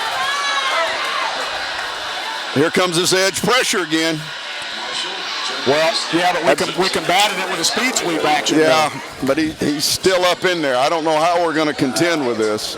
Well, they brought the safety. They're bringing the safety off one of those edges every time. They are, Coach, and the thing about it is in watching this game, it looks to me like they love to bring it from the field side. They're field defense, ain't no question. Squeeze you down to the absolutely. We've got to have something. If you break containment outside of that, honestly, you're going to run for a long time. And how we manipulate that to break it is really. They get him there so quick, though, that it's hard for Nick to make a read on it. Now they're going to go out the perimeter. This is how you beat it. You beat it by blocking the edge. I don't know if it was Uzama, but we had our H-back in there, protected the edge and broke the edge. And they didn't have, they had to bring a backside safety down to keep it. Looked like to me we had 4-on-2 there. Yeah. It's a break. And we're answering the challenges. And the play call, the rhythm and the play calling has been pretty special here.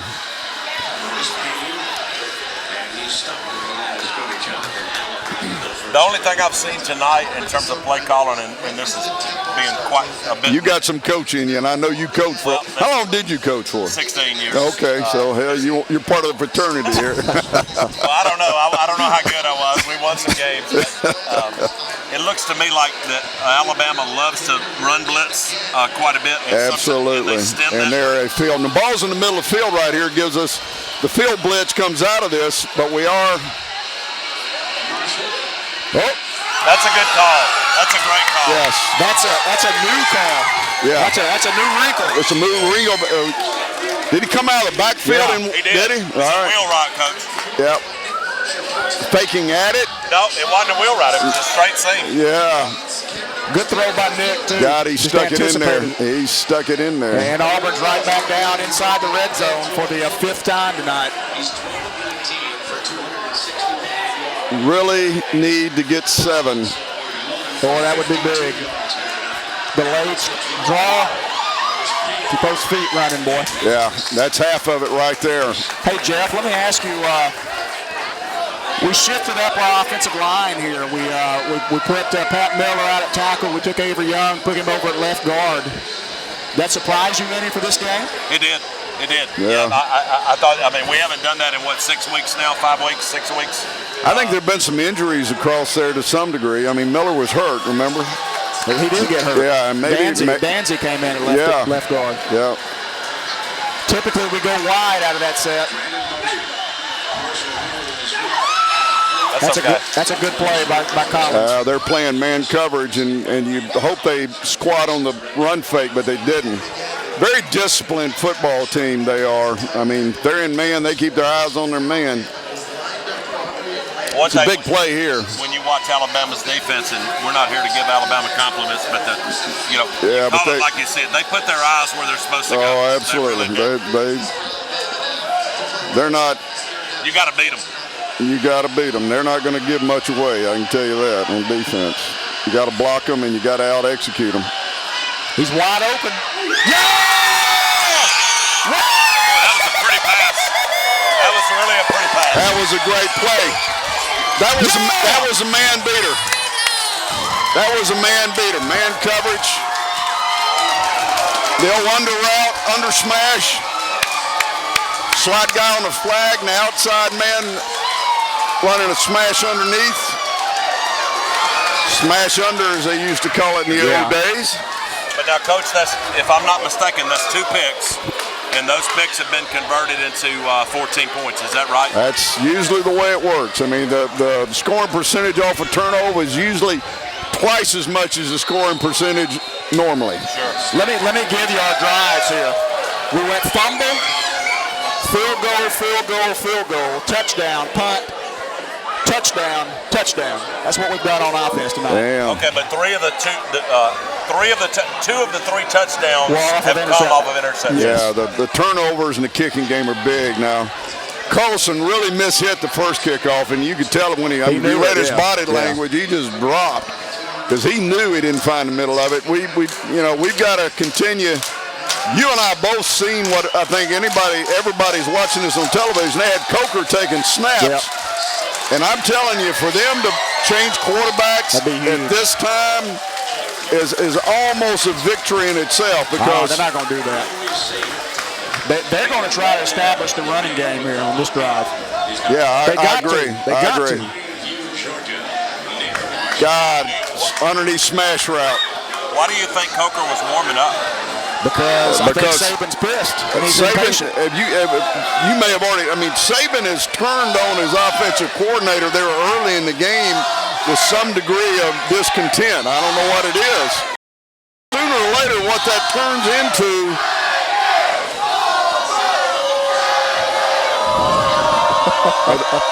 What's going on? It's Jeff's family over there. Stirring things up. It's part of it.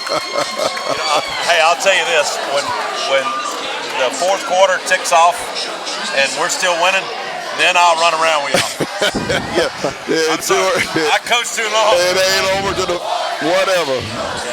I'm happy, but I won't be real happy until. There's about 25% of this place is Alabama. They're not saying a whole lot of it. Well, Rob texted me earlier, and I had asked him. I'd never been here. I've been here, but not for the game day broadcast. And I said, what's the crowd like? And he said, probably about 50-50. Yeah. I never responded, but I said, he doesn't know what crew I'm bringing. I got about 30 people here.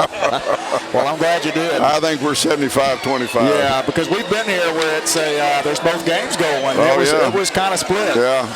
But, Kansas State here was sort of an overwhelming crowd because it was Thursday. There was nobody else playing.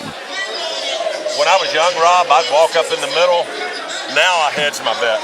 Because you get a little older, you strength in numbers. I got you.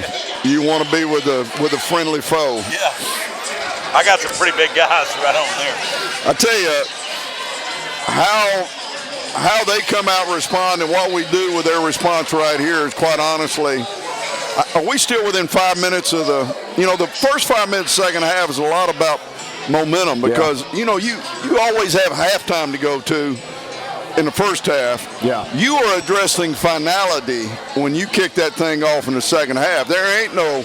Well, there have only been 2 possessions, Coach, and they had one through a pick. We scored off of it. So if we're inside of that magic zone that quite honestly creates a mindset that could last a whole game, the remainder of the game. And so this, to me, is still inside of that.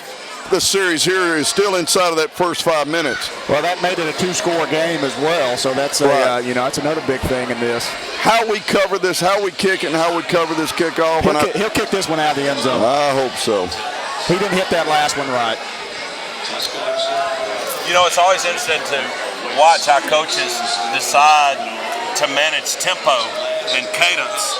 I don't mean quarterback cadence, just the game itself. Yeah. When you're at the 2-score mark. Because earlier today I was watching Georgia Tech and Georgia, and now Georgia Tech came back and won in overtime. But Georgia Tech had a touchdown lead, and they recovered an onside kick that was kind of deep. It was kind of a pooch kick. And they decided to try to run clock out instead of scoring. And it almost cost them the game. That was an unusual kickoff. Was that an accident, or are we kicking it there? They had that overhead shot. I couldn't tell. Either way, it's like kicking it out of the end zone. And it's right.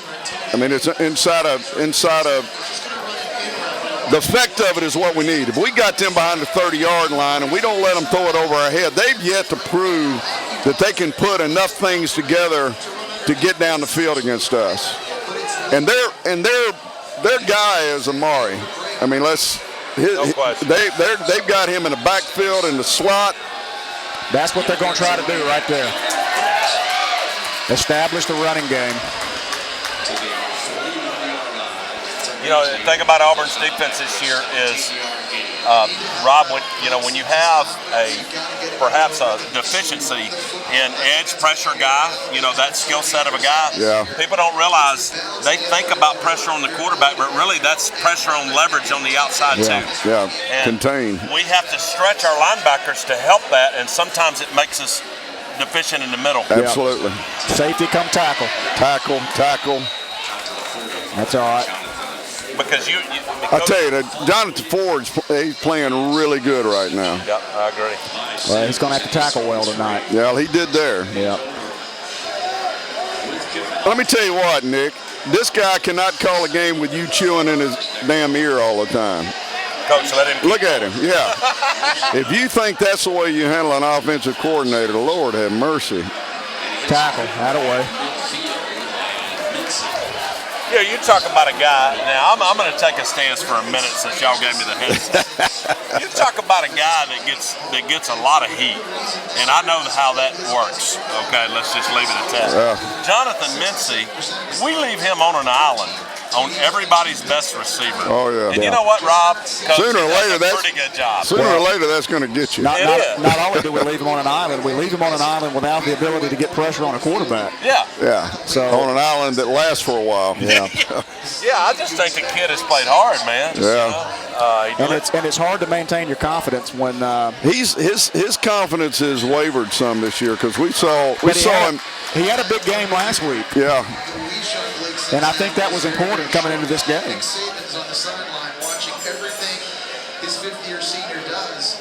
Bend but don't break. Well, people have to, my friends, everybody around me. I'm just not a guy that criticizes players. It's not my style. Oh no. What about everybody calling for Ellis's head? What do you make of that? Well, I think that's part and parcel with. Let's see what they.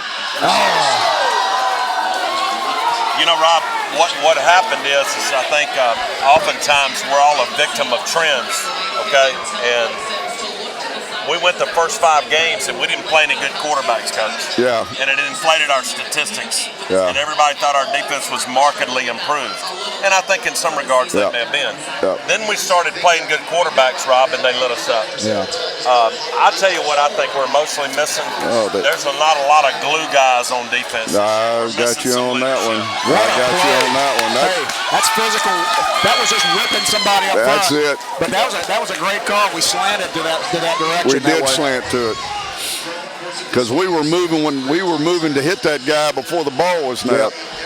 Jack him up, Rodney. Jack him up. Rodney's sort of the guy that's left on the sideline to engineer the emotion. Got some energy. And when he adds it, it's there. And sometimes it doesn't look like that energy gets transferred during the game to us defensively. Huge play at 3rd and 10 right here at midfield. 3rd and 10. Got to get off the field right here. Got Trevon Reed in at corner. And they get some pressure. Got a tackle. There you go.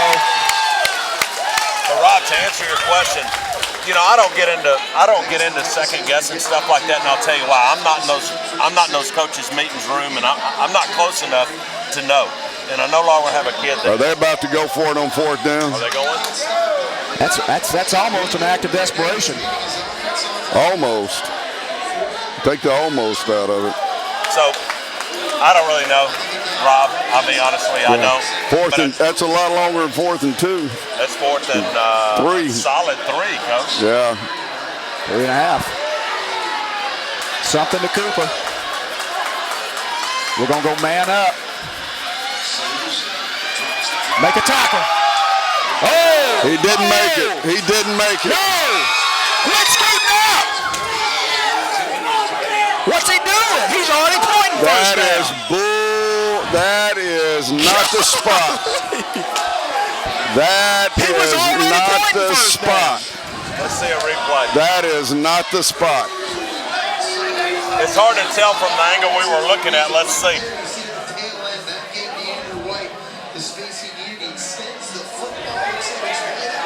I believe he got it. Yeah, unless his foot's out of bounds.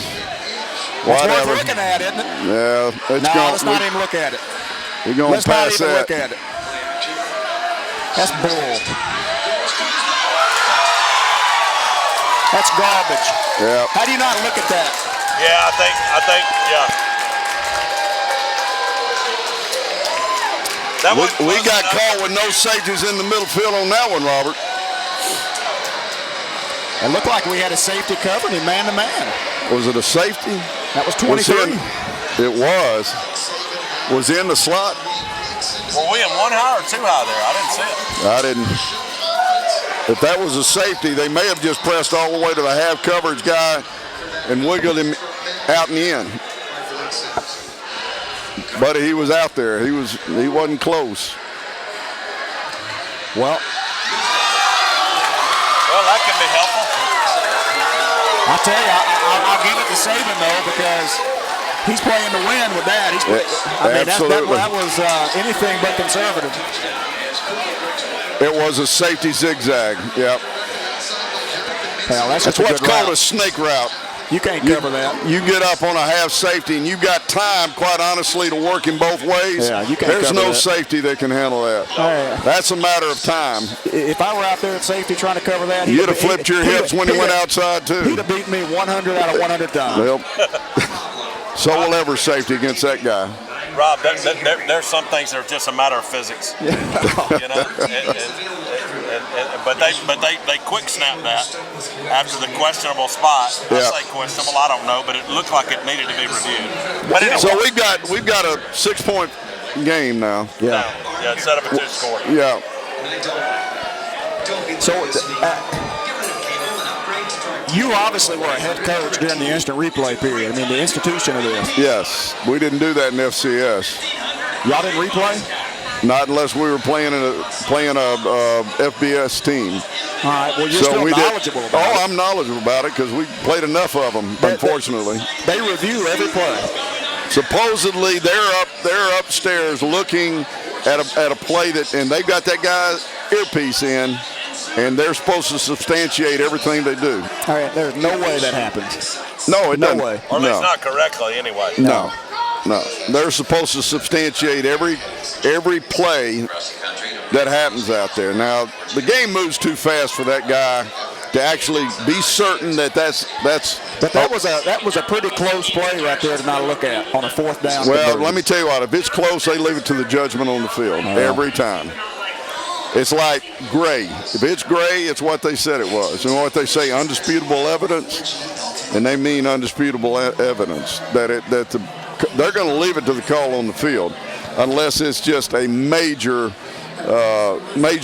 obvious, first time through look at it. I think Kiffin's done a good job tonight of lining Cooper up in different places. Yeah. And sort of dictating the matchups. Well, they had him in a slot there against half coverage, and when you're not getting pressure on the quarterback and they've got time to work a safety off the hash and then beat him back inside. But you and I both know this, that when you have 2 deep coverage and a slot guy, there's somebody supposed to be interrupting that route. You got to redirect him. You've got to redirect him so he doesn't get on the safety that quick. And so the breakdown is where that guy that's supposed to be misdirecting the slot guy on the safety, but now he's looking in the backfield at the run. How much of it is actually doing this on this wide receiver, and how much of it is I got that cutback lane? And that's a Robertson 3Z. Those are your outside star sort of super player kind of guys. But he got no disruption. And you're right. Anybody gets a clean shot at a safety like that without being guided, yeah. I mean, it's over with. You're asking a 4.5, 4.6 guy on a back pedal to cover a guy that's 4.4, 4.3. Yeah, and got all over the field and got hips, and has the whole field to work with. Yeah. That's an improbability. He's got the wiggle factor on him. So if you don't get your hands on him, let me ask you, how much disruption do we do now? I don't see a lot of it. I don't see a lot. We're not used to playing zone coverage. That's the issue Rob and I have talked a lot about, is that we've gotten to where we've tried to, I mean, this all starts with not having four-man front confidence to get some pressure. We've started relying a lot on blitzing, which relies a lot on man. If you don't play a lot of zone, you don't do the you don't do the things. Look what they've got here. I mean, there's nobody there to disrupt. The redirecting, the boxing out. Yeah. That's Jonathan Mincy. He never touches him. I mean, that's a senior. He's got to put his hands on him and jam him. Yeah. He's got nothing but the flats out there. How about Rudy Ford returning the kickoff? The safety that gets beat to return the kickoff. Well, he's a great running back, so I can see why they're doing it. Really important that we answer. Attaboy, Cap. Nice play by Collins. He's a good player. Yeah, he is. Those guys tackle well in space. I don't know how good he is in coverage, but he really plays the ball well on the run game. Yeah, their defensive backs tackle well. We're still playing this thing with a spread look with nobody protecting the edge, which means they can bring a guy down and be in our backfield.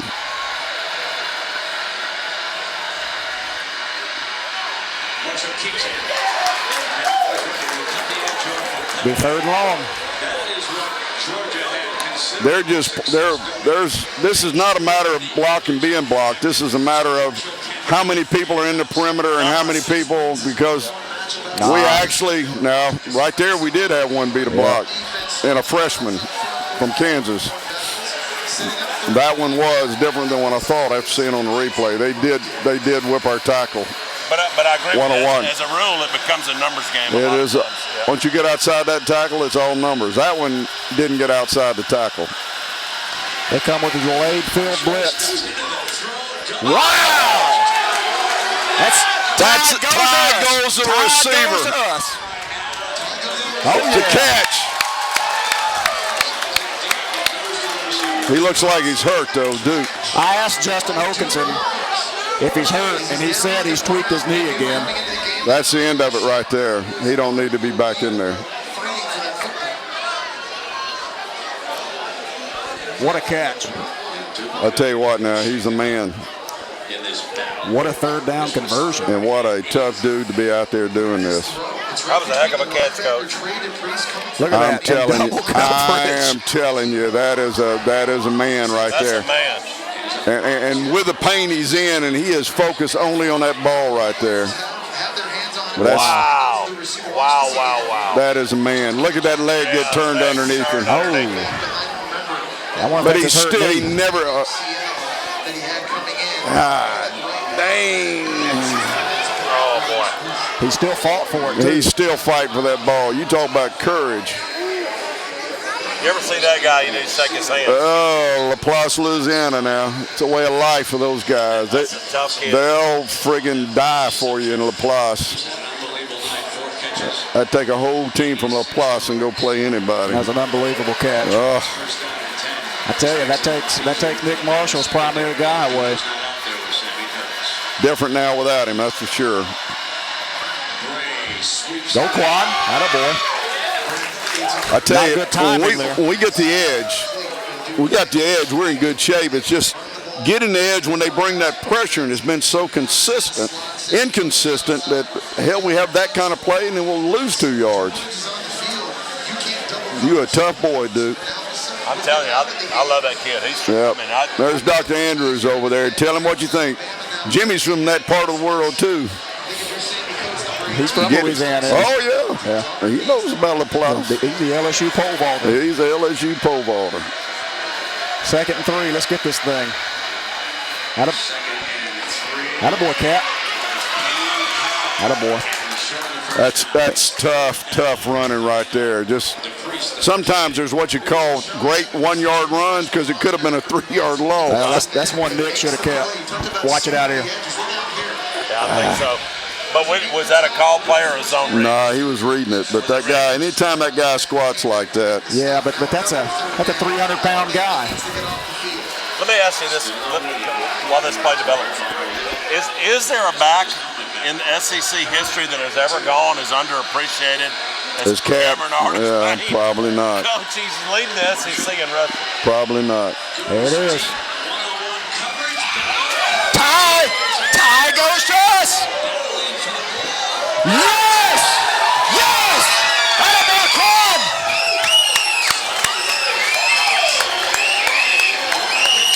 That's what you call fighting for it, baby. You know, neither one of those balls we actually got up with. That's his catch. High goes the offense, baby. Every time.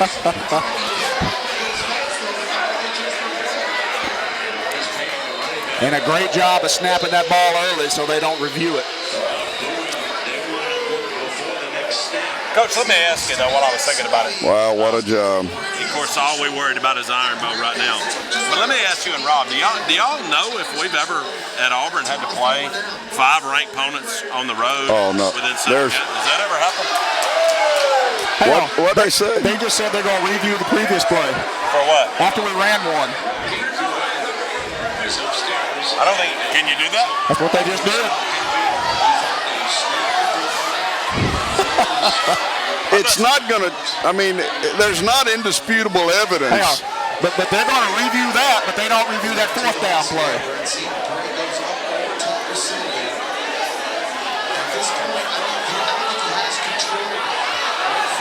They better be they're open themselves up to major. His foot was down. To tie. That's going to be the best view right there. They both got it. To tie.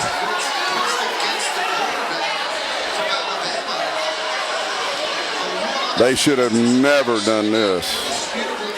So they're going back a play, Rob? Yeah. They should have never done this. I mean, creating in this kind of game some unprecedented. That's unprecedented.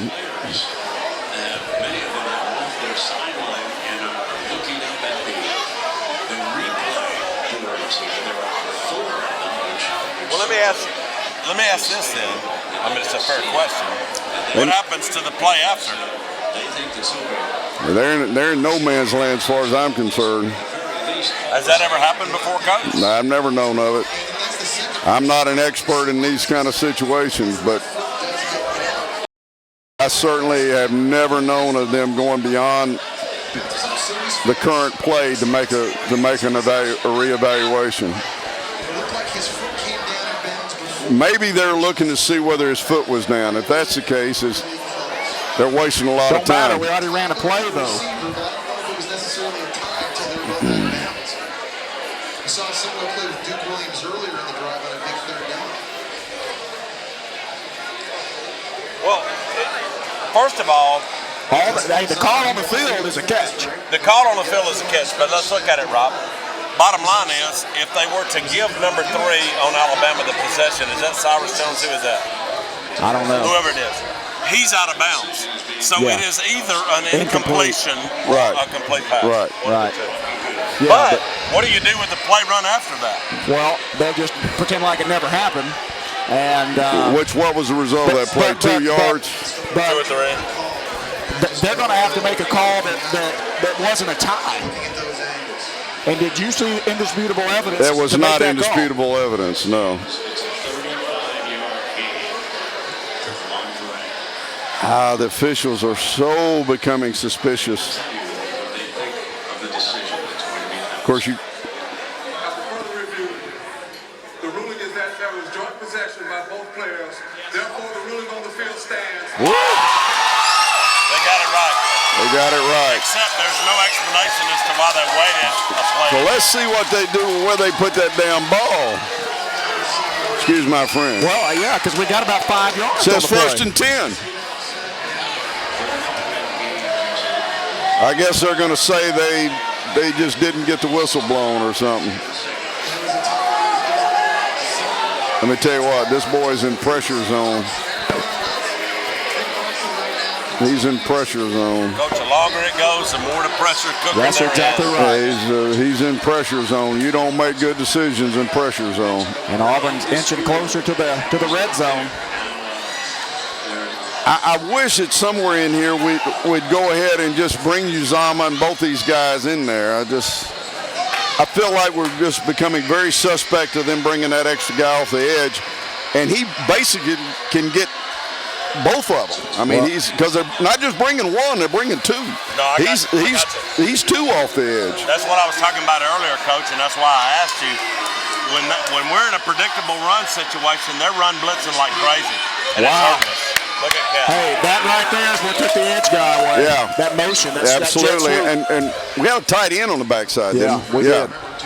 And are we playing 71 at tight end like we have done before? Because whoever that guy was over there buried the defensive end. I don't know who it was. I think it was 11. Well, it was Uzama then.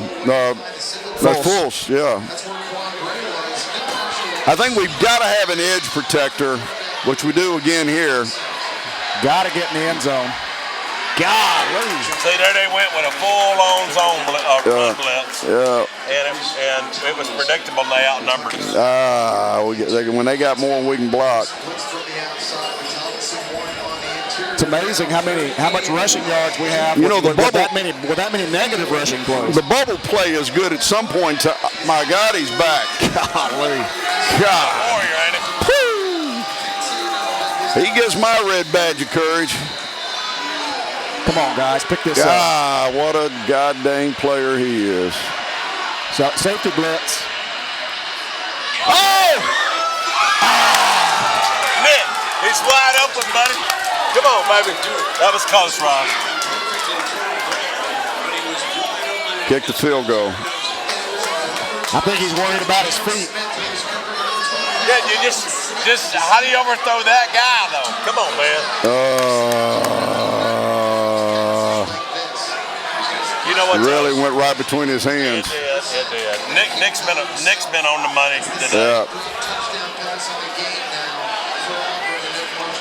Golly bum. Big kick though to get it back out to 2 scores. Yeah. Come on, kick.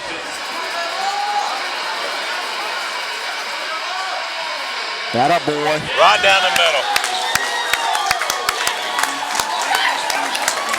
I'll take the points. That's another drive of points. Absolutely. Don't turn it over and let's win the kicking game. Because offensively, we're outperforming them. Our offense against their defense against their offense against our defense. We're outperforming. Coach Malzahn's facial emotions tickle me sometimes. He was like, because he's an offensive guy. Hey, he's right there. And from a fan's perspective, and I guess a former coach having sons that played, I coached myself. I like guys who show a little bit of emotion. Oh, yeah. As long as it's within the framework. Hey, let me tell you what's the difference between that message and this message? Yeah, I love that message. Yeah. I like to know where I stand, and silence doesn't do that for me. No, and folding your arms and kicking the dirt, that's not a good message. Hey, Jeff, tell us what Jake's up to now. Jake graduates on the 13th of December from Building Science School. And Rob, real quickly, he hasn't decided yet, but he's very fortunate. He has 3 opportunities with 3 very large, very esteemed general contractors throughout the country, and he's got to choose in the next week or so which direction he's going to go. Well, he's very fortunate. I've got a book that will come out in the beginning of next year, and Jake and both Coach Crowe have submitted excerpts and parts of that. That's going to be fantastic. So Jake did a great job, and looking forward to people getting to be able to read his thoughts on his playing days. But man, he's got a message. We're gonna let you get back over there and join your beautiful bride and your daughter. And does that mean y'all are kicking me out? Yeah, you get out of here. Coach said you're gone. You're out of here. Thanks, I thought I made some good points, Coach. You did great. Love you guys, man. Hey, War Eagle. Hey, keep us in there. All right, man. Hey. If we start struggling a little bit, come back, because you're leaving it in good hands. I hope we can handle it. Thank y'all for having me. All right, thank you for coming, man. You got another one? Put the headset on. There we go. Put the headset on. Yeah, right over here. Right over here. Come on. Yeah. Come on. Over on the side. This is Dr. Zach Steele. He's an optometrist. He is the departing president of the Alabama Optometric Association. I did my internship in his office. Oh, wow. He's a good guy. But how good a student was? I mean, how good a student? I taught Rob everything he knows. Zach writes for College of Magnolia. He put out a top 10 things you need to know going to Tuscaloosa. Give us a couple of them in the break here. Well, one was Jimmy John's. Don't do that. You have to know the difference between Jimmy John's and Jimmy John's after the game. That's all I got to say. There's a message in there somewhere. It's not a good one. It's not a good one. You don't want to go to Jimmy John's after the game. You want to go to Jimmy John's. Well, man, what you think about the start of the second half? I'm shocked. I'm shocked. There you go. Keep them inside of that 30. Make them go the long distance. Next time we get in too deep, let's reroute the slot guy running against our safety. I've had a lot of people come up to me and thank me for the things that I write on the message boards. And truth be told, he's the reason I started writing. He asked me about 5 years ago if I'd write a column, a preview and a review, and I'd sort of do the football stuff, and he'd do kind of a. I was a joker. He was the jokester. And, put a little fun in it, huh? I did. Yeah. And then I got hired last year, so and then he got hired this year. So. I did. Oh, really? Oh, wow. Well, keep the spice in it, boys. Bama's going to try to go deep, coach. Take a shot, and they got him. Damn. I should go now, right? I need to leave. Get out of here.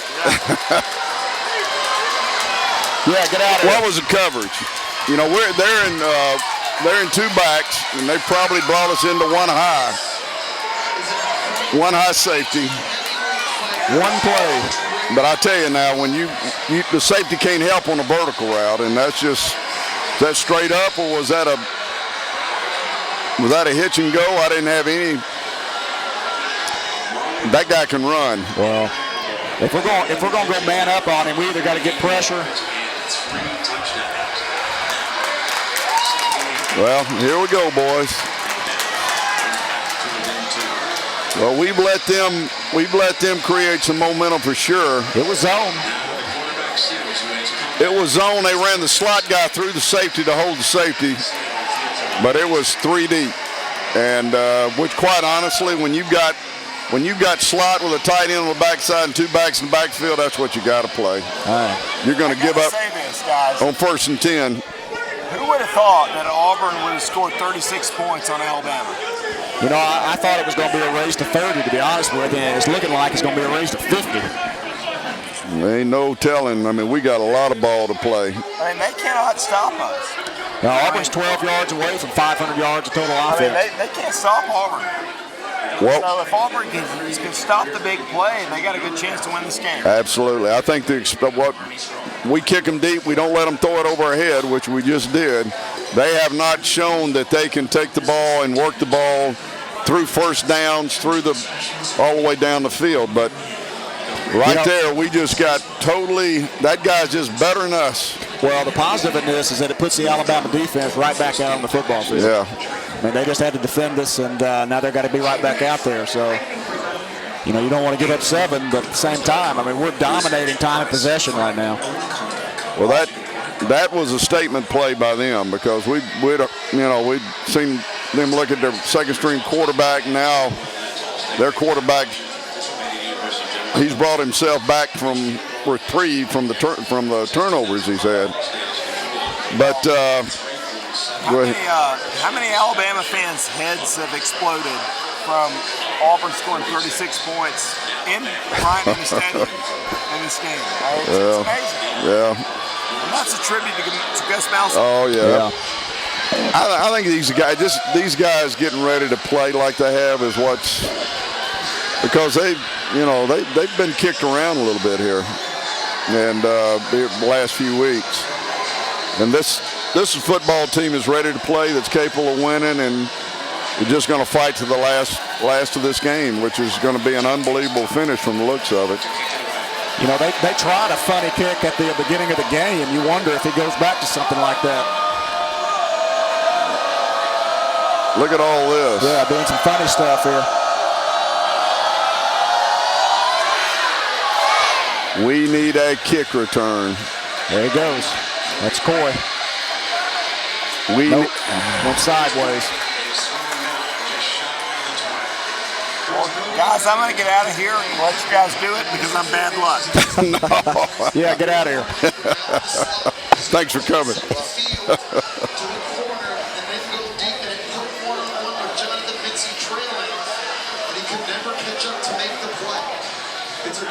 Yeah, it's just. Oh, he's a slot guy, and it's a double move deal against 3 deep.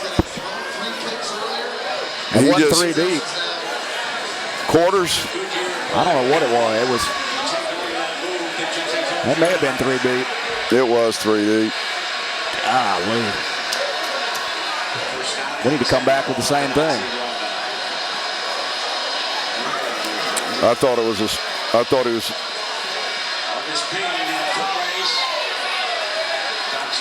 That's a tough 3 yards right there. That's a tough 3 yards. Setting the edge. Alabama with his speed, being able to run down and make plays. Xavier Dixon, 46. So we've had a lot of success with the sweeps to Quan Bray. And there's Duke out there again. Boy, is he a tough human. You know, the difference in this game right now is they're putting 7 on the board. We put a lot of 3s on the board. God, man, he makes such a difference. What a dang receiver he is. Such a difference. Wow. Wow. Kids are basically playing on one leg. Tough.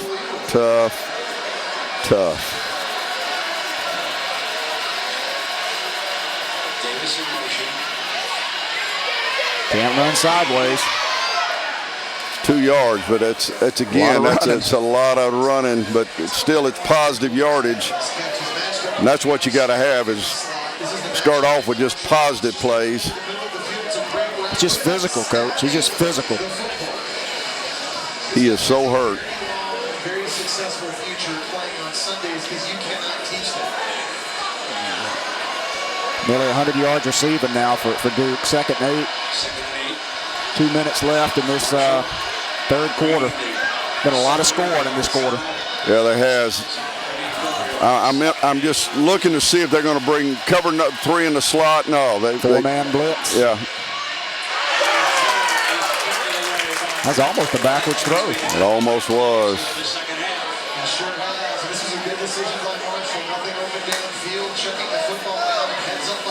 It's happened to him a lot this year, getting that ball knocked down. He had some running room too. Yeah. That was a backwards lateral. All right, you know who he's looking at.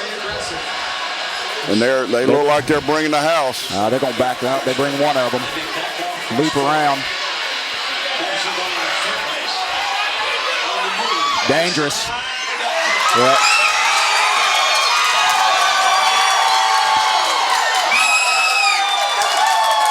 That's just Nick trying to make a play. Sprinting outside and throwing back inside is the sin.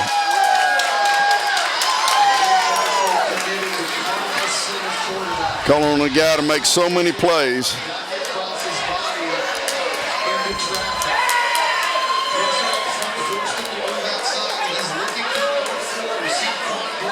Yeah, Quan. Almost pass interference. Yeah.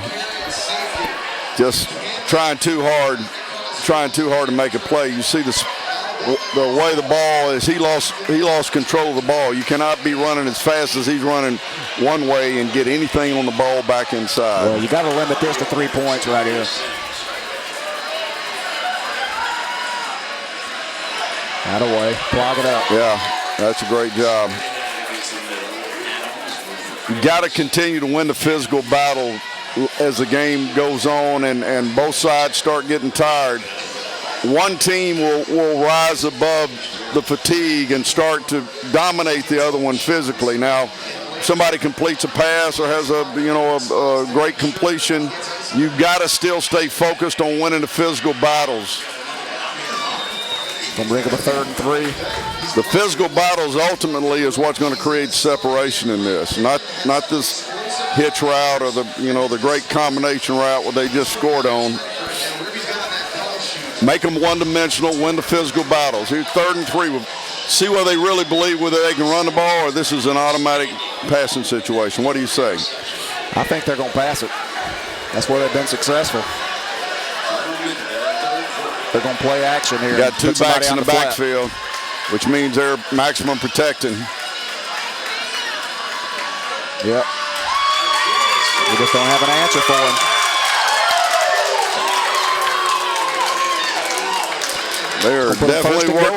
They're definitely working it to Amari Cooper, that's for sure. They kept both backs in to get maximum protection and really just ran an all curl with double flares. Found the seam. We played zone. They found the seam between the linebackers.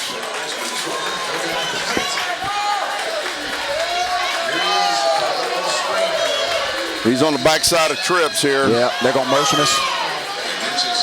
Yeah, we've got mismatches now. We got mismatches everywhere. They jumped offside. We got lucky, Coach. We got lucky. Yep, that was big.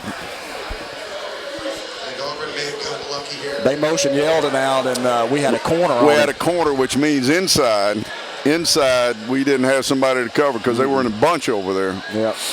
And they were going to fade it up one-on-one over here. They're pointing at us. Ain't no way.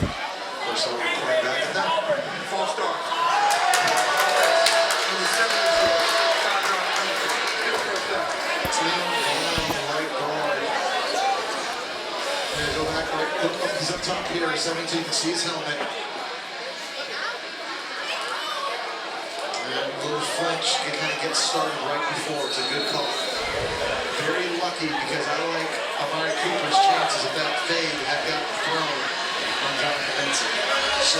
They're down to 3 seconds. They better call a timeout. They're out of time. Oh, that was a quarter. Lord of mercy. Thought it was a game clock. The play clock. Well, we're going to come down to the 4th quarter. What's new? I tell you though, the one thing I like is that if it comes down to a kick, that our guy he's got plenty of reps tonight. He sure has, and he's not just made them, he's drilled them.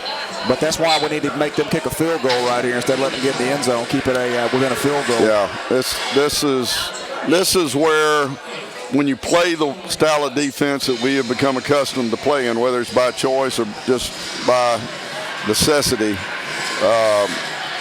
you come up with a combination of coverages and blitzes that give you an advantage down here. The problem is how we want to leave ourselves with Amari Cooper and where he's at, because he's been on the backside of trips, which basically, if you're playing run strength, leaves no safety help for him over there, because if you take safety help, you don't have enough to handle just the power game into the strength of the offense.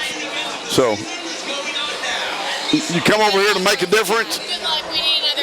Come on. All right, bring him in here. Here's a good luck. Here's a good luck, Crew. Come on in here, Cam. Come on, Cam. Yeah, there's number 2. All right. All right, what is about to happen, we're going to say is because what do we have to do to win? Just go believe. That's what you do. You just got to believe. Well, are y'all ready? Y'all believe? All right. You ready? The next play is a big play. We all just got to believe on this next play that we're going to make a tackle or an interception, not give up a touchdown. Will you do that? Can we do that? We do that? I think we do that? Believe that. All right. What down is it here? It's 3rd. Where you going? Is it really? Yeah. Well, check me. Make sure I'm right. It's 1st and goal. It says 1st and goal. I don't know. Well, I'm in the moment instead of in the play. How about that? Well, when you go to the stats through 3, Auburn still leads basically in every category here. We're over 500 yards of total offense. Alabama's closed the gap considerably passing the ball. Right. 335 to 273, rushing 171 to 81. Auburn 6 penalties for 50 yards. Alabama 2 for 20. Auburn's had the ball for 10 more minutes, and Auburn has 1 less turnover. So, come on in here. Come on. We're bringing in the karma. We're sending a positive message that we're going to hold them out of the end zone here. Yeah, we need to. Right, ladies? There you go. Was it first down? I don't know. That's what it said. All right. Let's get through the commercial here, and then we'll get them straightened out.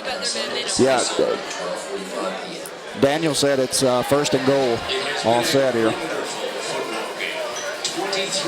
So Auburn leads 36 to 34. 1 more quarter to play. It's been a great game. Been a great game. Yeah. I think the defining. What's that? War Eagle. You go. War Eagle. He just came for the commercial.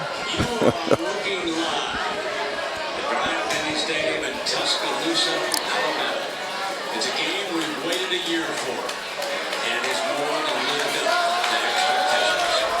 We start the money quarter. Alabama on the drive with a First and goal. Some pressure.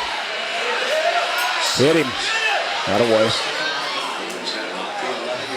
He can do more of that, but I love the idea by Sims. The fact that he's decisive, when nothing's open downfield, you take off now. They don't like to run him a lot on zone read type plays, but in a game like this, close as it is, you need all your weapons fired. And Amari Cooper and TJ Elton are going. Again, I just think To me, this is the dangerous down. This is a screen and draw down. Don't blitz is my point. Dangerous to blitz on this down right here. We got 3 easy on Cooper right here. We double him. Yeah, he's got a lane. Yep. Touchdown. We win man coverage.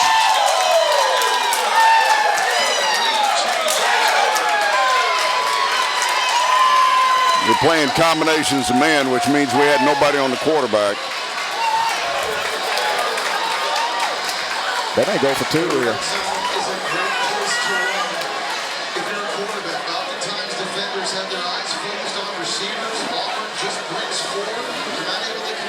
The linebackers were involved in covering the backs, which means once you pass the 4-man front, there's nobody to count for the quarterback. Yep. And the only way you deal with that is have somebody spy or twist. Well, we need to get some points on this next drive. Yeah. Jesse, he was actually injured when you and I were here last week, and he did practice well this week. This is an interesting scoring margin right here because I guess they're going to go for the extra point, which makes it 41 to 5 points, which is usually you deal in separation margins of 4 and 3. Yeah.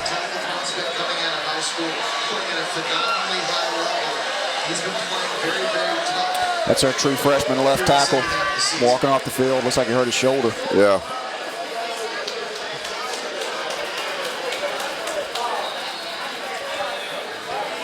Go back and take a look at this again. Here he is right here at the bottom of the screen. He's working against Brandon King.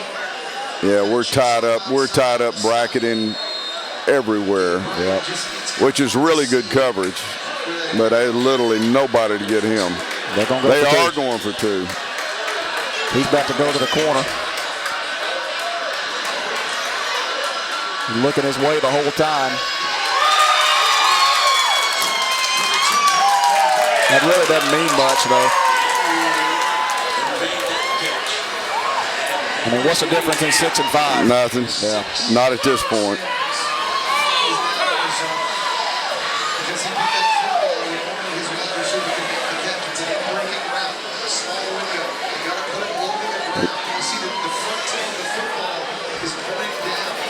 Of course, 9 points.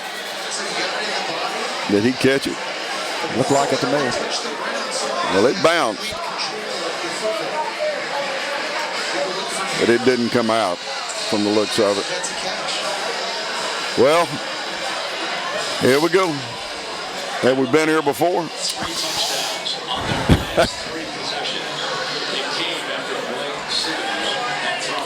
Yeah, but man, when you look at their drives this second half, yeah, interception, touchdown, touchdown, touchdown. We've gone touchdown, field goal, interception. I tell you what, the turnovers are back to 2 and 2. No, they've got 3 turnovers. So we're still ahead by 1. Yeah. So they've done a really good job of overcoming them. They really have. Because some of the disparities here are really big. I mean, the fact that we've outrushed them almost 100 yards. The fact that we've run 24 more plays than they have. We've had the ball 10 more minutes than they have, and we've turned it over one less time, and they're winning the ball game. That's they've had some explosive plays, and I think they benefited from one time. I know a punt return. We haven't benefited from any kind of return. We haven't even made their field goal kicker come out tonight. No. Is it all touchdowns? Yeah. They haven't kicked a field goal. That's right. Missed the next point and then made up for it with 2. Yep. We've been down there more than they have, but they have. They've got the ball in the end zone. They've got the ball in the end zone. We've kicked 4 field goals. Yep. Well, this needs to be a drive that ends up down there. Now, as you said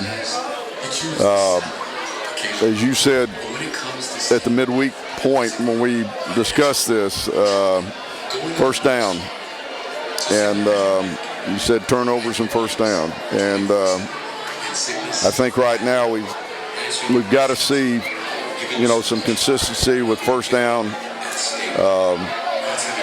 Allowing us to keep a run-pass balance, because if we're in second long through a whole drive. I mean, you can make a play here and there on second long, but you're not going to live with second longs for very long. What I'd love to see somewhere in here is a kickoff return or a punt return that separated us. We've kicked field goals from the Alabama 3, 7, 7, and 3 yard lines. Wow. That's telling.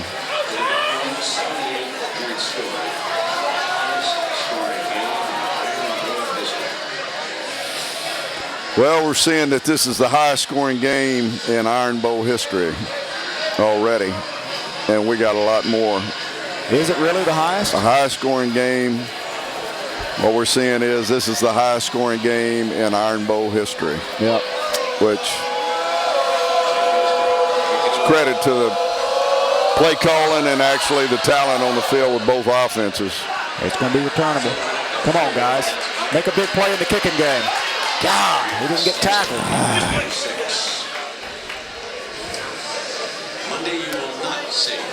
There's a skill returning a kick. Sometimes it's foot speed and sometimes it's just ability to slide and hit it. We didn't slide very well. He had a hole. He sure did. Just couldn't get there.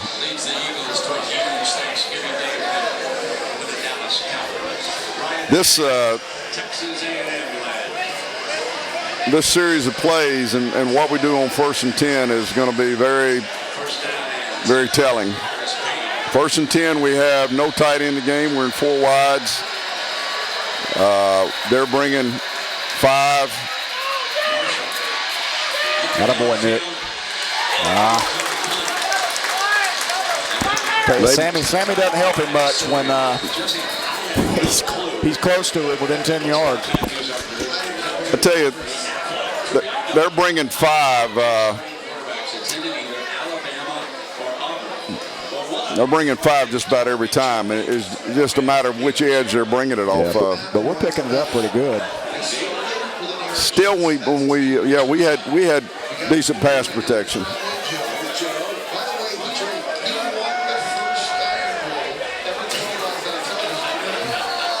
But what we don't do very well is when they bring 5, because that's a run blitz is what it was. We just happen to be throwing the ball. Is when they bring 5, they're getting penetration in our running game, unless we've got Fulsa Uzama back there to really protect the edge. We Down have to not 5 seconds here. I don't think we're going to get the playoff, Coach. They defended that well. 3rd and 10, 3rd and 9. That's a problem with the first down pass when you don't complete it. Yeah.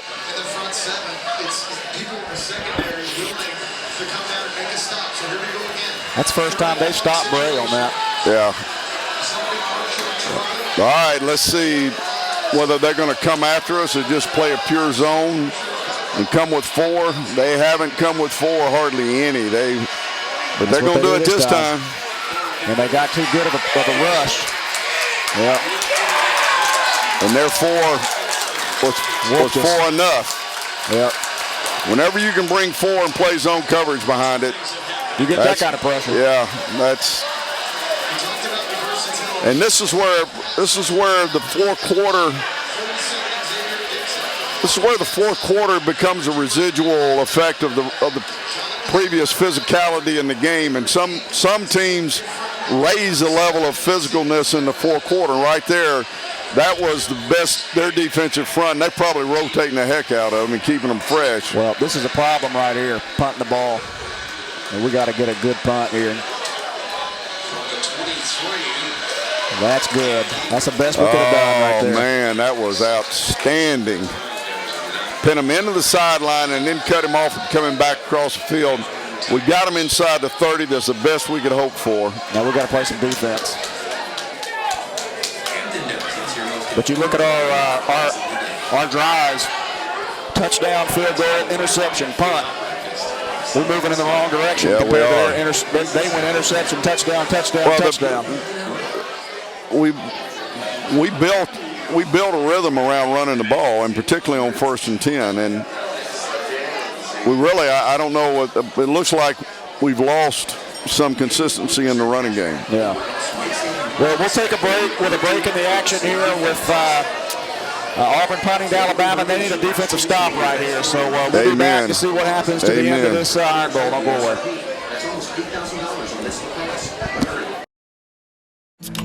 All right, come on in. You're trying the Pepsi challenge with us today? Yes. You just tell us which side you like better. Okay. Like that one better. You like that side better? The Pepsi side. Who wants to try the Pepsi challenge? Come on over. Do you like this side better? That is a Pepsi. Pepsi. And you're from Atlanta? I'm from Atlanta. You're going to go home and spread the word that... You're going to go home and hide. Pepsi tastes better. Hi Bianca, how are you? What are you doing here? I'm doing great. I just came to do my membership for the Auburn Alumni Association. I would love to be a member. How do I join? It's easy. aualum.org, which is open to all alumni as well as friends. I was doing the work of 3 people. The pressure was unbearable. I said it was enough to drive anybody to drink. And it was. But that just made everything so much worse. And now somebody else is doing that job. Bradford's proven treatment program has been helping adults and adolescents overcome addiction for more than 30 years. It's affordable, confidential, and only a phone call away. I need help. Meditate for the sake of confusion. Bear in mind the results are unclear. Best to rest all your laurels on a saint, 'cause we're all going down in a ball of hot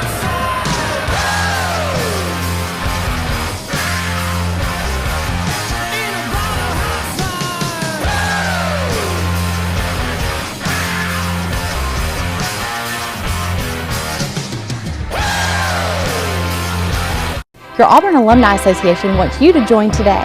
Join because you love Auburn. Join because you want the Auburn magazine. Join to save money with a variety of local and national retailers. Join us, the Auburn family, at aualum.org. Hi Bianca, how are you? What are you doing here? I'm doing great. I just came to do my membership for the Auburn Alumni Association. I would love to be a member. How do I join? It's easy. aualum.org, which is open to all alumni as well as friends. And welcome back in. Alabama starts this drive with a little bubble out to Amari Cooper, and I think that's about his 12th catch of the game. They are feeding the ball to Amari Cooper, and he's quite a player. Somewhere in here, one team will get back to the running game and develop a run rhythm.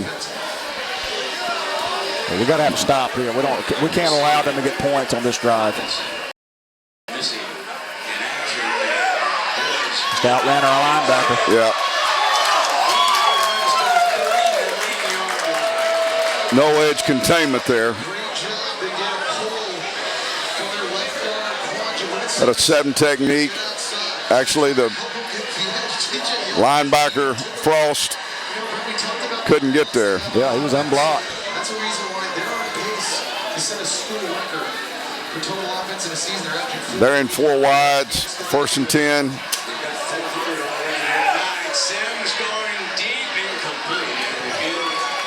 He gets a step on us every time. Yeah, he's behind us every time. We had a free safety, and the free safety didn't really get a very good break to help. He's got 12 catches for 209 yards. Quite a player. Everybody else has 1 catch. Yeah, you think we can figure out who they're throwing to? I'm sure we know, so it's, give the board credit. They know they're going to him. We know they're going to him. They're still going to him. 2 backs in the backfield. That a boy. Nice play to that corner out there. That's Hulsey. Yeah, I'm telling you, that's attacking it. Every time we see them in 2 backs, you just about have to, other than the fullback and the flat, and we've got to think run whenever that fullback's in the game, which exposes us a little bit coverage-wise, but you still have got to take the run away from them. Fullback in the game, 3 wides. Huge play right here.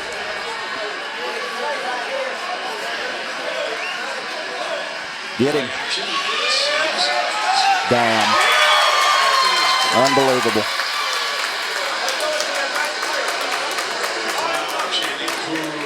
I just don't understand how we let a guy like that run around with nobody on him. Well, it was zone coverage. Didn't touch him. And really nobody putting a hand on him, and that guy's, they're going to him. You got to reroute him every once in a while when you're in zone coverage, because he's running play action pass, I guess, held the inside linebackers. But as you and I have said, when we're in zone, our linebackers have not been much of a factor on the inside routes. They got us. Yep. They had us outflanked. That's the same play that we didn't get to last time. Tight end into the boundary with a trips the other way, and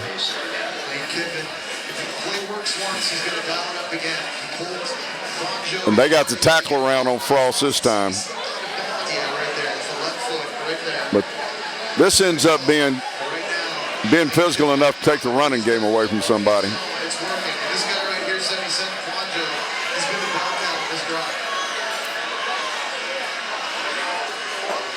Got to have somebody step up and make a play right here.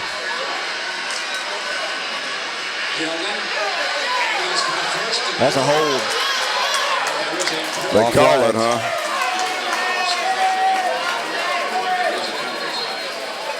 They call a hold? Yeah.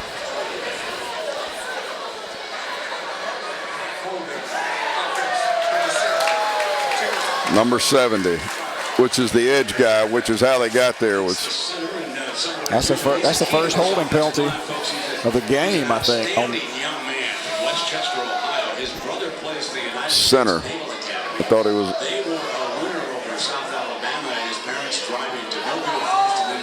I don't know about that. That's what they called. Yeah.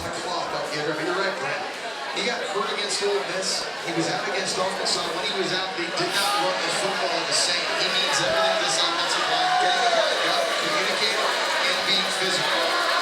They got the big back in the game and showing the wing.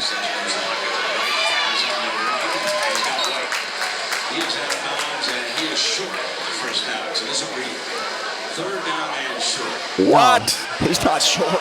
He just gives it to him. Nick Saban has to make that tough decision over there after that third interception. Am I going to stick with Blake or am I going to go Coker? He decided. He told Kiffin that for conferring we're sticking. Number 2. These downs right here are the downs that separate fourth quarters, is when you get down to short yardage and red zone plays. Somebody's got to step up and whip somebody and make something happen. Yeah, we got to get a hat on the ball and force a turnover. Yeah, we gotta stick our bodies. We got to play with our bodies right here.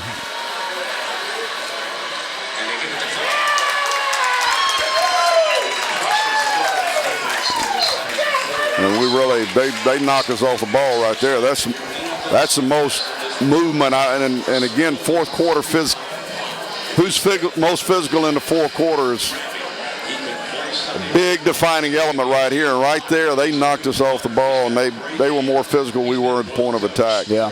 First time that and what I saw that defensive line on that pass rush seemed to be shifting the physicalness.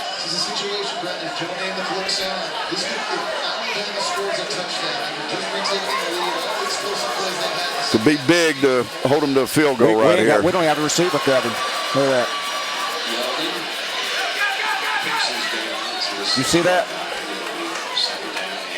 Yes. I think we got out there way late, didn't we? Yeah, I mean, just out of necessity. Yep.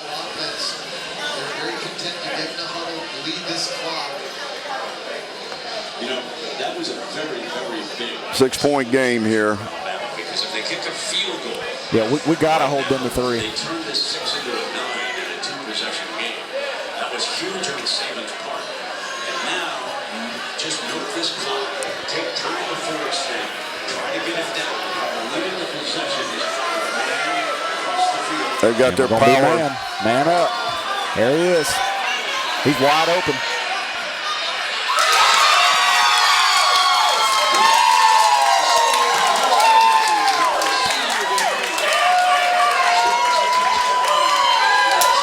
That's the difference of the game. They score touchdowns down there.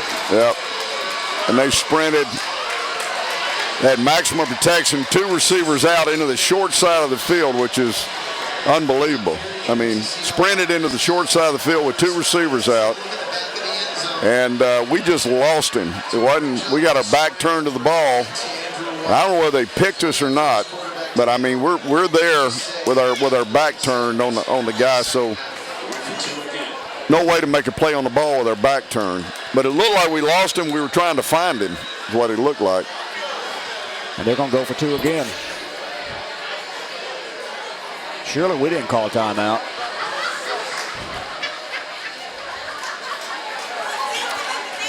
It was a 12-point margin right here. Ray told us earlier, Lane Kiffin told Blake Sims, hey, I'm going to be whistling at you, looking at you, look over at me for the right play. Huge. I mean, what'd they stop play for right there? Making sure they get the perfect play call for the city. I have no idea. This could end up being a margin of victory under circumstances where we get the ball 2 more times and score. We got him. Yes.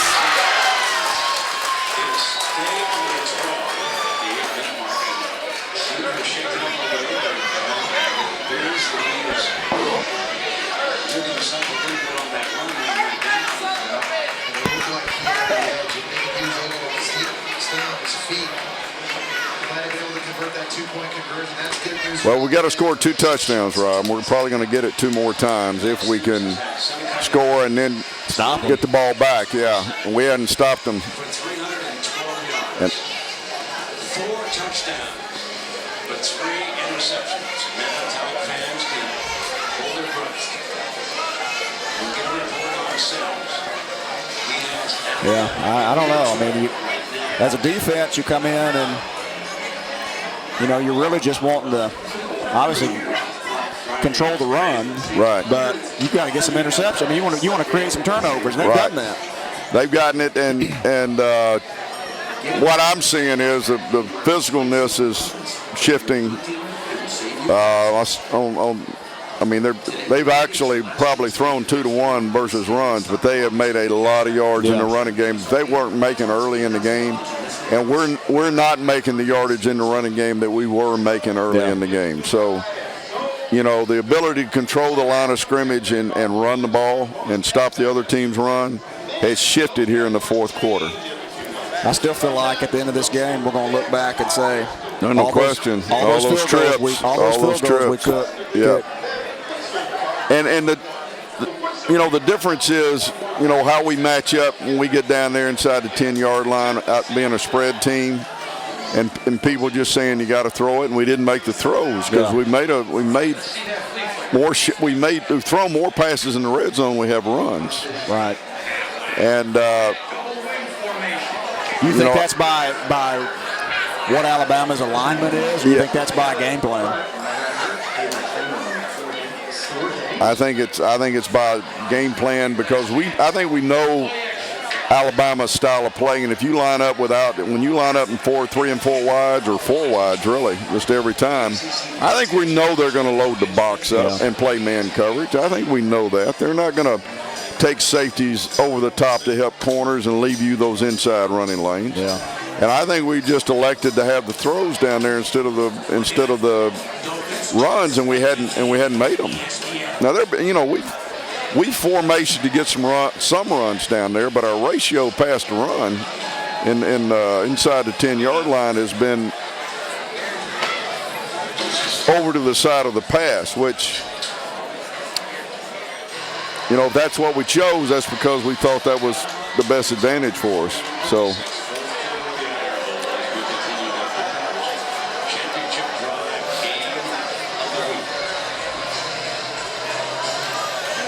I think we can move and I think we can score, but I think we're going to have to create some. I think we're going to have to create some runs in here, and that's passes are there. Now there's always some pass against some coverage that's open.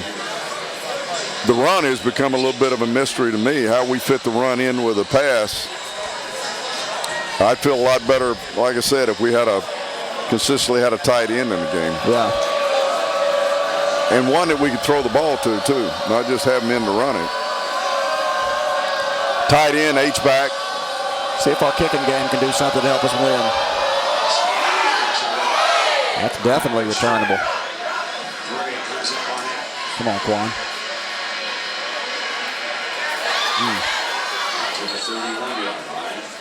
Almost had a cut. Yep. They may have been offsides, but they didn't call it.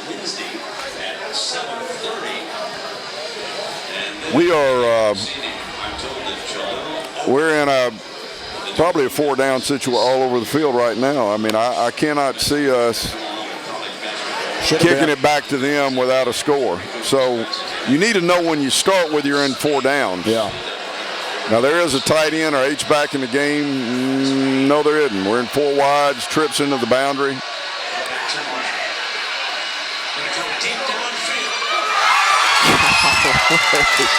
Damn, that's one way to get back. Wow.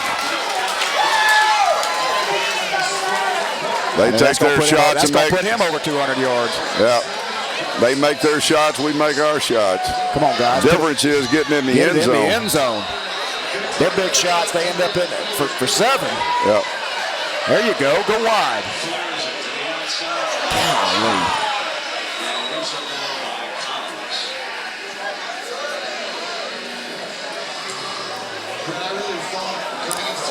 They caught him with 8 in the box and had matches up 1-on-1 outside and just pull the bubble into the potentially bringing that guy off the edge. But they reacted really well.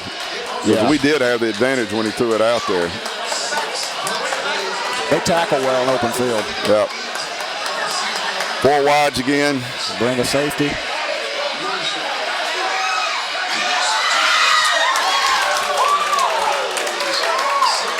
Third and 9. I think that's a ball better thrown for Duke. I don't know if he's about out hurt again.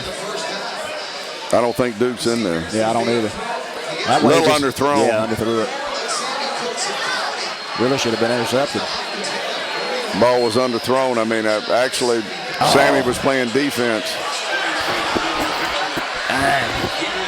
Come on, guys, put this thing in the end zone.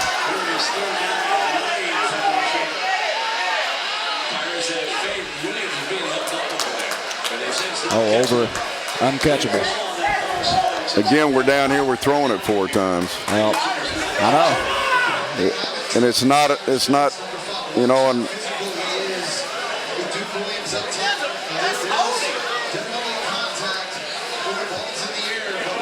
they called it uncatchable because it would have been pass interference. Well, here we go. See what Alabama blitzes. Got to keep those 4 guys out. Come on, Nick, find him. Golly, they got a blitz. Oh!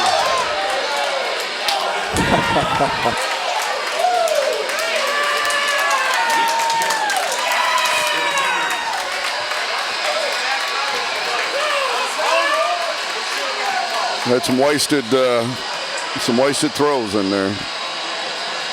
Still, I mean, we seemed just determined to throw the ball inside of the red zone. For all the running success that we had early, it really diminished into we became the one-dimensional football team, which now the front 4 can just lay their ears back, and the people that are in coverage can totally bring their focus to where receivers are rather than wondering whether they've got to fit into an inside running lane. And I'm a little surprised by it. But we have, I don't know what the stats say, but we've thrown for a lot of yardage. Oh, yeah. But the running game is just about. No, we've gotten away from it. I mean, we've rushed for 168 yards, but we were nearly that at halftime. Yeah. I mean, they have made us so one-dimensional the second half. Yeah, I mean, the yardage is starting to really catch back up with each other. And they on the other hand have had consistent runs. Some of them quarterback runs, but they have had consistent runs. Who caught that pass? Bray or Davis? Is that Davis right there? Yeah. I still thought the spot was terrible. It was a lot closer than what they gave the spot as. Yeah. He still, I don't think, had it made. No, he didn't have it made. Well, we can't afford anything but a 3 and out right here. Yeah, and hopefully we've got our timeouts to. Well, you got to think that they would be wanting to bleed the clock and just run it here. You'd think. You can start off by looking at what the formation is, whether they've got a fullback and a tight end in the game, and then whether maybe even 2 tight ends in the game. Well, we'll see if they're going to play to win or play to hold on to it. They've got a big back that they've saved that's awful hard to keep from getting 4 yards. Yeah. 27, I don't know his name, but you know, he's the kind of guy with a big fullback in front of him that can be a finisher. Yeah, Derrick Henry. Yeah. Well, I'd sell out to stop that. Yes, and you got to put everything into stopping the run. You know, if they throw the ball and are incomplete, they're going to help us by stopping the clock.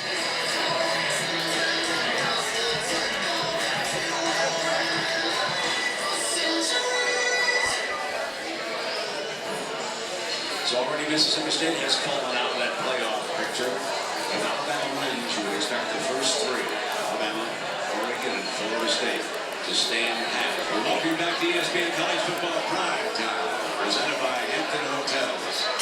Blake Sims, after throwing his fullback, tight end in the game.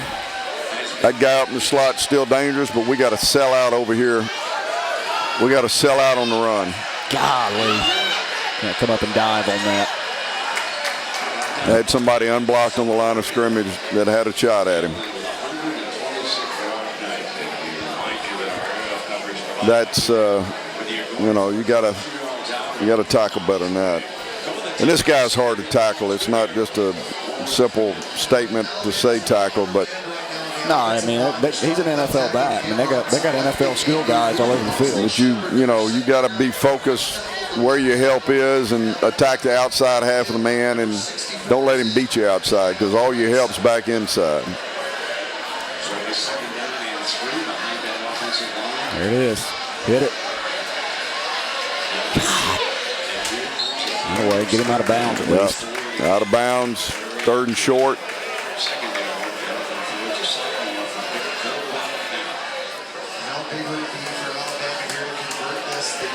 Just too many opportunities to get him down for losses, and he still gets positive yardage. They're leaving him in the game. This is a big front from Auburn defensively. They've been very poor. They're leaving Yeldon in the game, which is in this situation. 3rd and 2, and they're in spread. Quarterback draw.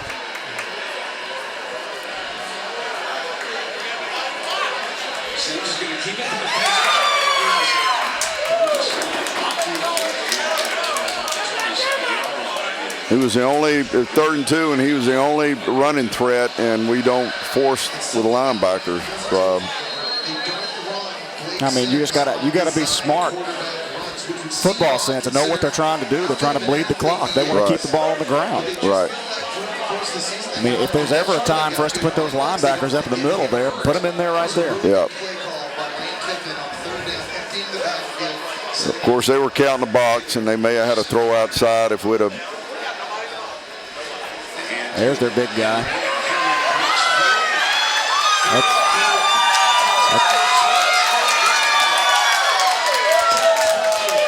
He's big and fast. Yeah, that's a dagger right there.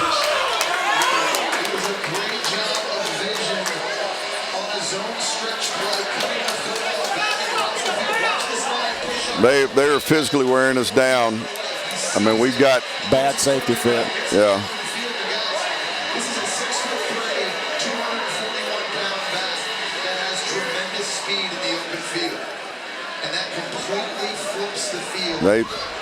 They just passed us in the rushing game, and we had a sizable edge in the running game early. Oh, yeah. Wasn't even close. Wow.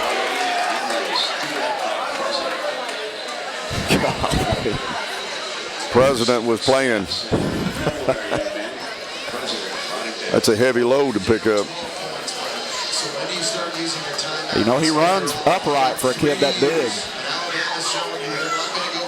Henry? Yeah. Oh, he's straight up. And he's not a weaver either, you know. He can make one cut. They're going to go play action right here. Try to put the dagger in.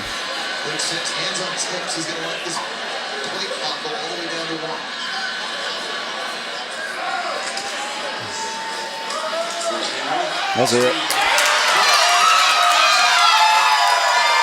They just physically have wore us down. They physically wore us down at this point where they can run the ball and we can't. Yeah. And, you know, in the SEC, the dominant running team wins about 90% of the time. Early, there was obviously not the case. I mean, this thing shifted at halftime. Well, right before the half, I think it shifted right before the half when we couldn't get that ball in the end zone. Yeah. I mean, every time in the red zone, we couldn't get it in. Right. Well, and we hit Coates. We got that interception. We got Coates down to the 3. Yeah. And then we had to kick a field goal. Yeah. They are they're fitting the blocking scheme. They're fitting the blocking schemes in to where they're getting people on our linebackers and our safeties. I don't know who 24 is. Non-existent. He had two bad plays there. He had consecutive bad run fits there. Yeah.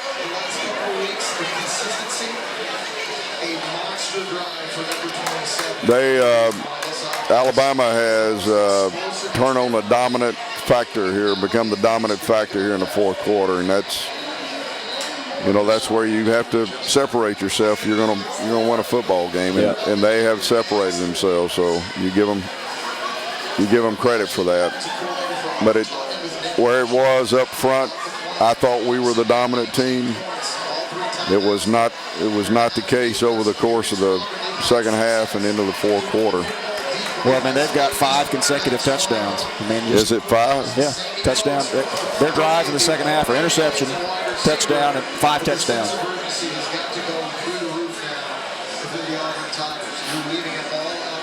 And we've gone touchdown, field goal, interception, punt, downs. And had some outstanding plays that are made, just like looking at Sammy Coates. Yeah, I mean, we've had some outstanding plays, but not a combination of plays that end up getting points. Our big plays end up, tackled inside the 10-yard line. Yeah.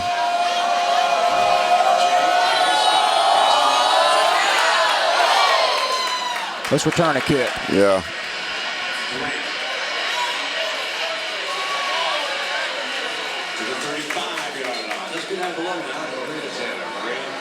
Of course, this is 4 downs all over the field, and well, in my opinion, it should have been 4 downs all over the field from the beginning of the game. I mean, I know what you're saying. Looking at now, 55 points. Yeah. 52. What is it? If you realize that you had to have that point production, but honestly, until they mounted such a consistent running game, I didn't see them scoring that many points. There was a point in this second half where Alabama felt like they had to go for it on 4th down. Yeah. And did and got it and ended up with a touchdown. Yep.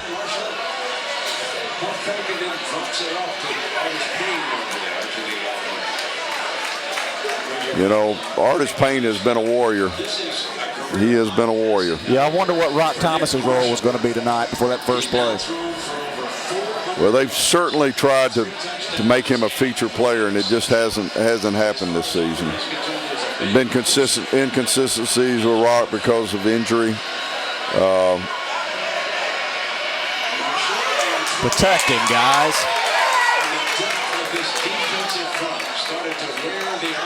And I think they have rotated and stayed fresh, as is being said, but they have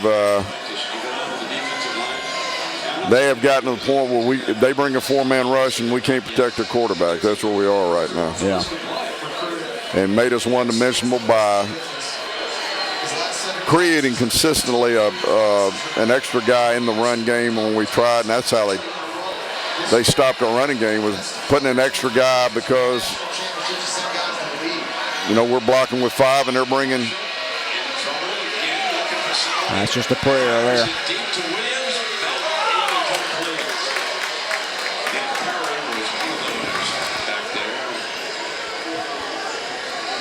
Well, I think we fought really hard, and I'd say that we had a plan to win, but I think it deteriorated, starting with how ineffective we were in the red zone. I think that was an early pattern, and then I think we did give up what we've said we couldn't do. We have given up some long touchdowns in this game, so. Those are, and I mean we have had long plays. They've had long touchdowns.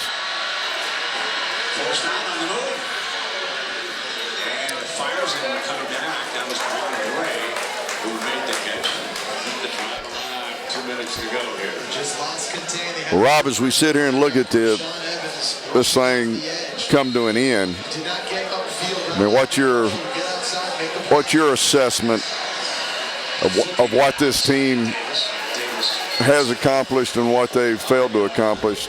Well, I mean, I think that the schedule just caught up with them. I mean, honestly, when you look at where they had to go play all these games on the road against all these top teams, I just think that nobody else had to do that. And so to say how anybody else would have responded, I mean, we're all just guessing. But the way they fought in this one, I'm proud of it. You know, I can live with a loss like this when they came out and punched with them. We got to have some answers on defense. I mean, we got to have some answers on defense, and I don't think schematically we're at a place where we're keeping up with what offenses are doing to us. I don't think it's all a personnel issue. I think it's more of lining the kids up and not having a good idea of what they're supposed to be doing. And not or at least getting the execution of what they're supposed to be doing, because not being in a position to make plays. I mean, you know, a night like tonight, no other receiver for Alabama has got more than 2 catches, and Amari Cooper's got a 14 for 250 yards. And we didn't reroute him many times when we were playing zone. And we said that you and I said that we had to play him in zone coverage. Well, we've been in zone coverage most of the time, but you still got to get a hand on him.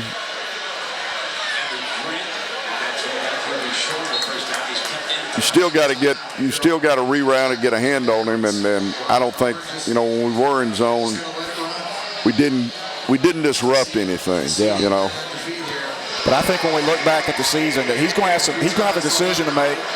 Coach Malzahn is defensively. What is he going to? Does he want to stick with Ellis and let him fix his issues, or does he want to go out and get somebody else? Because we're just not good enough defensively to win in this conference right now. Well, I agree, and I think there's a lot of ways for a head coach to look, particularly an offensive head coach, to look at the defensive side of the ball, and when you're heavily involved in offense, you really turn the defense over almost exclusively, to the coaches on the defensive side of the ball because of your involvement on offense. And I think when you do that, you've got to have a special group of offensive people who really take on a lot of responsibility, not just for having the right design, but also communicating. And Ellis has said this problem's communication. There's a lot of different ways that you communicate on defense. Yeah. And obviously some of it hadn't gotten done. And I'm just using what Ellis says, because I believe he's honest and I think he's smart enough to know what's happening. But you know, does that mean that that you need to start with just redesigning your whole defense, or does that mean you need to look at how you communicate and just refine the system you've got, or do you need to start all over with a new system? You know, I'm not a change of system guy as long as your system fits your players. Now, if you look out there and think that your players are better fit for a 4-3 or a 3-4, you know, that's when you. And that's what the head coach does, is he's the one who decides what the basic schematics are, which is use of personnel. But when you got a threesy and you got some of your dynamic players, they don't really fit a traditional 4-3 or 3-4. Yeah. You know, that's how you get to, that's where you get to making the schematic choices that a head coaches make. Okay, these are the kind of players that we're going to recruit here that we can have an advantage with. And a corner is a corner, a safety is a safety, you know, a defensive lineman, a linebacker. But once you get to the difference between a 4-2-5 and a 4-3, there's some distinct subtle differences with what personnel really make those schemes dynamic, and that's where Gus has to make his decision. Yeah. I would see no reason to keep a 4-2 defense and go get a different bunch of coaches to coach it. Yeah. You may want to adjust your coaches, develop better communications if that's the issue. But if you're going to stay in a 4-2-5, you're better off refining what you got. Well, it just surprises me the coaching staff with that much experience in this conference, knowing that they didn't have attaboy, Corey. Knowing that they didn't have a rusher, couldn't come up with a scheme to be more successful defensively this year. Well, let's go back, on the other side of this ledger. We lost in Corzan and Carl Lawson, 2 freshman All-Americans and future top draft choices. That happened as this team was evolving to get ready to play. And then you play the toughest schedule in America. And so I think you have to look at so many variables here. The guy that has to sort it out is the guy that gets paid to be the head coach. Yeah. You know, I think this happened for this reason, and if one of those reasons is we need a new defensive scheme, then you make some pretty drastic choices. If it's not scheme, then you say, okay, where do we go from here? And your choices aren't quite as drastic. Yeah. So I'd start off by looking at the players on the depth chart to see what the future of the best players on that depth chart fit what scheme, and then I'd move from there to the scheme to the way the players played in that scheme. You know, if we're not teaching tackling very well at certain positions, maybe we need to. I just look at a guy like Therese, and he was a non-factor all year. He's our best defensive player. He really was not near the factor this year he was last year in the same scheme.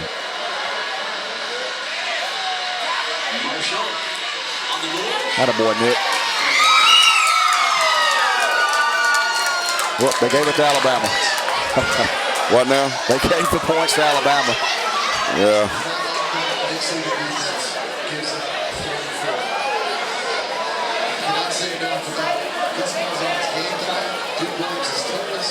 You know, I'm going to jump to a topic here. How we affect recruiting right now is not positively. There's no way this could positively affect recruiting. Whether it affects it negatively or not, I don't know. But the future of this program is built around really where you go from where you're at. Recruiting is the next biggest thing. I'm playing Alabama was big, but the next biggest thing is what that recruiting class looks like. Okay, you still got a game to play. You and I both know, and I've had experience with 4 of these games, 2 wins and 2 of them were losses. The bowl games after losses were just agony, and they really, I think, caused a sort of downwardness in a lot of ways. And I think, you know, whatever bowl we play in, we're certainly going to play in a bowl. I think there's got to be a way to find a positive. Winning a bowl game could be very big in terms of what happens in recruiting, because it just sets a tone for what's on that campus and what's in that dormitory and what those Tigerettes feel like. You know, because right now it wouldn't be very good. If you had a bunch of official visits next week, I wouldn't say that'd be a very good environment to bring your kid in. But those official visits are coming, and I think you got to find a way to send a positive message to the future Auburn Tigers. Were you a host every year that you were there? Nah, first couple of years I was. They kind of got guys that were newer guys that sort of a new blood, sophomores type guys were hosts. Yeah. The best recruiter we had when I was there was Mark Dormany, who was a senior safety. You remember Mark? Yeah. Bob Harris? Oh, yeah. They were the best we had, and they were 4th and 5th year guys. So, you know, I still think that what you're trying to sell them, recruits, is you come here, be Sammy Coates. You come here, be Cameron Artis Payne. You come here and be Nick Marshall. Yeah. Because that's the ultimate. And yet, making sure those guys win a bowl game and are able to finish with a positive feeling is a message that goes down the pipeline. Oh, yeah. And so I'm saying that a very important but a hell of a challenge right now is going to do the next thing, which the bigger picture of the next thing is recruit. Yeah. But a critical part of that is you got about a month here getting ready to go play a bowl game. A lot of things are going to stir in recruiting. Well, 55-44. You know, we left 16 points on the board with those trips inside the 10-yard line. We ended up with field goals on, and I think that ultimately is what no question, what the difference was. But no question, it's an enormous challenge right now. What Gus has got to do is really what great leaders do is lead in adversity, because there's a lot of adverseness, and he's got to spend a month here making sure that a positive message is being sent to Auburn fans, Auburn alumni, and to the future Auburn Tigers. Yeah. And it ain't easy to do.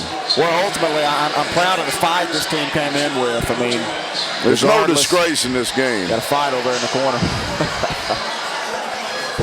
Regardless of what do you think that's about? I don't know. But actually, it's two women. It is. Girl fight. What you call a cat fight? It's a cat fight, huh? Yep. Hopefully they'll stay over there. But no, I'm proud of the effort that they put forth. I mean, I think that Alabama got a fight tonight they really didn't expect. And I think until our running game and our defending the run deteriorated, we were in this thing. Yeah. I'm really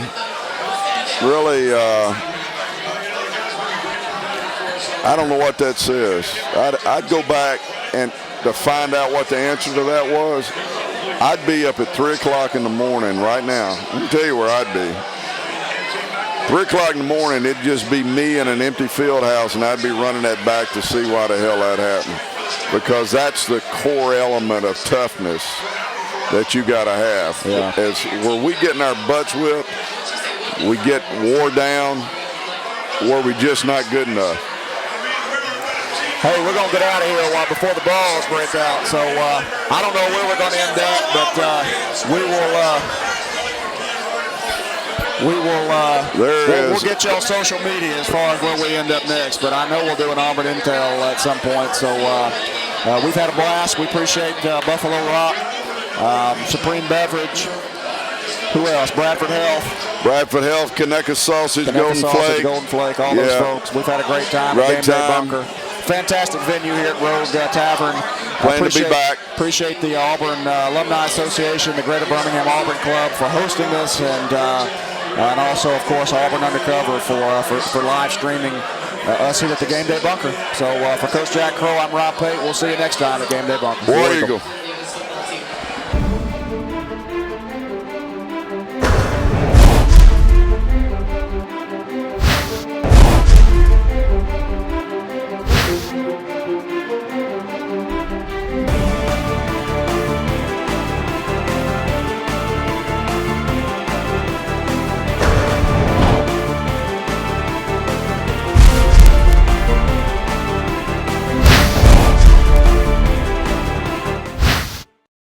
Your Auburn Alumni Association wants you to join today. Join because you love Auburn. Join because you want the Auburn Magazine. Join to save money with a variety of local and national retailers. Join us, the Auburn family, at aualum.org.